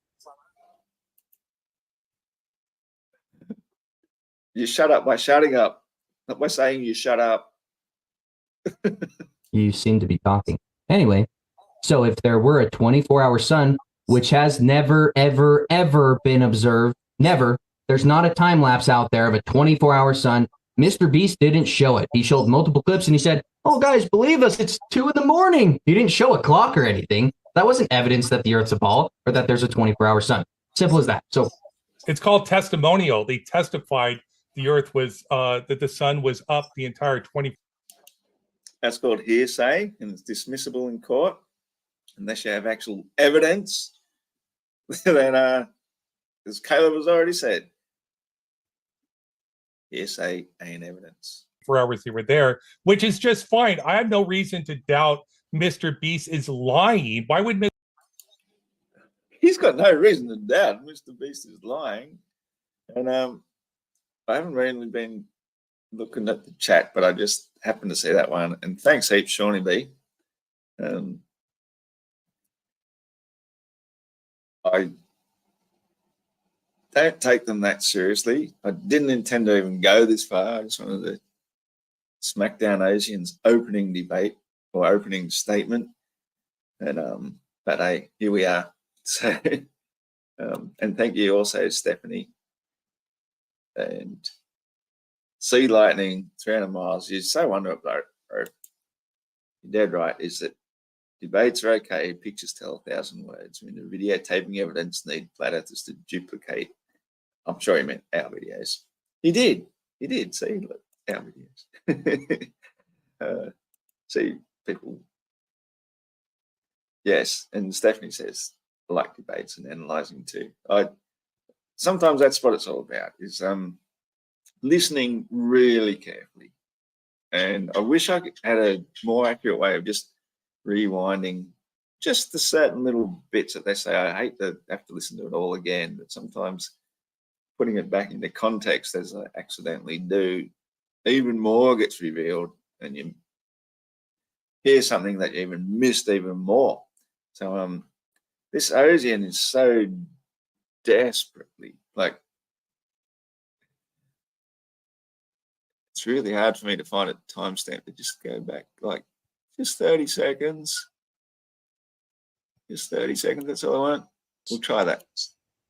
I mean, yeah, you said it yourself. You need the explanation, right? You need the science. You need to use the scientific method as well as the math. A lot of people just think they can throw out math and prove something. So I'd like to hear, what is your best evidence? Hold on. What is your best evidence for the Earth being a ball? Please go. So you need both. You need both the math and the explanation. Well, we weren't done with that. You responded. I'm going to rebut what you just said. So you need. See, there we go. We're responding on what you just said. He doesn't want to move on. Caleb is just going like, quick, let's just move on. We've done that. Move on. What's your best evidence? Ozian is so stuck in what he thinks he said, which he hasn't said fucking shit. You need both the math to describe what this thing is and an explanation. No. So you don't need the math at all, just an explanation. So you don't need to say that it's 5 miles away, and if we're going 60 miles per hour, how long it's going to take to get there. You don't, that's not an explanation to describe how long it takes to get there. You're just going to, like, oh, it just took me a period of time. I'd like to discuss the actual topic instead of math. Do you have any proof the Earth's a ball? Well, that's just part of your opening argument. Part of your opening argument was that we should ignore math. I want to get past that. We're not going to ignore math if it comes up during the argument. Is that correct? Do you have any proof the Earth's a ball? Can we discuss the topic at hand? Yeah, I just showed a video of it. So obviously, what about that proof the Earth's a ball? Well, Dean Otto specifically said if you're at the South Pole, am I him? You can, if you're Dean Otto specifically said, well, let me ask this: if you're at the South Pole, should you see the sun go all the way around you in a great circle? I didn't see a time lapse of them showing a 24-hour sun. I asked you a question. Can you answer the question? I didn't see a time lapse of them showing. So you can't answer the question. I'm not asking you about the results of their test. I asked you a question. Yeah, that's never observed. If you're at the South Pole and you see the sun go all the way around you in a great circle, would that mean the Earth is a globe? No, it wouldn't necessitate that the Earth's a ball. It would be interesting. It would be counter evidence. Can I finish my point? Yeah. You get? I shut up. You seem to be talking. Anyway, so if there were a 24-hour sun, which has never, ever, ever been observed, never, there's not a time lapse out there of a 24-hour sun. Mr. Beast didn't show it. He showed multiple clips and he said, oh, guys, believe us, it's 2 a.m. He didn't show a clock or anything. That wasn't evidence that the Earth's a ball or that there's a 24-hour sun. Simple as that. So it's called testimonial. They testified the Earth was, that the sun was up the entire 24 hours they were there, which is just fine. I have no reason to doubt Mr. Beast is lying. Why would Mr. Beast lie about? There's no reason to doubt that Mr. Beast is lying. What an interesting way of phrasing it. Ozian. Oh, the purple pimp has just come out with another Freudian slip. I have no reason to doubt that Mr. Beast is lying. The sun going around in a great circle around them all 24 hours a day. 50 hours, actually. They were there for 50 hours. You're genuinely asking me what Mr. Beast's motive would be to lie about the shape of the Earth? Yeah, you're calling him a liar, so please explain why he's lying. No, I have the negative claim. He literally put the words into his mouth and he's saying, well, I've seen no evidence to say I've seen no timestamps. I've seen no time lapse. I've seen nothing to prove it. Oh, so you're calling him a liar? You calling Mr. Beast a liar? How dare you? You have Nope. the positive claim. You just made a positive claim that he's being deceptive. That's your positive claim. You have a burden of proof to prove to me that Mr. Beast is lying. Otherwise, you have to say, I just don't know. Maybe he's telling the truth. So let me explain logic to you. If I am say, explaining logic to you. Come on, Ozian, shut the fuck up and let somebody explain logic to you. can I Just to talk? be You sure, good? let's give. All right, we'll give you about a minute, Caleb. Yep. Thank you. So I have the negative claim in this conversation. It's specifically about Mr. Beast proving, and again, that's hilarious that you're using somebody else's evidence to give your claim. Like you took a video from McToon, knowing this conversation would happen, and played it in your intro after reading a script. Either way, I have the negative claim. I'm saying I don't believe Mr. Beast. I think he could be being deceptive. You're saying, oh, I think Mr. Beast is right. I have the you have the positive claim. So your lack of positive and negative claim is not my problem. Okay. So you have to substantiate that Mr. Beast saw a 24-hour sun. You cannot with the little 20-minute video that he provided. He did not provide a time lapse. He did not show any compass readings. He did not show any clocks. None of that. So anyway, on to you. Let's hear what you have to say. Oh, very clearly. Just to be sure, though, just to back up, if it is the case. Wait a second. Moderators never moderate in the middle of a discussion like that. The fuck is James doing here, right? What the fuck is he doing? He got no business jumping in the middle of this here. He's got no horse in this race. It's a non-partisan channel. Why is he intervening and defending Ozian so vehemently here? It's almost like he's on the Globe's side. And it might not be. But if Ozian's right, Caleb, that if you did say that Mr. Beast is lying, and it's Ozian's, you could say, piece of evidence, that namely Mr. Beast's reasoning, is it seems fair that he can ask you in what way, but maybe I'm wrong. Maybe you're like, wait, I didn't say that Mr. Beast was lying. I just want to be sure we're all on the same page, because I'm not sure if people know where you stand on this. So I'm saying I have the negative claim with Mr. Beast's evidence. I'm saying he did not I'm asking prove if that you there's... said he was lying. Wow. I've never once seen a moderator in any debate jump in like that to ask twice. Caleb is being very, very honest here and saying he doesn't know if he's lying or telling the truth. He hasn't seen enough evidence to support the claim that he's telling the truth. And the moderator is jumping in on defense of the one who's made the claim that the beast has told the truth. And now it's up to you to prove he's not. Caleb handled this like a champ. Sure. Why not? Okay. So So that's a then positive Ozian, I think, is claim. saying like, hey, this was my piece of evidence, namely that this case or argument that Mr. Beast is putting forth. And then Ozian saying, okay, but can you explain to me how is Mr. Beast lying? Unbelievable. The moderator jumps in a third time defending Ozian's challenge. I've never seen the moderator do anything like this before in my life. Wow. I guess he's obviously pissed off because, as Stephanie says before, that Caleb refused to go on to debate Ozian unless James moderated it, which I can understand that, but I wouldn't really give a shit who moderates. I'd rather the moderators just shut up and let us have it out myself a lot of the time.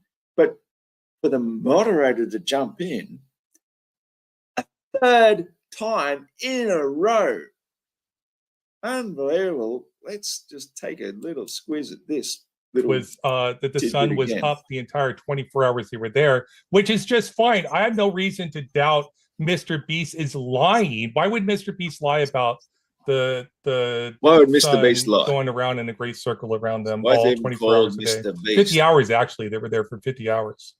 You're genuinely asking me what what Mr. Beast's motive would be to lie about the shape of the Earth? Yeah, you're calling him a liar, so please explain why he's lying. He didn't. No, I have the negative claim. You have the positive claim. You just made a positive claim that he's being deceptive. That's your positive claim. You have a burden of proof to prove to me that Mr. Beast is lying. Otherwise, you have to say, I just don't know. Maybe he's telling the truth. So let me explain logic to you. If I am say, explaining logic to you. Can Just I talk? to be sure, You good? let's give. All right, we'll give you about a minute, Caleb. Yep. Thank you. So I have the negative claim in this conversation, specifically about Mr. Beast proving, and again, that's hilarious that you're using somebody else's evidence to give your claim. Like you took a video from McToon, knowing this conversation would happen, and played it in your intro after reading a script. Either way, I have the negative claim. I'm saying I don't believe Mr. Beast. I think he could be being deceptive. You're saying, oh, I think Mr. Beast is right. I have the you have the positive claim. So your lack of positive and negative claim is not my problem. Okay. So you have to substantiate that Mr. Beast saw a 24-hour sun. You cannot with the little 20-minute video that he provided. He did not provide a time lapse. He did not show any compass readings. He did not show any clocks. None of that. So anyway, on to you. Let's hear what you have to say. Oh, very clearly. Just to be sure, though, just to back up, if it is the case, this is really it might not be. But if Ozian's right, Caleb, that if you did say that Mr. Beast is lying, and it's Ozian's, you could say, piece of evidence that, namely Mr. Beast's reasoning, is it seems fair that he can ask you in what way, but maybe I'm wrong. Maybe you're like, wait, I didn't say that Mr. Beast was lying. I just want to be sure we're all on the same page, because I'm not sure if people know where you stand on this. So I'm saying I have the negative claim with Mr. Beast's evidence. I'm saying he did not I'm asking prove if that you said he was lying. Two. So he's already said he doesn't have to prove he's lying. He just has to say, I disagree with him. He hasn't given enough evidence. Sure. Why not? Okay. So then Ozian, I think, is saying like, hey, this was my piece of evidence, namely that this case or argument that Mr. Beast is putting forth. And then Ozian's saying, okay, but can you explain to me how is Mr. Beast lying? It makes, it seems like it's reasonable to ask. That would be asking me to go against logic. I have the negative claim, so I don't have to provide the burden of proof. So that's as simple as it goes. Well, that's just not the case. You're making a positive claim that he's lying. So it's so if I tell you, Ozian, you know what, man, I can jump 100 miles into the air. Is it your burden to prove that I can't, or my burden to prove I can't? If you're providing that Mr. Beast brought claims and evidence that the Antarctic sun actually exists in the form of Did you notice that? James struggled to take that sip of coffee. He bit his tongue and he realizes, yeah, he's got to let this go on. 3 interventions he had. Like the first one, you could probably overlook out of the 4 that we counted, because he was just trying to, say, if somebody's presenting something as proof, well, it has to be substantial proof. And Caleb questioned the proof. Is it substantial? No, it's not. He said, where's the time lapse? Where's the picture of a clock? Where's any of those things? The moderator totally fucking lost it. 24 hours. You have the burden of proof, not me. This is extremely simple. I actually went over this in my actual introduction. I don't know how we're doing. No, you're making a positive claim that he's being deceptive. I don't want to get bogged down. Forgive me, but it sounds like this might be a good opportunity where we jump to something else. It is pretty clear that I think we're all on the same page. Like, we recognize that Caleb doesn't want to explain why Mr. Beast is lying. He just wants to say it. So it's impossible. I think we're settled there. It's impossible for me to prove why he's Caleb, lying. if you want to try to challenge something from Ozian. Again, Caleb tried to intervene there. It's impossible to prove why he's lying. It's not his argument. He's just saying he could be lying. We haven't seen enough proof. It's not upon Caleb to prove that he's lying. That's a ridiculous claim that he should even have to do that when it was not even his argument in the first place.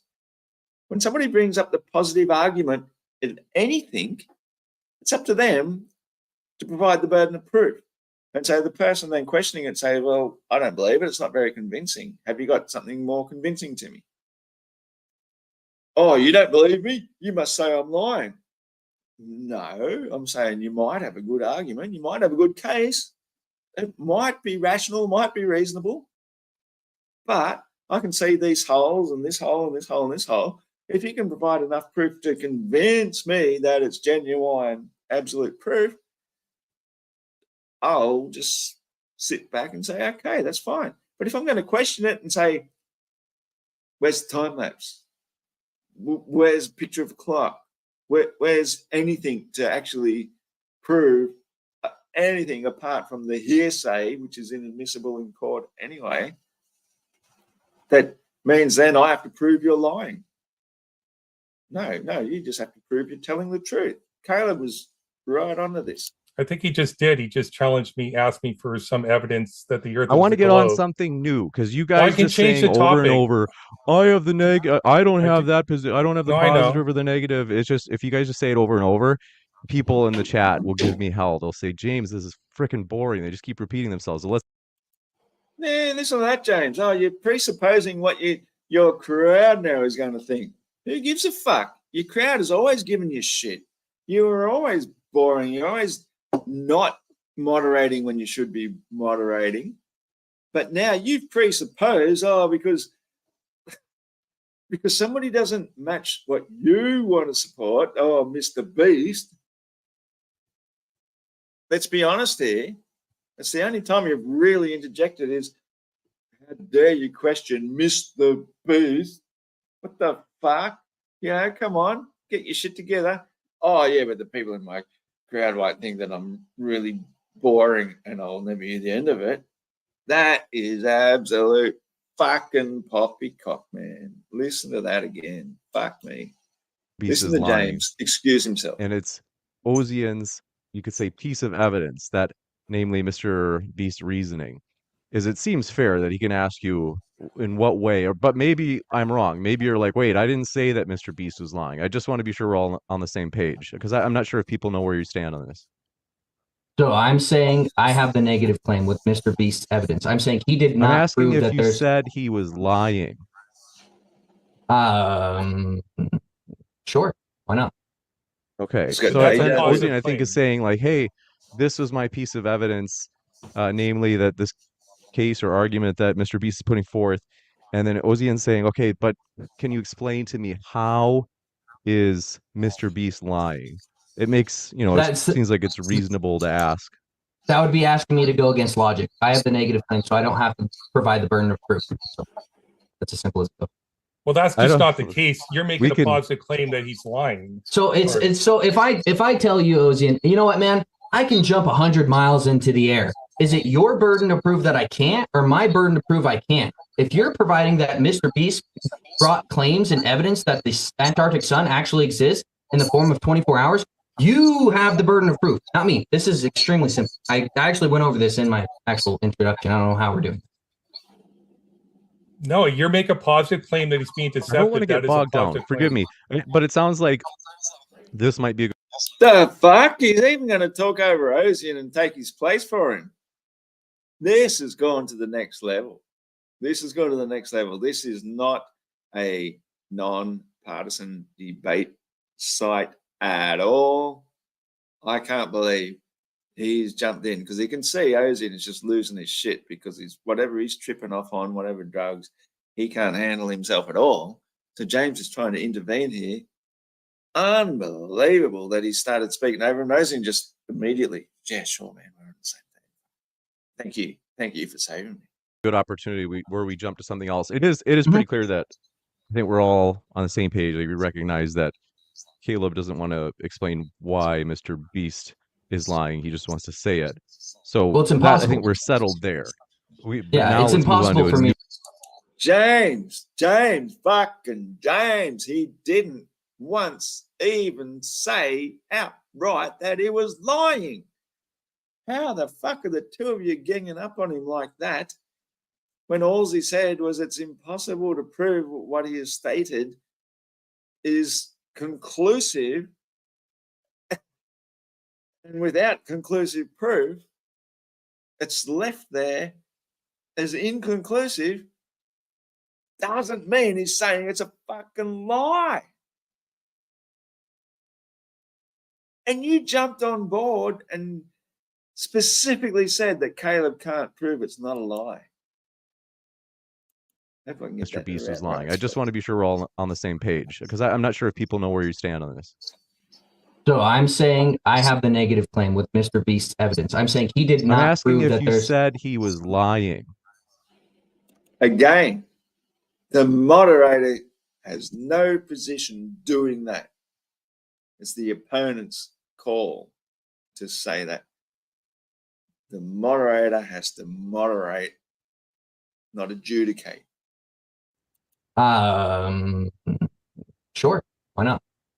Okay, So so that's a then positive Ozian, I think, is claim. saying like, "Hey, this was my piece of evidence, namely that this case Wow, or the argument that channel's Mr. gone Beast is putting forth." downhill. And then Ozian saying, "Okay, but can you explain to me how is Mr. Beast lying?" It makes, it seems like it's reasonable to ask. That would be asking me to go against logic. I have the negative claim, so I don't have to provide the burden of proof. So that's as simple as it goes. Well, that's just not the case. You're making a positive claim that he's lying. So it's so if I tell you, Ozian, you know what, man, I can jump 100 miles into the air. Wow. Is it your burden to prove that I can't, or my burden to prove I can't? If you're providing that Mr. Beast brought claims and evidence that the Antarctic sun actually exists in the form of 24 hours, you have the burden of proof, not me. This is extremely simple. I actually went over this in my actual introduction. I don't know how we're doing. He did. No, you're making a positive claim that he's being deceptive. I don't want to get bogged down. Forgive me, but it sounds like this might be a good opportunity where we jump to something else. It is pretty clear that I think we're all on the same page. Like, we recognize that Caleb doesn't want to explain why Mr. Beast is lying. He just wants to say it. So it's impossible. I think we're settled there. Now it's impossible for me to prove why he's Caleb, lying. if you want to try to challenge something from Ozian. I think he just did. He just challenged me, asked me for some evidence that the Earth. I want to get on something new, because you guys just saying over and over, I have the negative. I don't have that position. I don't have the positive or the negative. It's just, if you guys just say it over. Even there, wow. Now he starts with the mocking. Him and Ozian together. This is definitely a shill channel. Absolutely a shill channel. 100%. Over and over, people in the chat will give me hell. They'll say, James, this is freaking boring. They just keep repeating themselves. So let's go to something new. I do want to, but I want to push back against another claim, because he's arguing that he doesn't have a positive claim. This is globe versus flat, so we both have a positive claim that we have to support about the geometry of the Earth. And that was interesting, because every time Caleb tried to just say to you, Ozian, what evidence do you have for the globe? Boom. Change the subject. He tried to get back. What evidence do you have for the globe? Boom. Change the subject.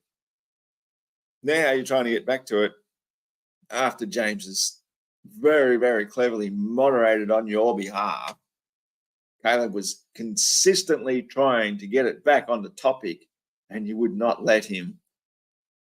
James chewed Caleb's ass, and now he's letting you give free rein to direct it wherever you want to go. So I want to ask you related to the second law of thermodynamics, which states that in an isolated system, entropy tends to increase. I have a question for that claim. That if you're claiming that space is not real and the Earth exists in a closed and isolated system, how do you explain the regulation of Earth's temperature? The sun clearly provides heat. Anybody can experience the heat from sun. Caleb does it again. Look.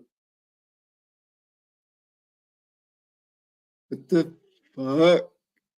The fuck are you talking about, man? Yeah, I understand now too, Stephanie.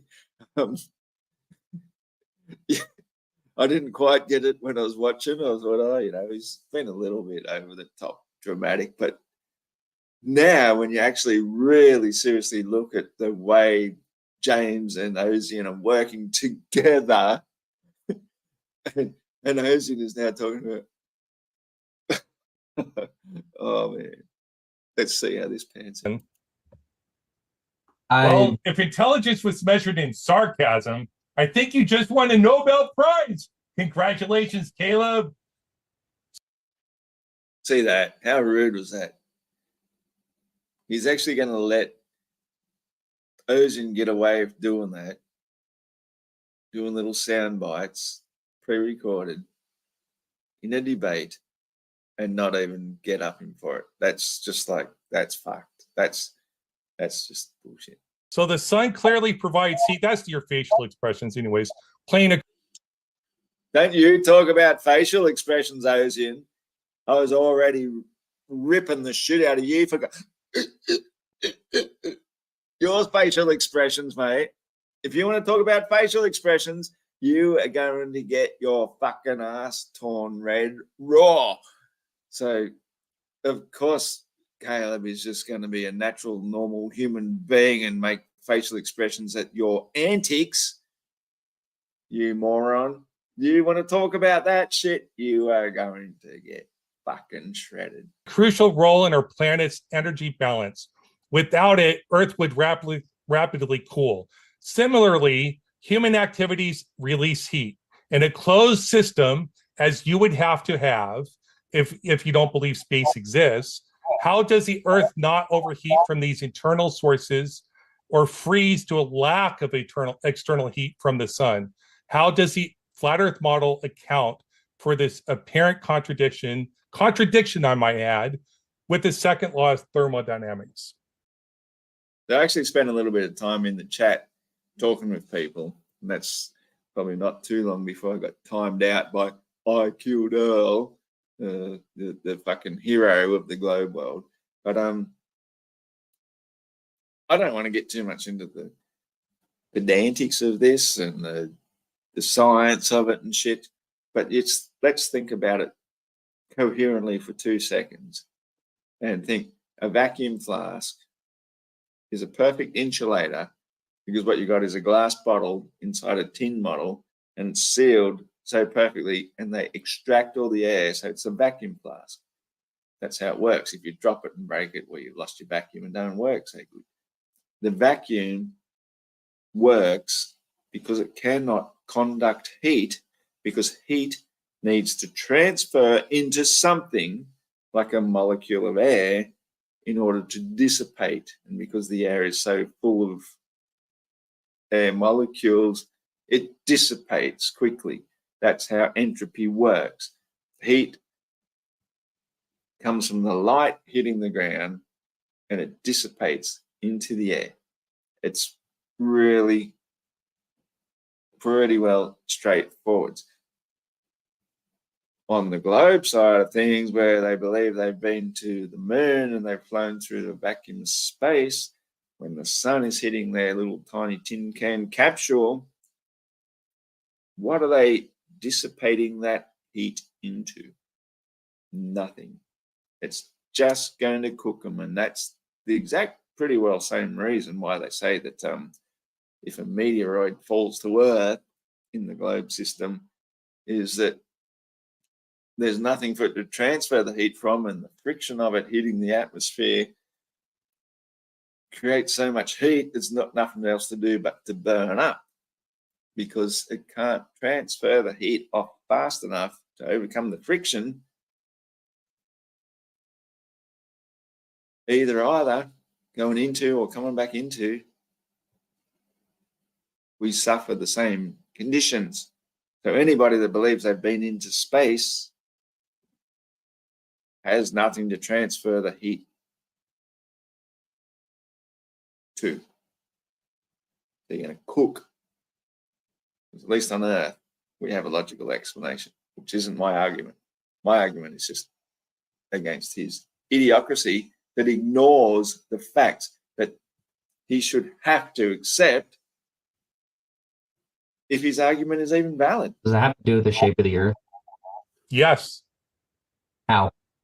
It's a what's the Earth to you? What is it? No, we're talking. You were literally just went on a script. You just read a script about the sun. I read a question I had, so I could be clear on my question. Did you understand it? I could repeat it. I answered your question. Nobody wants you to repeat your question. That's irrelative to the conversation at hand. We're talking about the shape of the Earth.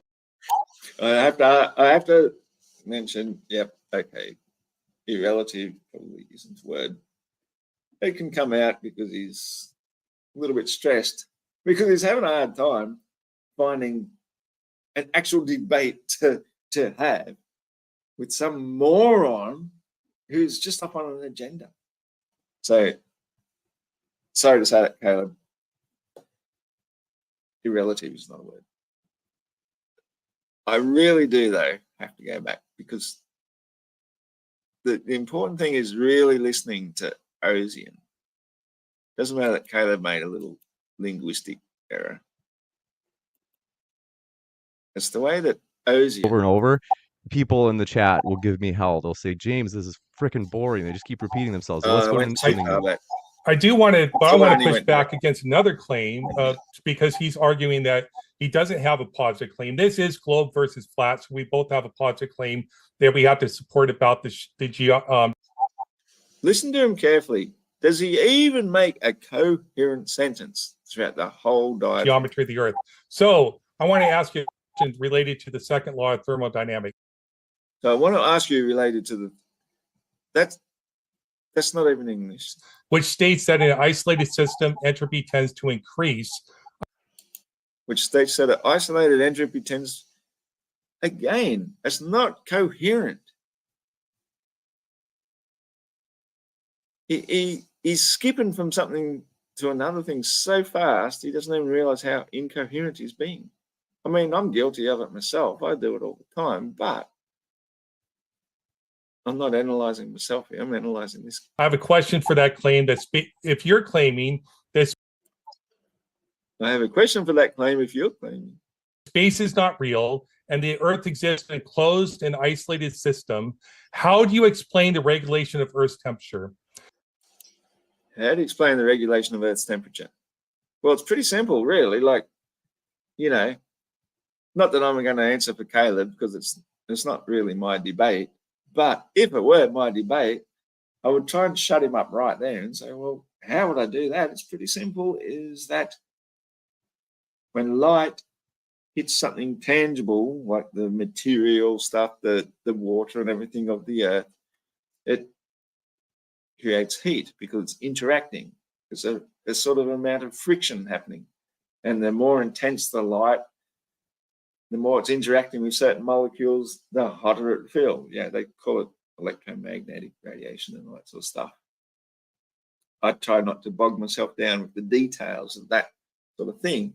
But as it then reflects back up, it does the reverse thing, as they call entropy. And the water molecules, when they reach that certain height, that's what we call the cloud level. It basically cools down. And the heat, for want of a better word, it is lost. It goes. It's not always necessarily transferred to something else to carry it away, even though technically that's what it is doing. It is still lost. Heat goes to cold. It's just the way it works. Anyway, as I said, it's not my... The sun clearly provides heat. Anybody can experience the heat from sun. Well, if intelligence was measured in sarcasm... I do have to stop it there. The heat does not come from the sun. It comes from the light and radiates back upwards. I think you just won a Nobel Prize. Congratulations, Caleb. So the sun clearly provides heat. That's your facial expressions anyways. Oh, now I see what he did. Did you see that? That was just the height of rudeness. Not even the sort of shit you could bring to a debate. Why the moderator would even allow that? That was just pathetic. Absolutely pathetic. Playing a crucial role in our planet's energy balance. Without it, Earth would rapidly cool. Similarly, human activities release heat. In a closed system, as you would have to have if you don't believe space exists, how does the Earth not overheat from these internal sources or freeze to a lack of external heat from the sun? How does the flat Earth model account for this apparent contradiction, I might add, with the second law of thermodynamics? Again, it's a begging the question fallacy. He even said that it's increased by human activity. I mean, for fuck's sakes, the Earth, whatever belief you believe in, has been in existence for a very, very long time. We've had ice ages, apparently.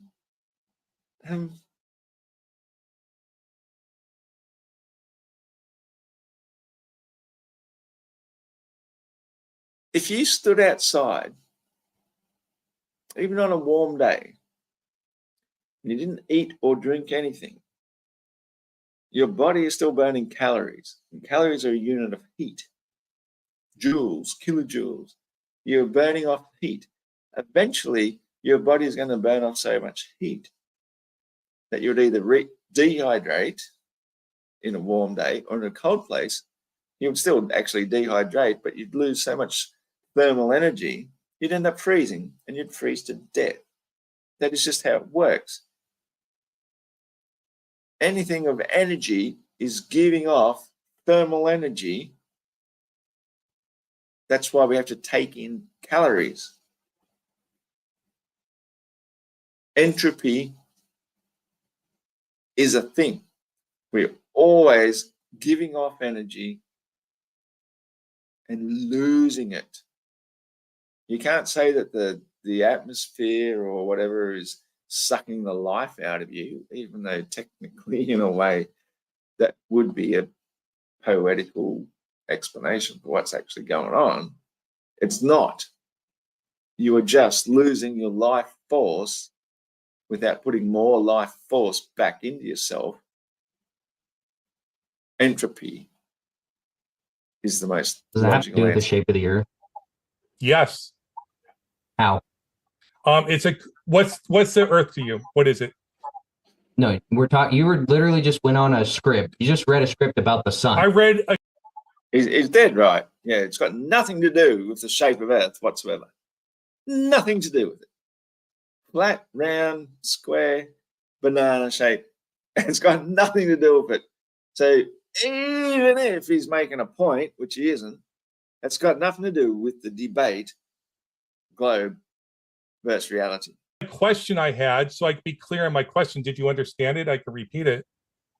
I answered your question. Nobody wants you to repeat your question. That's irrelative to the conversation at hand. We're talking about the shape of the Earth. Yes. Not the sun. This question had nothing to do with the sun. It has to do with the second law of thermodynamics to explain how we don't die from overheating if we're in a flat plane with a dome enclosed over us. How do we not overheat? I'm half expecting a judge to pop out and score a debate like an Olympic event. One for argumentation, but a perfect 20 for theatrical facial expressions. Yeah, the guy has totally lost his shit. He's tripping balls. He's putting in little sound bites he's made of himself because he thinks it's going to be appropriate and funny and going to make him more popular. Oh my goodness. That's actually sad. It's sad, Ozian, because you come and excuse yourself later for having Tourette's syndrome and you think you're going to, gain sympathy points or something because you're a disabled fuckwit. That's all you are, man. You're quite capable of doing this sort of shit. You've just shown the world what a fucking moron you are, putting sound bites of yourself into the middle of a debate as though it's the Ozian show. And this is supposed to be modern day debate. You brought this channel down to a lower level than I thought it could possibly go to. This channel is fucking done, thanks to dickheads like you being supported by dickheads like James. Don't do that again, bro. Then don't make your silly expressions, dude. It's not an argument. When you're making ridiculous arguments that aren't even relevant to the conversation, you're gonna Hold on. get. All right. I'm sure people are face palming. What? James is jumping in and defending Ocean while Caleb is actually telling him to don't do that again, man. That's fucking stupid. Fucking hell, James. Seriously, you were jumping in and telling Caleb to shut up because Ocean has every right to be a fuckwit right now. It's all right, just because we've already heard much of this, I do want to say, all right, Ozian, so just for anybody who's new to the topic, because you guys are much more familiar with these topics. Wow. Ozian, if you just want to explain to the audience in terms of how it relates to the flat. Wow, you're going to give Ozian another platform now? Seriously? While Caleb is trying to defend himself and tell him to stop being a fuckwit? Unbelievable. Oh, James Kunz, you're living up to your name, man. It should be pronounced the way that the Germans pronounce it, Kunz. Versus globe Earth, we'll give you a chance to do that. Yeah, so second law of thermodynamics and a pressure gradient and the Earth not overheating from the sun is perfectly explained by space existing, the Earth being not a closed system, and we get heat during the day from the sun, and that heat dissipates during the night. Where would it go, Ozian? Remember again? Remember what I just said about the vacuum chamber, the vacuum flask? The more of the vacuum it is, the more the heat won't go off. You've just debunked your own argument, man.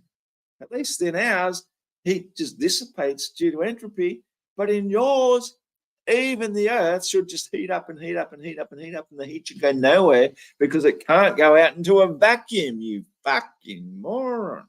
And like if you get a cloud layer, it helps actually trap heat in. Like that's what is all perfectly explained by globe model and the math and the science and the testable predictions that we make from that. Matter of fact, just the fact that we can predict lightning.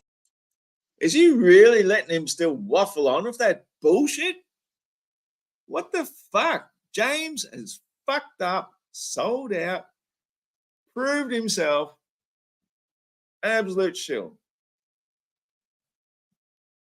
I only subscribed back to the channel today so that I could comment, but I've already unsubscribed. There's no way in the world I would ever participate as a willing subscriber to this channel ever again in my life. They have totally lost it, proven themselves sellouts.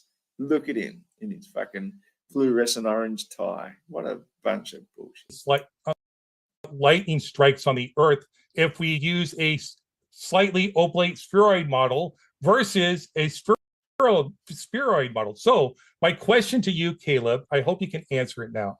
On your flat Earth model.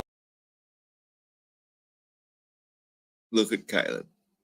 He cannot believe it. He cannot believe what he's shown himself into. Look at Jane. Professional. Look at Ozian. Professional tomato.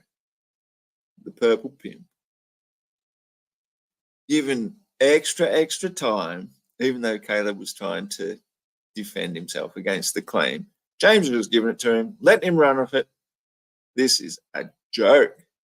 How do you explain the second law of thermodynamics and why we don't die from overheating? To have gas pressure, you have to have a container. Do you even know what entropy means? What's entropy? It's not my question. It was your question, Ozian. He's got it straight away. He's shaking his head that anybody could be so stupid to not even understand what entropy means. And so that's why he's going, well, do you even know what entropy means? That's not my question. You answered the question. Are you avoiding the question? Is this a debate or like just straight sophistry, like monologue? No, are you going to engage? A question. I am. You asked me a fucking oath. Are you going to engage, Ozian? Are you going to engage? Exactly. What is entropy? Caleb is just trying to bring this back to the very basics, and you refuse to listen. And James is letting you get away with it. And then if Caleb steps outside the line, James will step in and pull him back. But he's just letting you get away with absolute fucking bullshit. This isn't a debate. Question, I answered it with the Okay, prove the sun vacuum going of around. space exists. I don't Prove the vacuum of have space. to Yeah, you do. prove So you it. have a positive claim. I asked you a Just to be question sure that there's you're not too much answering. interrupting. Is that okay? So Caleb, it sounds like, are we on the same page where you'd say like, okay, I do now understand. We've gotten to the point where you're saying like, I see No. how Ozian's case No. about the law of thermodynamics in particular has to do No. with the flat versus Globerist. So- Because it sounds like is it What? James, are you really saying, are you asking Caleb if he's on board with Ozian? Did you see that? Ah, fuck me. I'm so sorry. I'm model going to go versus too far a back. spheroid model. So my question to you, Once Caleb, again, I hope you can answer it now. Watch when James On your flat Earth model, how do you explain the second law of thermodynamics and why we don't die from overheating? To have gas pressure, you have to have a container. Do you even know what entropy means? What's entropy? It's not my question. Can you answer the question? Are you avoiding Is the this question? a debate or like just straight sophistry, like monologue? No, I asked Are you going to asked me a engage? question. I am. You asked me a question. I answered it with the Okay, prove the sun vacuum going of around. space exists. I don't Prove the vacuum of have space. to Yeah, you do. prove So you it. have a positive claim. I asked you just a to be question sure that there's you're not too much answering. interrupting? Is that okay? So Caleb, it sounds like, are we on the same page where you'd say like, okay, I do now understand.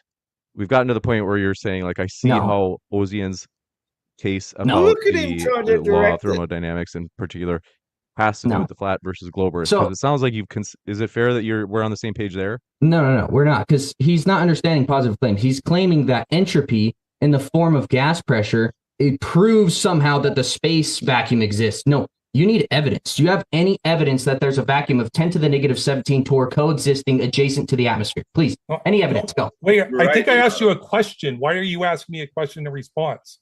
Why can't you answer the question? You can say, I don't know. I don't know why we don't die from like a thermal runaway because we're in a friggin' container, like a pot Wow. on a stove with no heat coming out. And the water will eventually boil and we'll eventually all You die. want me to answer? I want you to explain how that's explained on a flat Earth Yeah. model. Yes, thank you. Do you know what attenuation is? Explain What's it. attenuation? Explain it. Admit you can't define it. I can explain it. I understand communications theory very well. Let's hear it. understand. I don't need to. It's your argument. Present your argument. No, let's hear it. You should Explain understand my it. You argument should if be you able to- understand it. Okay. I know what You're gonna yell? attenuation. I know what attenuation means. What Make is it? your argument. I don't need it. Is that about You the don't, same okay, thing? we'll just go on without you with just assuming you have no idea what attenuation is. Don't Explain interrupt it with me. the word Don't attenuation. interrupt me. Oh, Do you're not being interrupt me. smug and sarcastic. Just present your argument. Don't interrupt me, buddy. This All right, is Calm just down. For fuck's sakes. If you don't know, Ozian, just say you don't know. Stop pretending you do know. And just let the guy speak. He's only trying to make a statement to try and explain what attenuation means. For fuck's sake. I mean, we've got Take all some right. deep I've breaths. got to You jump asked in. me a question. I was Please. responding. But can we split it up into times? Well, apparently you need that. What I we're do, gonna do 'cause you is won't- He obviously does. Man, the fucking tomato dude can't shut his mouth. I don't know what he's on. He's definitely on some sort of meth trip or something. Honestly, nobody could be that rude and not let the opponent speak. He's trying to act as though in this entire debate that he doesn't even have an opponent, as you could see from the opening statement. It's just him and James trying to just talk over some random flat earther. Oh, this one's a young, inexperienced one. We'll just, I don't know, talk all over him or something. Let Caleb speak, man. Give him a minute. Stop all right, talking. gentlemen, No, that would be please. you. I'm being Sorry, James. just relax. So what we'll do is we'll go into 1 minute segments. I think Ozian, just if you can briefly ask the question that you originally asked. Ah, Fucking hell. Straight back to Ozian again while Caleb is in the middle of his thought, what he's trying to say. They've done the same to me too. You know, when we start getting into a heated debate, I'm like trying to finish my point. No. We'll just give it back to the other guy. And by that stage, you've forgotten what you're going to say in the first place. And we'll give Caleb. I need you to control yourself. Then we'll give Caleb a chance to respond. Go ahead. I need you to control yourself.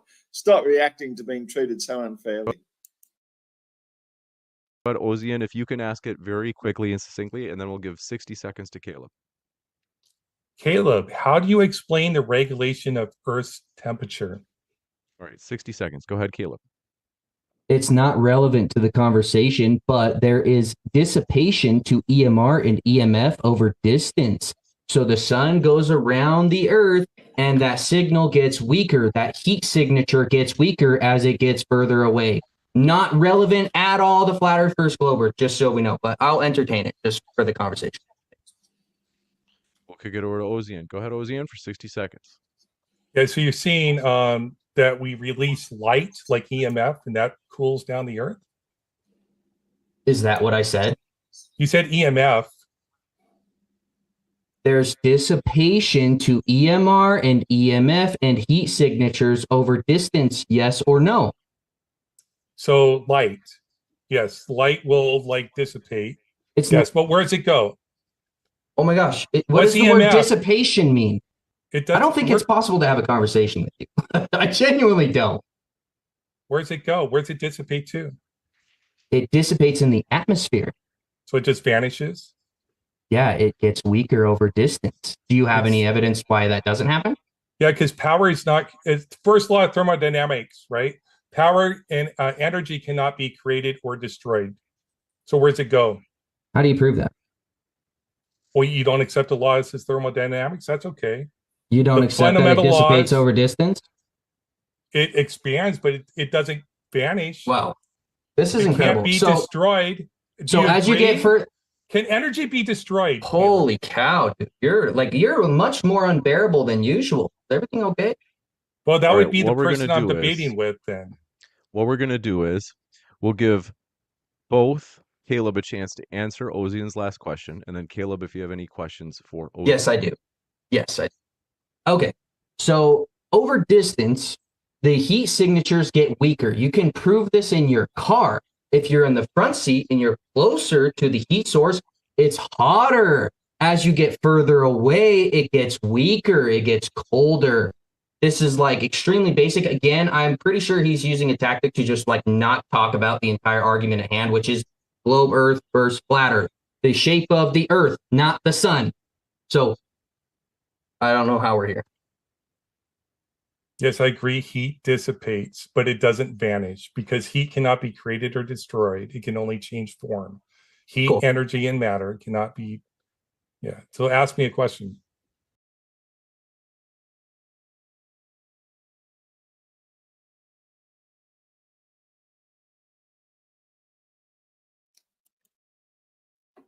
Sorry, I thought I hit the unmute button there. I think that's a disingenuous argument because I personally think that heat can be lost and it can be, you know, when they say that energy cannot be created or destroyed, I think that is untrue. I think that the heat is the perfect example of something that you can certainly feel when you're in the sunlight and you step into the shade, you lose it. You're not necessarily giving it off. It's not the best example, of course, but there are examples where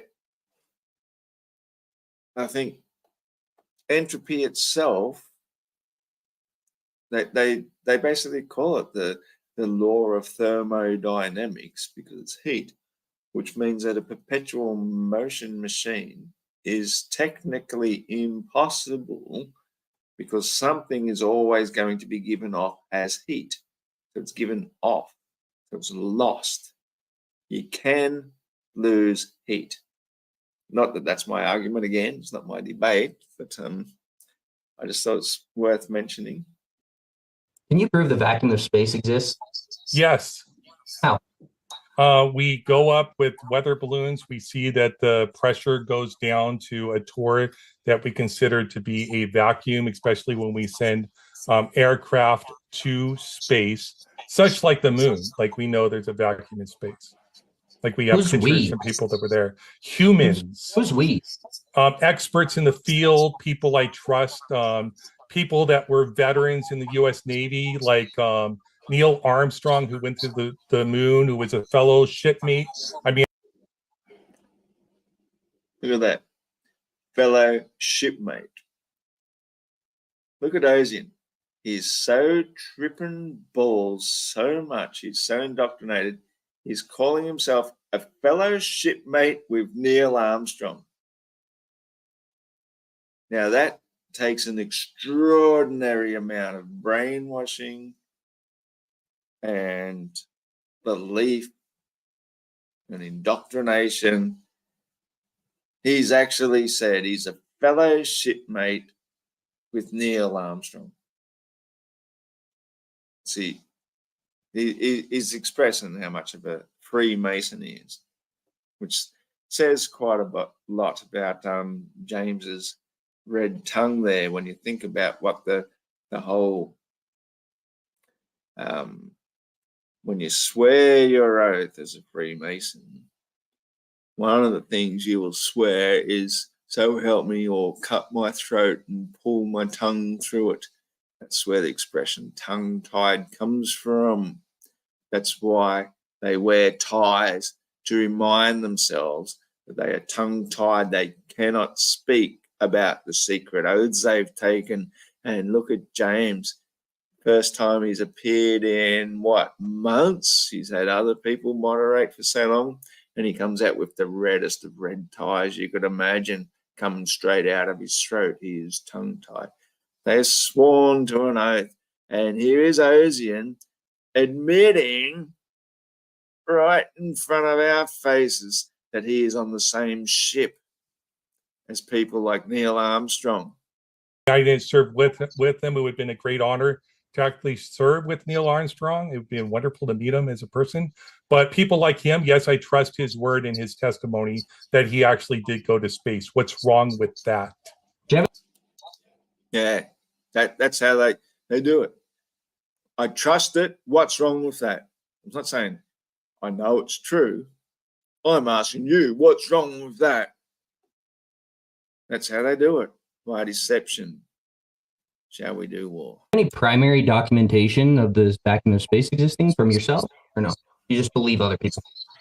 Primary documentation. Did I measure the vacuum of space myself personally? Yeah. Did you measure the creation of the earth from God personally? Because you claim, Look at that.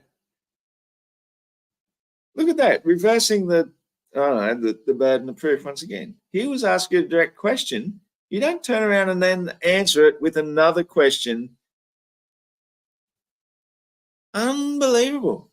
He's well trained. He's working his way up to the 33rd degree. You claimed in your opening argument. In your opening argument, you said the flat earth was evidence that the earth was created. Wrong with that. Do you have any primary documentation of the vacuum of space existing from yourself, or no? You just believe other people?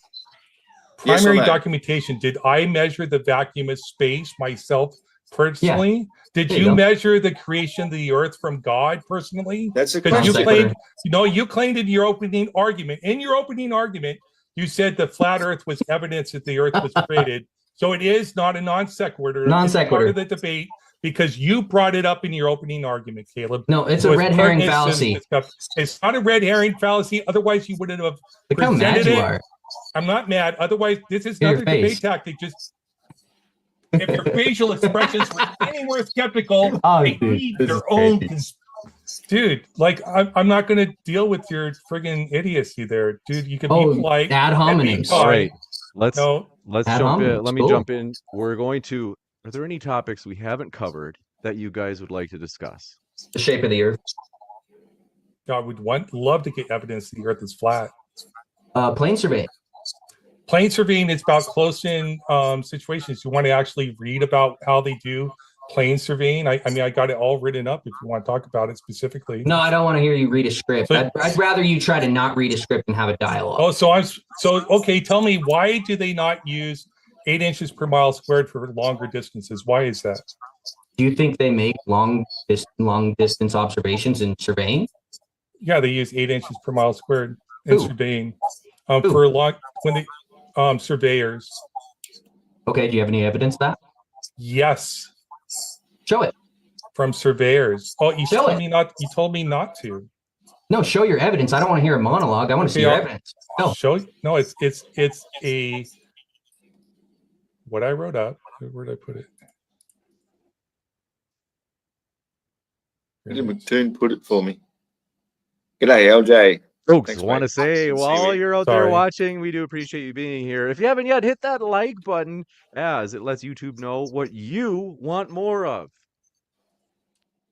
Yeah, we don't want to see our guy look bad. Let's just jump in and make an announcement while he's looking like a freaking idiot, giving a lot of dead air time. If you're like me, Okay, go ahead. What was the end? sorry. Yeah, all right. Yeah, go for me. For We know. larger areas, Show it. He wasn't blocked, LJ. I was. They blocked me again today. But that was that I love Earl fucking creepo weirdo. Strangest person. Anyway. specifically with geodesic surveying is used, which takes the Earth's curvature into account. Plane surveying is just a matter of practicality and scale, not a statement about the Earth's shape. So Okay, when they do geodesic surveying, they have to take the shape of the globe into account. Such like Finish with speaking. me and my work that I've done as a commissioning engineer for substations, we have a line that goes from California, it's like up towards Canada, is like 830 miles long. He'd finished speaking. Caleb was trying to address it, and now I was just going to fucking rant and rave, and of course the moderator's just going to allow it. That is unbelievable. The double standards they show. And it's not just double, it's like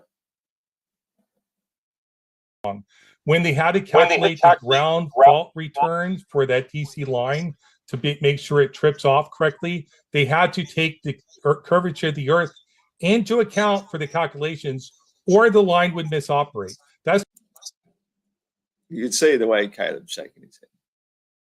It's unbelievable. Unbelievable.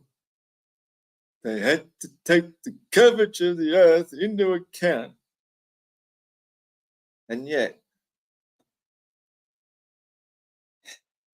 if you listen to it later, I'm not going to get to that for sure. I'm nearly ready for bed now. But listen to him later, and he's saying that the electrostatic charge goes up the line, up the pole. And now he's saying that the curvature of the Earth pulls it down. He's so full of shit. just a fact. If you want to deny it, that's fine. You can call the people I work with liars too. So where do we get our information for geodetic surveying? Where do they get their survey information to create a geodesic? From the shape of the Earth? What do you mean? No, wrong. Want to try again? Sure. Why don't you tell me, Caleb? I'm not an expert in geodesic surveying. I can tell. They get it from plane surveyors. Smugness is not an argument, Caleb, but go ahead. Don't try to derail, buddy. No, look at that. Shut up, fucking Osian. Shut the fuck up and let the dude speak. He's just gone and proved you don't know what the fuck you're talking about. He's talking about it, and yet James just lets you speak over him and over him and over him. How typical. I mean, idiot, because you say, well, you obviously don't know that. It's your debate tactic. It's how you engage in debate. But go ahead, Caleb. Shut up. They get it from plane surveyors that assume the Earth is flat. No, they don't. Geodesic surveying does not assert the Earth is flat, because geodesic survey. You know what's a geodesic? It's a not a flat surface. No, a geodesic. You don't even know what a geodesic is. It's a curved path. No shit. You said it was curved. Oh my gosh! I didn't say it was a sphere, did I? Okay, where did geodetic surveyors get their evidence then? Do you have any evidence for where they get their survey data? Where did they get it? They take the measurements and it matches the predictions of a curved Earth. I don't know what you're Probably talking shouldn't about. make claims like this if you have no idea what you're talking about, because it's going to be very apparent to anybody that looks into this that you're wrong. Yeah, anybody can look into I'm still geodesic talking. surveying. I'm still talking. You're Like, insulting let's me. give Don't insult Caleb me a chance. in your responses. Let's give Caleb a chance. I promise we'll come right back to you, Ozian. Yeah. So geodetic surveyors get all of their data from plane surveyors.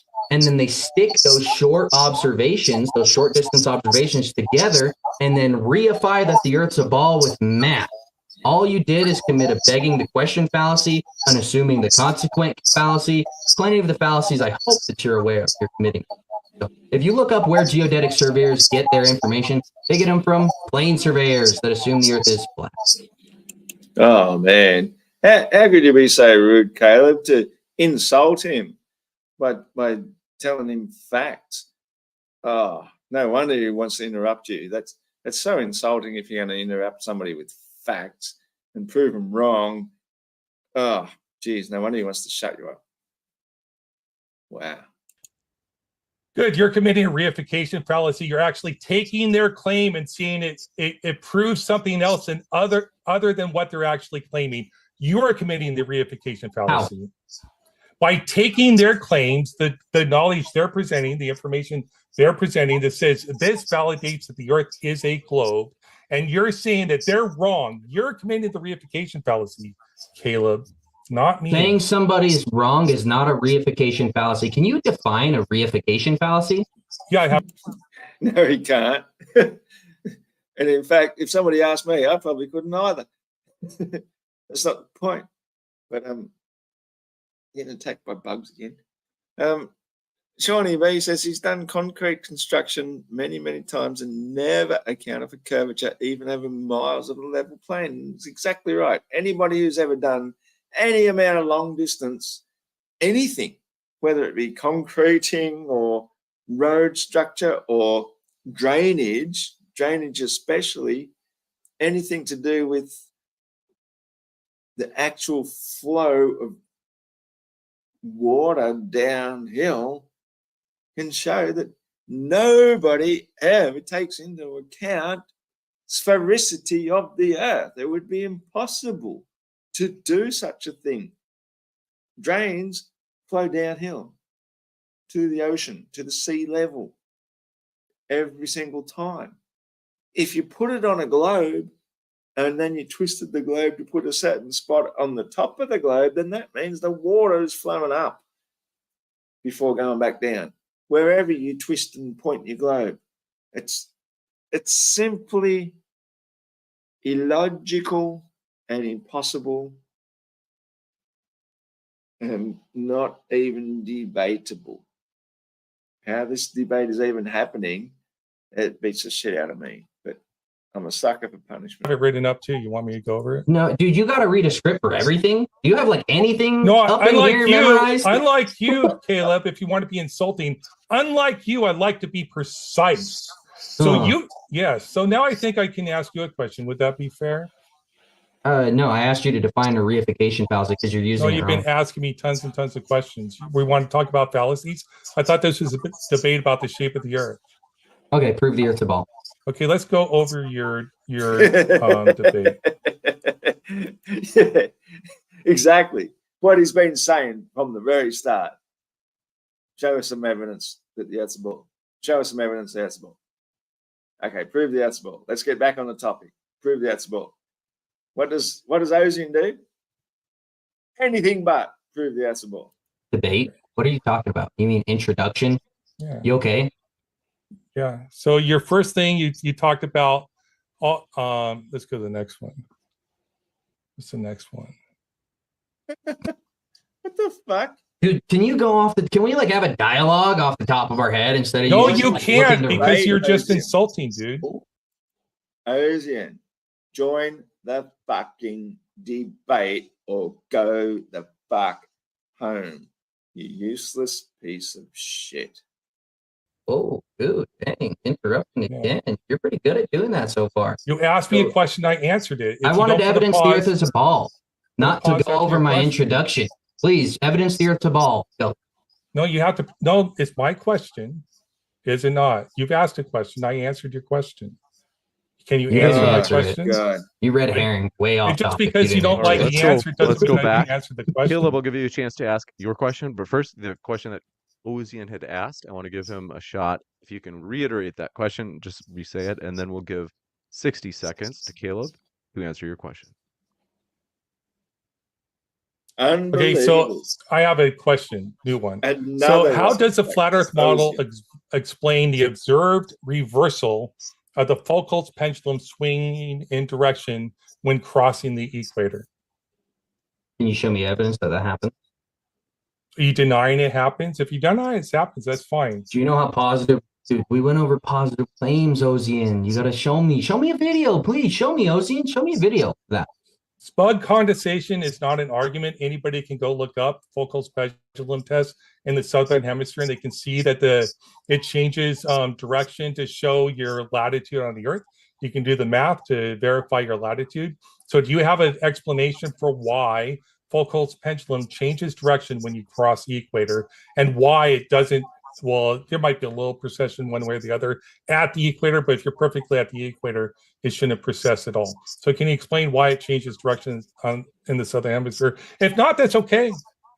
It depends on your cardinal orientation of the apparatus. So again, you would need to like show some evidence, my friend. You'd need to show some videos of both sides before you make a claim like that and just ask for an explanation. So if you In fact, if I was Caleb right here, I'd just say, no, I don't know. And then I'd go back to asking my question. That would be the easiest way about it. Just like, no, I don't know. As simple as that. Because Ozian is quite happy with that. He'd rather hear him say that he doesn't know. That'd be the easy way out of that. But Caleb dug himself deeper into the hole, and let's see if he comes back out of it and can actually ask Ozian a question. It'll be interesting. got the videos, I'm very willing to watch them. If you don't understand the observation, you can just say you don't understand it. We can move on. Is that to what I another said? question. I'm not going to show a video, Caleb. This is a debate. Okay. This is a See what I mean? It's like it's just easy to say, right, yeah, okay, you're right. Let's move on. That's how you get around shit like that when they ask you trick questions. They're just throwing you in, saying, "Oh, prove something that we claim that can't be proven. We can't show you." Just say, "Okay, yeah, no, I don't understand it. It's beyond my ken." show. Smug condescension is still not an argument, and I'm not going to continue this discussion if you're going to continue to behave in this manner. Quit. Oh, because you've already just been told that James is going to give Caleb the opportunity to ask you a question, and you're not going to continue because, wow. Show evidence or quit.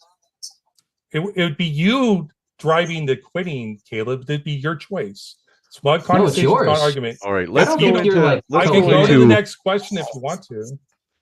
Go. This is your great opportunity, Caleb. You can ask a question, and then we'll give you Ozian 60 seconds to answer, just like we did for Caleb. Can you show me any measurements of curvature over the ocean? Yeah, I could show a video of that. Like I did a video.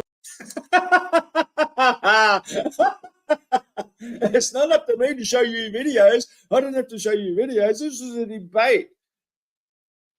Oh, yeah, I can show you a video Of a drone footage going up 150 feet in elevation that showed that where the ship was exposed, more of the bottom of the ship was exposed as you went up in elevation with the drone, which is only explained by the water blocking the. Am I speaking like you're just making making noises just as. come on. Fucking hell, Ozian. It's not like he's speaking over you. He's just nodding his head or shaking his head and grunting a little bit. It's not like he's stopping you from speaking and speaking right over you, you fuckwit. Say, oh, look at this stupid guy talking. Like, yeah, talking. Keep going. Anyways, I know this is your tactic, but so my drone footage in particular, if you watch my debates, you've seen it, specifically shows that water curves. Do we see in Euclidean geometry or hyperbolic geometry? Do you have a response to my conclusion or not? This is very pertinent to the conversation. So yeah. Then respond to it. I don't need another follow-up question. Do you know what Euclidean geometry is? Yes, I understand geometry very well, but you said you don't want to talk about math. Why are you bringing up math, Caleb? It's not math. Euclidean geometry is math, Caleb. It's straight lines versus hyperbolic. You could just say you don't understand, and I'll explain it. You understand it or no? Hyperbola's geometry is math, Caleb. You said you don't value math. Why are you bringing up math?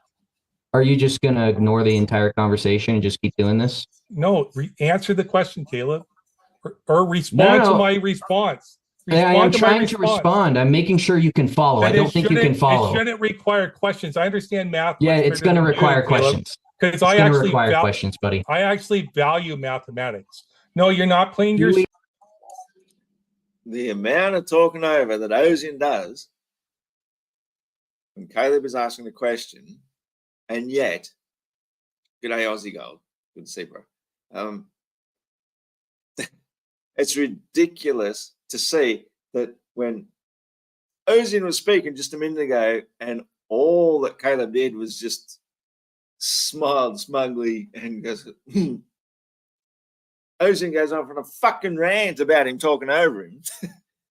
And yet when Caleb is trying to talk, Ozian is going off on a fucking rant talking over him. I mean, he must be on some really good fucking meth. That's all I can say. I've never touched it myself. I've known a few people that have touched it. I've heard a lot of stories about the shit. I've watched Breaking Bad.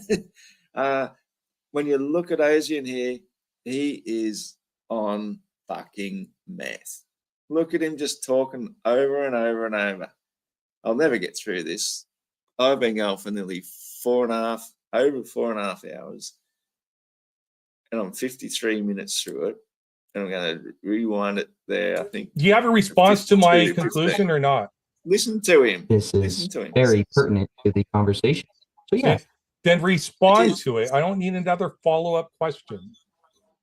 The questions are very pertinent to what he's talking about, because if you're talking about the... Do you know what Euclidean geometry is? Yes, I understand geometry very well, but you said you don't want to talk about math. Why are you bringing up math, Caleb? He's talking about Euclidean geometry, which is optical. It's not math. Euclidean geometry is math, Caleb. It's straight lines versus hyperbolic. You could just say you don't understand, and I'll explain it. You understand it or no? Hyperbola's geometry is math, Caleb. You said you don't value math. Why are you bringing up math? Are you just going to ignore the entire conversation and just keep doing this? No, answer the question, Caleb, or respond to my response. I am trying to respond. I'm making sure you can follow. I don't think you can follow. It shouldn't require questions. I understand math. Yeah, it's going to require questions. Because I actually questions, buddy. I actually value mathematics. No, you're not playing your script. Simple question. I need a response from Ozian here. You already asked me a question. I'm talking. I'm talking. All right. I already asked. What I'd like to do is. Hey, look at it. Look at it. If that had been Ozian in Caleb's seat, it would have been a completely different situation. I mean, I probably won't have a part 2 on this Stephanie Maguire as much as it seems pertinent. I meant to say too, Sovereign Soul's channel. Sorry, bro, I can't even think of the name of your channel at the moment. It's so late in the evening. Sovereign Soul has a brilliant channel. He did a big breakdown on this afternoon, and I didn't want to, step on his toes whatsoever, because he nails it. He did it really well, and he's going to do a part 2 of this tomorrow, and I think he even got a lot further through it than I did. What I thought I would do was just do a little bit of a breakdown, mostly because I just wanted to analyze the relationship, well, obviously with Ozian and his newfound meth-fueled knowledge, because there's no doubt about it. I reckon if I could myself get into the what do they call it? Methamphetamine. I would have no doubt in my mind that I would make Whitsett look like a preschooler. Yeah, no, and I'm saying that not without bragging or anything like that. I'm just saying I once had an experience on something we used to call it speed. And I once had an experience on that. And apparently that's the same thing. Apparently that's what methamphetamine is. It is speed. And the experience I had that particular time, I knew I could never, ever, ever do it again because I saw way too much. And so I can see how when people like Ozian are getting a glimpse of it, they're getting a taste of the good stuff that would make people, I don't know, fuck their lives up and do anything for anything as long as they got their stuff.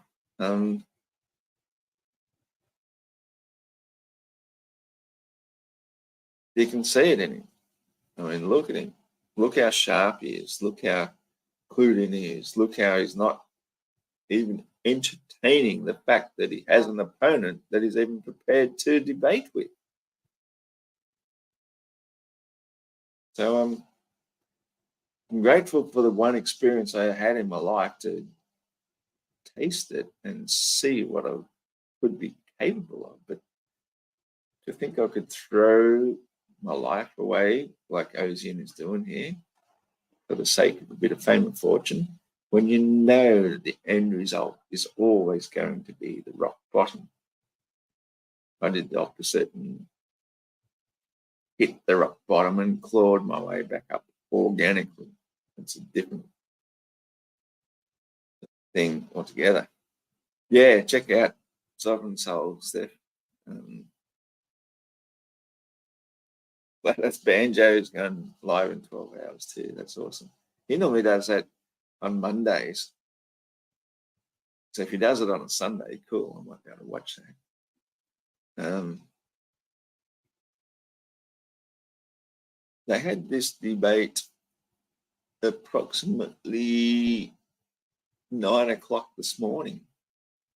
And it's now 10 to 2 this morning the next day. It's all right. I'm having fun.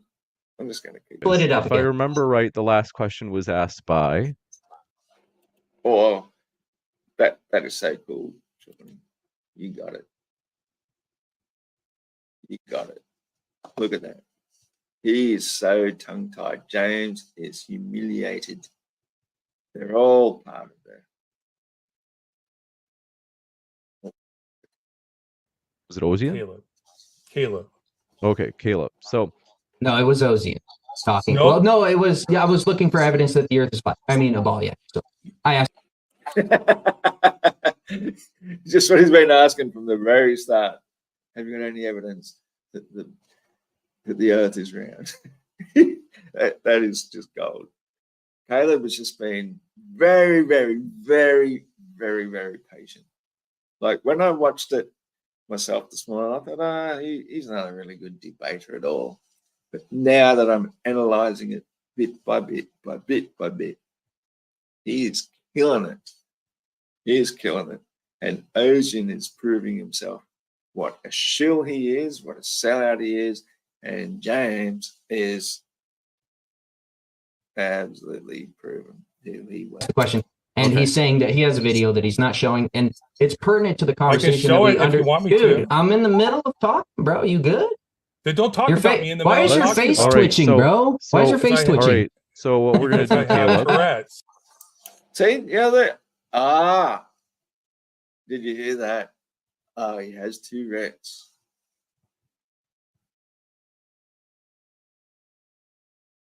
That is what I got barred for on the channel. It's okay for Ozian to mention he has Tourette's. Curvature It's over not the okay ocean. for Iron Horse to mention it. Yeah, I could show a video of that. Like I did a video of a drone footage going up 150 feet in elevation that showed that where the ship was exposed, more of the bottom of the ship was exposed as you went up in elevation with the drone, which is only explained by the water blocking the. Am I speaking like you're just making making noises just to say, oh, look at this stupid guy talking. Like, yeah, talking, keep going. Anyways, I know this is your tactic, but so my drone footage in particular, if you've watched my debates, you've seen it, specifically shows that water curves. Do we see in Euclidean geometry or hyperbolic geometry? Do you have a response to my conclusion or not?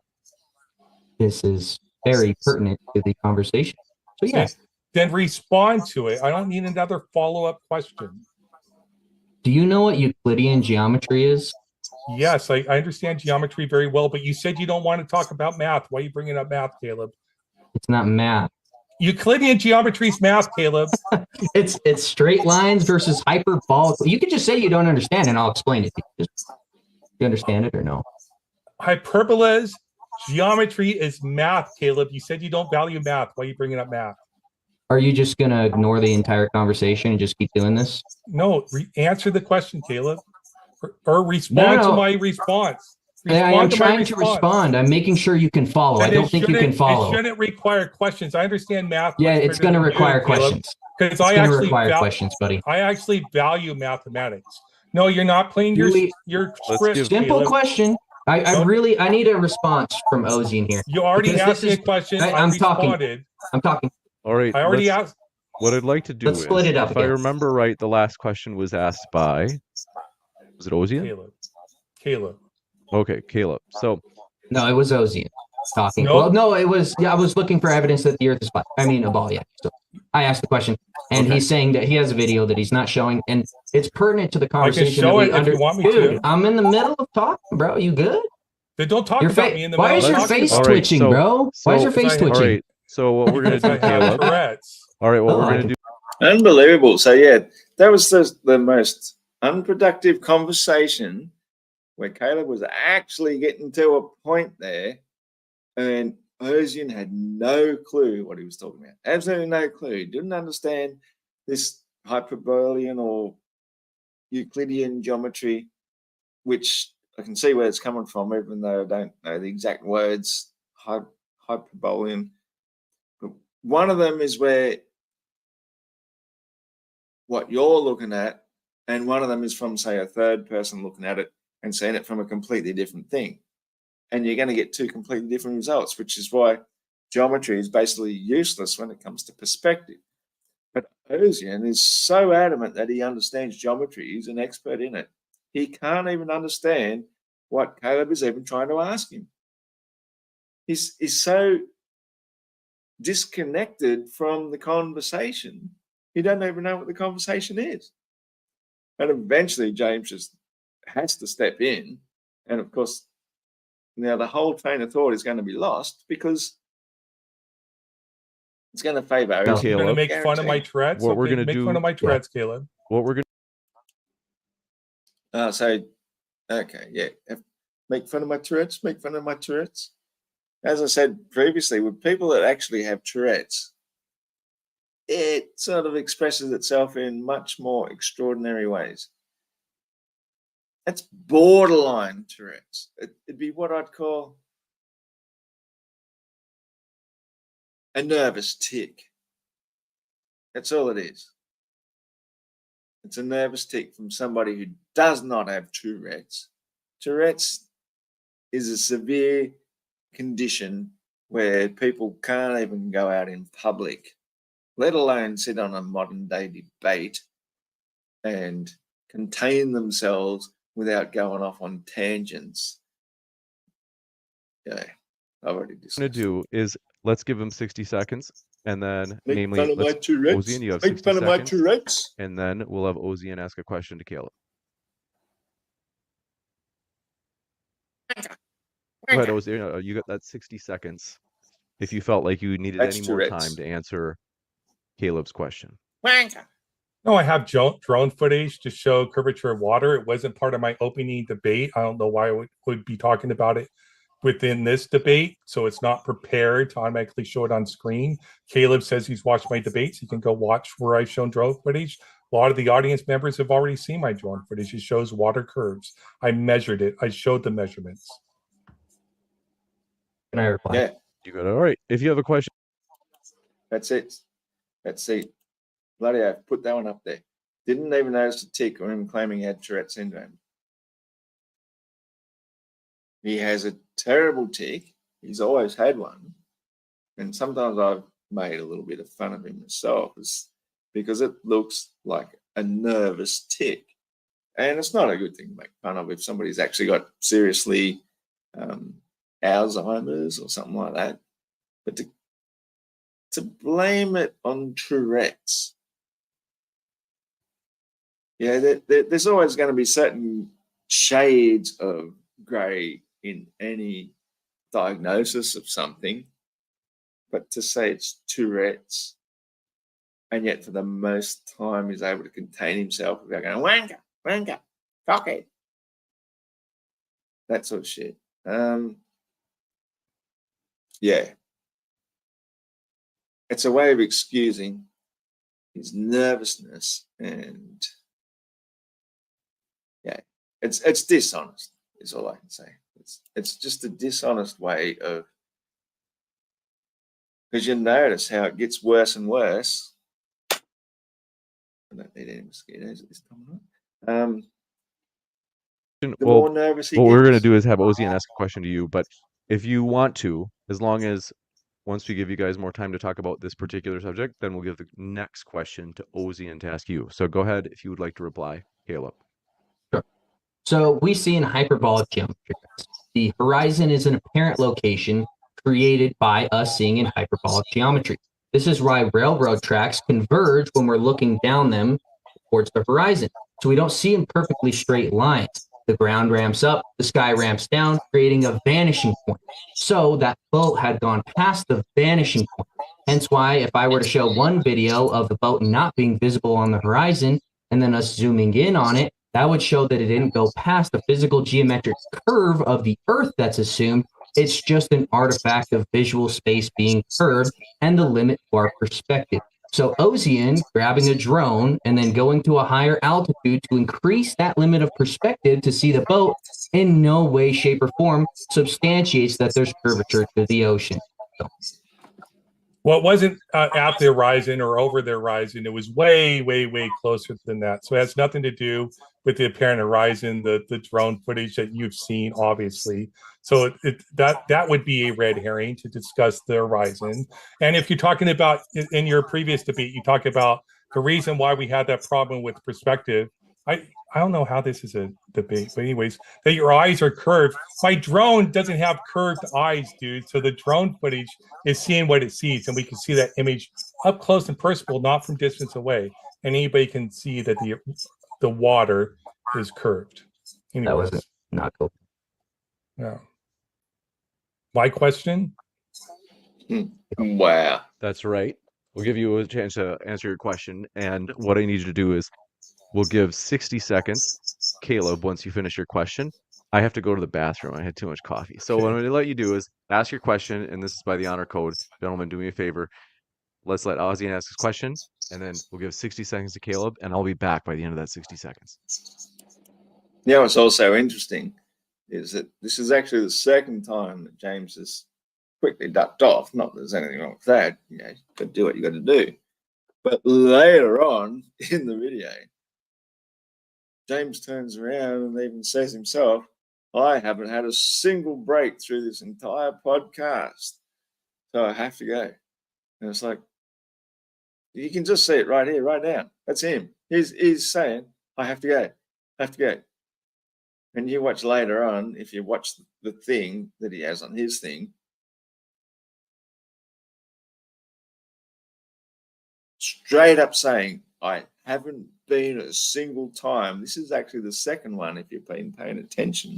Cool. Thank you, James. So in the flat Earth model, how do you account for the specific rate of 15 degrees per hour drift when we're talking about a laser ring gyroscope inside of a building that's shielded that doesn't allow for ether winds, according to Miller. If you're going to appeal to Miller, he says you don't experience ether winds if it's grounded and shielded, which these measurements on the northern and southern hemisphere aligns perfectly with spherical Earth rotating every 24 hours. I don't know if anybody else was noticing, but I think I counted exactly 33 strokes of his goat beard. And if you look at his hairdo too, he's trying to make that look like goat horns. Fucking hell, Asian. You know, it's okay to stroke your beard occasionally, but just keep doing it like that. It looks pretty bad, really bad.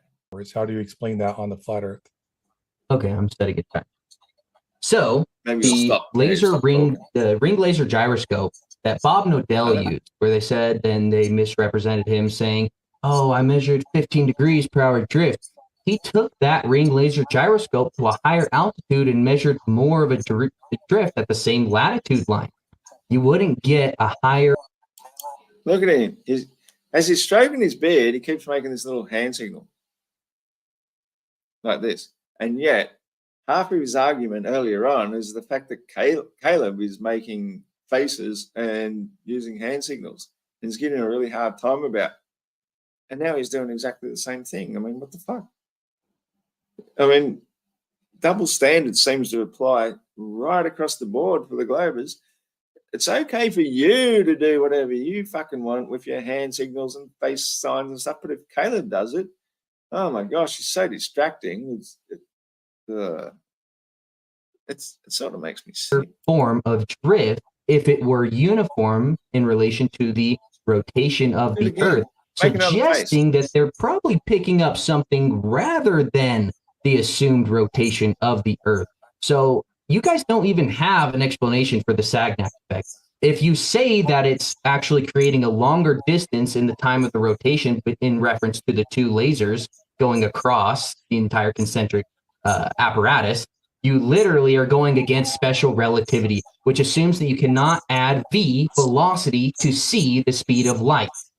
Therefore, you have no argument. Your argument just debunked what you said. The only thing that would refute is the theory of relativity, which it doesn't do. Notice the beard stroking thing, the little goatee thing.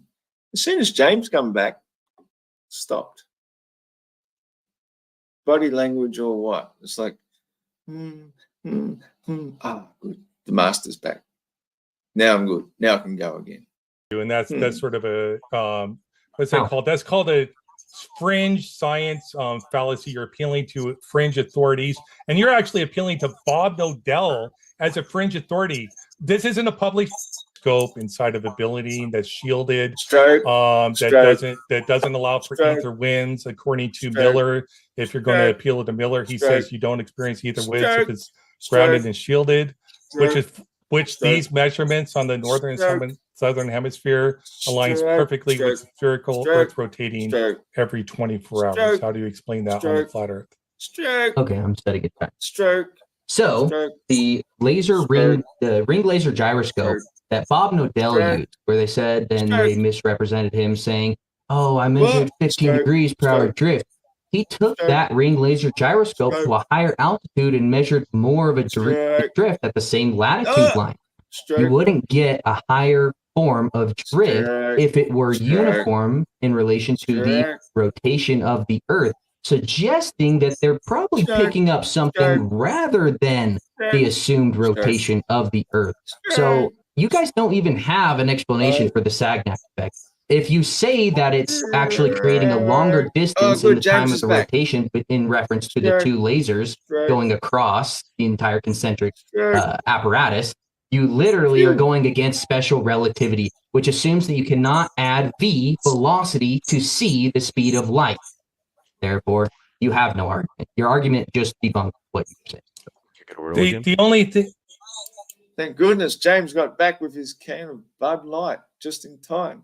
Now I can stop stroking. Yeah, the only thing that would refute is the theory of relativity, which it doesn't do, and that's sort of a what's that called? That's called a fringe science fallacy. You're appealing to fringe authorities, and you're actually appealing to Bob Nodell as a fringe authority. this isn't a published paper for his test. I asked you a question. You said we shouldn't accept testimony, but you're accepting testimony of Bob Nodell, I think that's his last name, and his. Now that is just rude and wrong and ridiculous. Bob Nodell was a founding member of the Globebusters. He spent years and years and years promoting preponderance of evidence that supported the flat earth. And now you are trying to take the one little thing that he got shown up for by some charlatans making a fucking, what do you call it, a mockumentary, who edited very carefully sections of it to say he proved motion of the earth. And now you're even trying to say that Caleb is using that as evidence. I mean, what the fuck is wrong with you, Ozian? It's the very last thing that a flat earther would use as evidence for flat earth. And yet you don't even know the argument. You don't even know the argument you're trying to use, you dickhead. Claims for his test with the laser ring gyroscope. I asked you nothing about him. So why should I accept, why is it okay for you to accept Bob Nodell's testimony and for me not accept scientist testimony whose claims are verified and validated through this peer-reviewed method? No, show me the peer-reviewed method that they verified it. Yeah, let's go. Let's see it. So, that's it. Yeah, go on, Ocean. Come on, do that. Oh, fuck. Oh, we didn't expect that. Fuck. I could only stroke my beard once through that whole time. Now what am I going to do? You're saying I cannot accept the claims of scientists, but you're accepting the claim of Bob. That was weird how you didn't show the evidence. That was odd. That was really weird. Super weird. I'm so glad Caleb is onto you. Look at you. You are tripping fucking balls. You tomato-faced fucking purple people eater. Look at you. You're off your guts. And you're trying to put words into Caleb's mouth, and Caleb is just throwing you off like a champ. He has fucking annihilated you. You fucking ball tripper. Anyway, can you explain the Sagnac effect within a relativistic paradigm? Yes, because you got. Let's give him a chance. You going to let me answer? Yeah, no, I'll meet. Yes. So as this light's going this way, right? The Earth is spinning. So as the light's coming, this comes closer. That explains the Sagnac effect. And so when it goes the other way, when you're shooting the light this way and it's spinning this way, this one goes further away. That's why there's a plus V here and a minus V here. Correction is due to the rotation of the Earth. Perfectly explained by a spherical Earth that's rotating around the axis. Perfectly explained by theory of relativity. No, you're literally contradicting the special theory of relativity. What are the two postulates of the special theory of relativity? This is not a grill. Maybe I should be able to ask a question. First of all, you don't know? All right, I specifically no, that's not what he said, but I specifically answered your question, Caleb. I might even have to call it there myself. It's actually 2:10 in the morning. As much as I'd love to stay up all night listening to these two carrying on, I think I made my point, and I'm going to have to call it a night. Thanks everybody for stopping by and participating in the chat.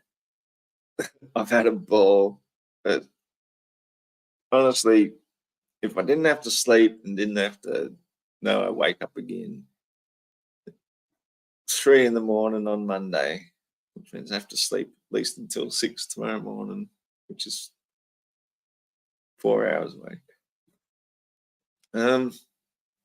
I could do this all day and night long. This is just, it's a pleasure to watch a true earther. And Caleb, he's done better than my expectations. I was a little bit skeptical at times. until I'm sitting there watching this, and I'm watching him. He's just tearing shreds off Ozian. Absolute shill. By all means, yep, have a look at the main debate on Modern Day Debate. You don't have to subscribe to actually watch it. You only have to subscribe again to go back into the chat, full of a lot of very biased moderators, not to mention the moderator. So, yeah, gonna have to call it a night. Stephanie Maguire's 9/11, and what did you say, Shawnee? You're 10 a.m. How's that work? Aren't you in England or something, Stephanie Maguire?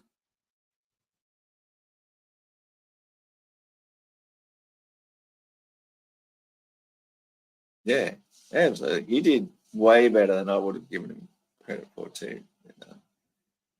You'd think with his age and everything, he did do a little bit of that condescending stuff at first, where he's saying, yeah, excuse me, I'm talking. But when you really look at it and analyze it, he was exactly right. He actually was talking. He was trying to make his point, and Ozian's just trying to talk over him, even though he'd done the right thing, as I find I generally try to do myself in any of these debates, is I try to let them, when they're speaking, I'll let them speak. And then when I'm making my point, I'll try and make my point. But I'm probably not as forthright about saying, excuse me, I'm talking. But he was absolutely 100% right. Every single thing. Haven't seen him actually, he faltered once, except for, what did he say? Yeah, that word, which was funny and still grammatically correct. So, like, illiterate, or, it wasn't that word, but you know what I mean. He did it beautifully. I'm so tired. Time to call it a night. As I say, 12:14 a.m. Looking forward to Flat Earth Banjo going live in 10 hours. Cool. I will be there for that. Thank you, Shawnee B. Great to have you here. Thank you, Stephanie Maguire, for being here. Oh, Texas. Oh, no wonder that makes more sense that you and Shawnee B would be an hour apart. HE Media, cool. I missed yours there too. Have a great rest. Thank you, bro. I do hope to, because as I say, I could literally make myself stay up here and do this all night long, to the point where I'd drink so much I'd write myself off and wouldn't know what I'm doing. So have a good one, guys, and we'll see you on the next time around. And I'm not finished on this channel, this Modern Day Debate.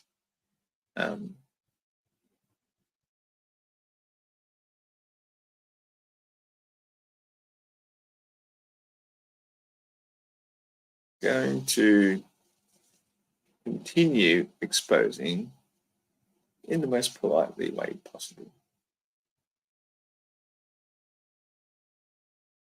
Shill channel it is.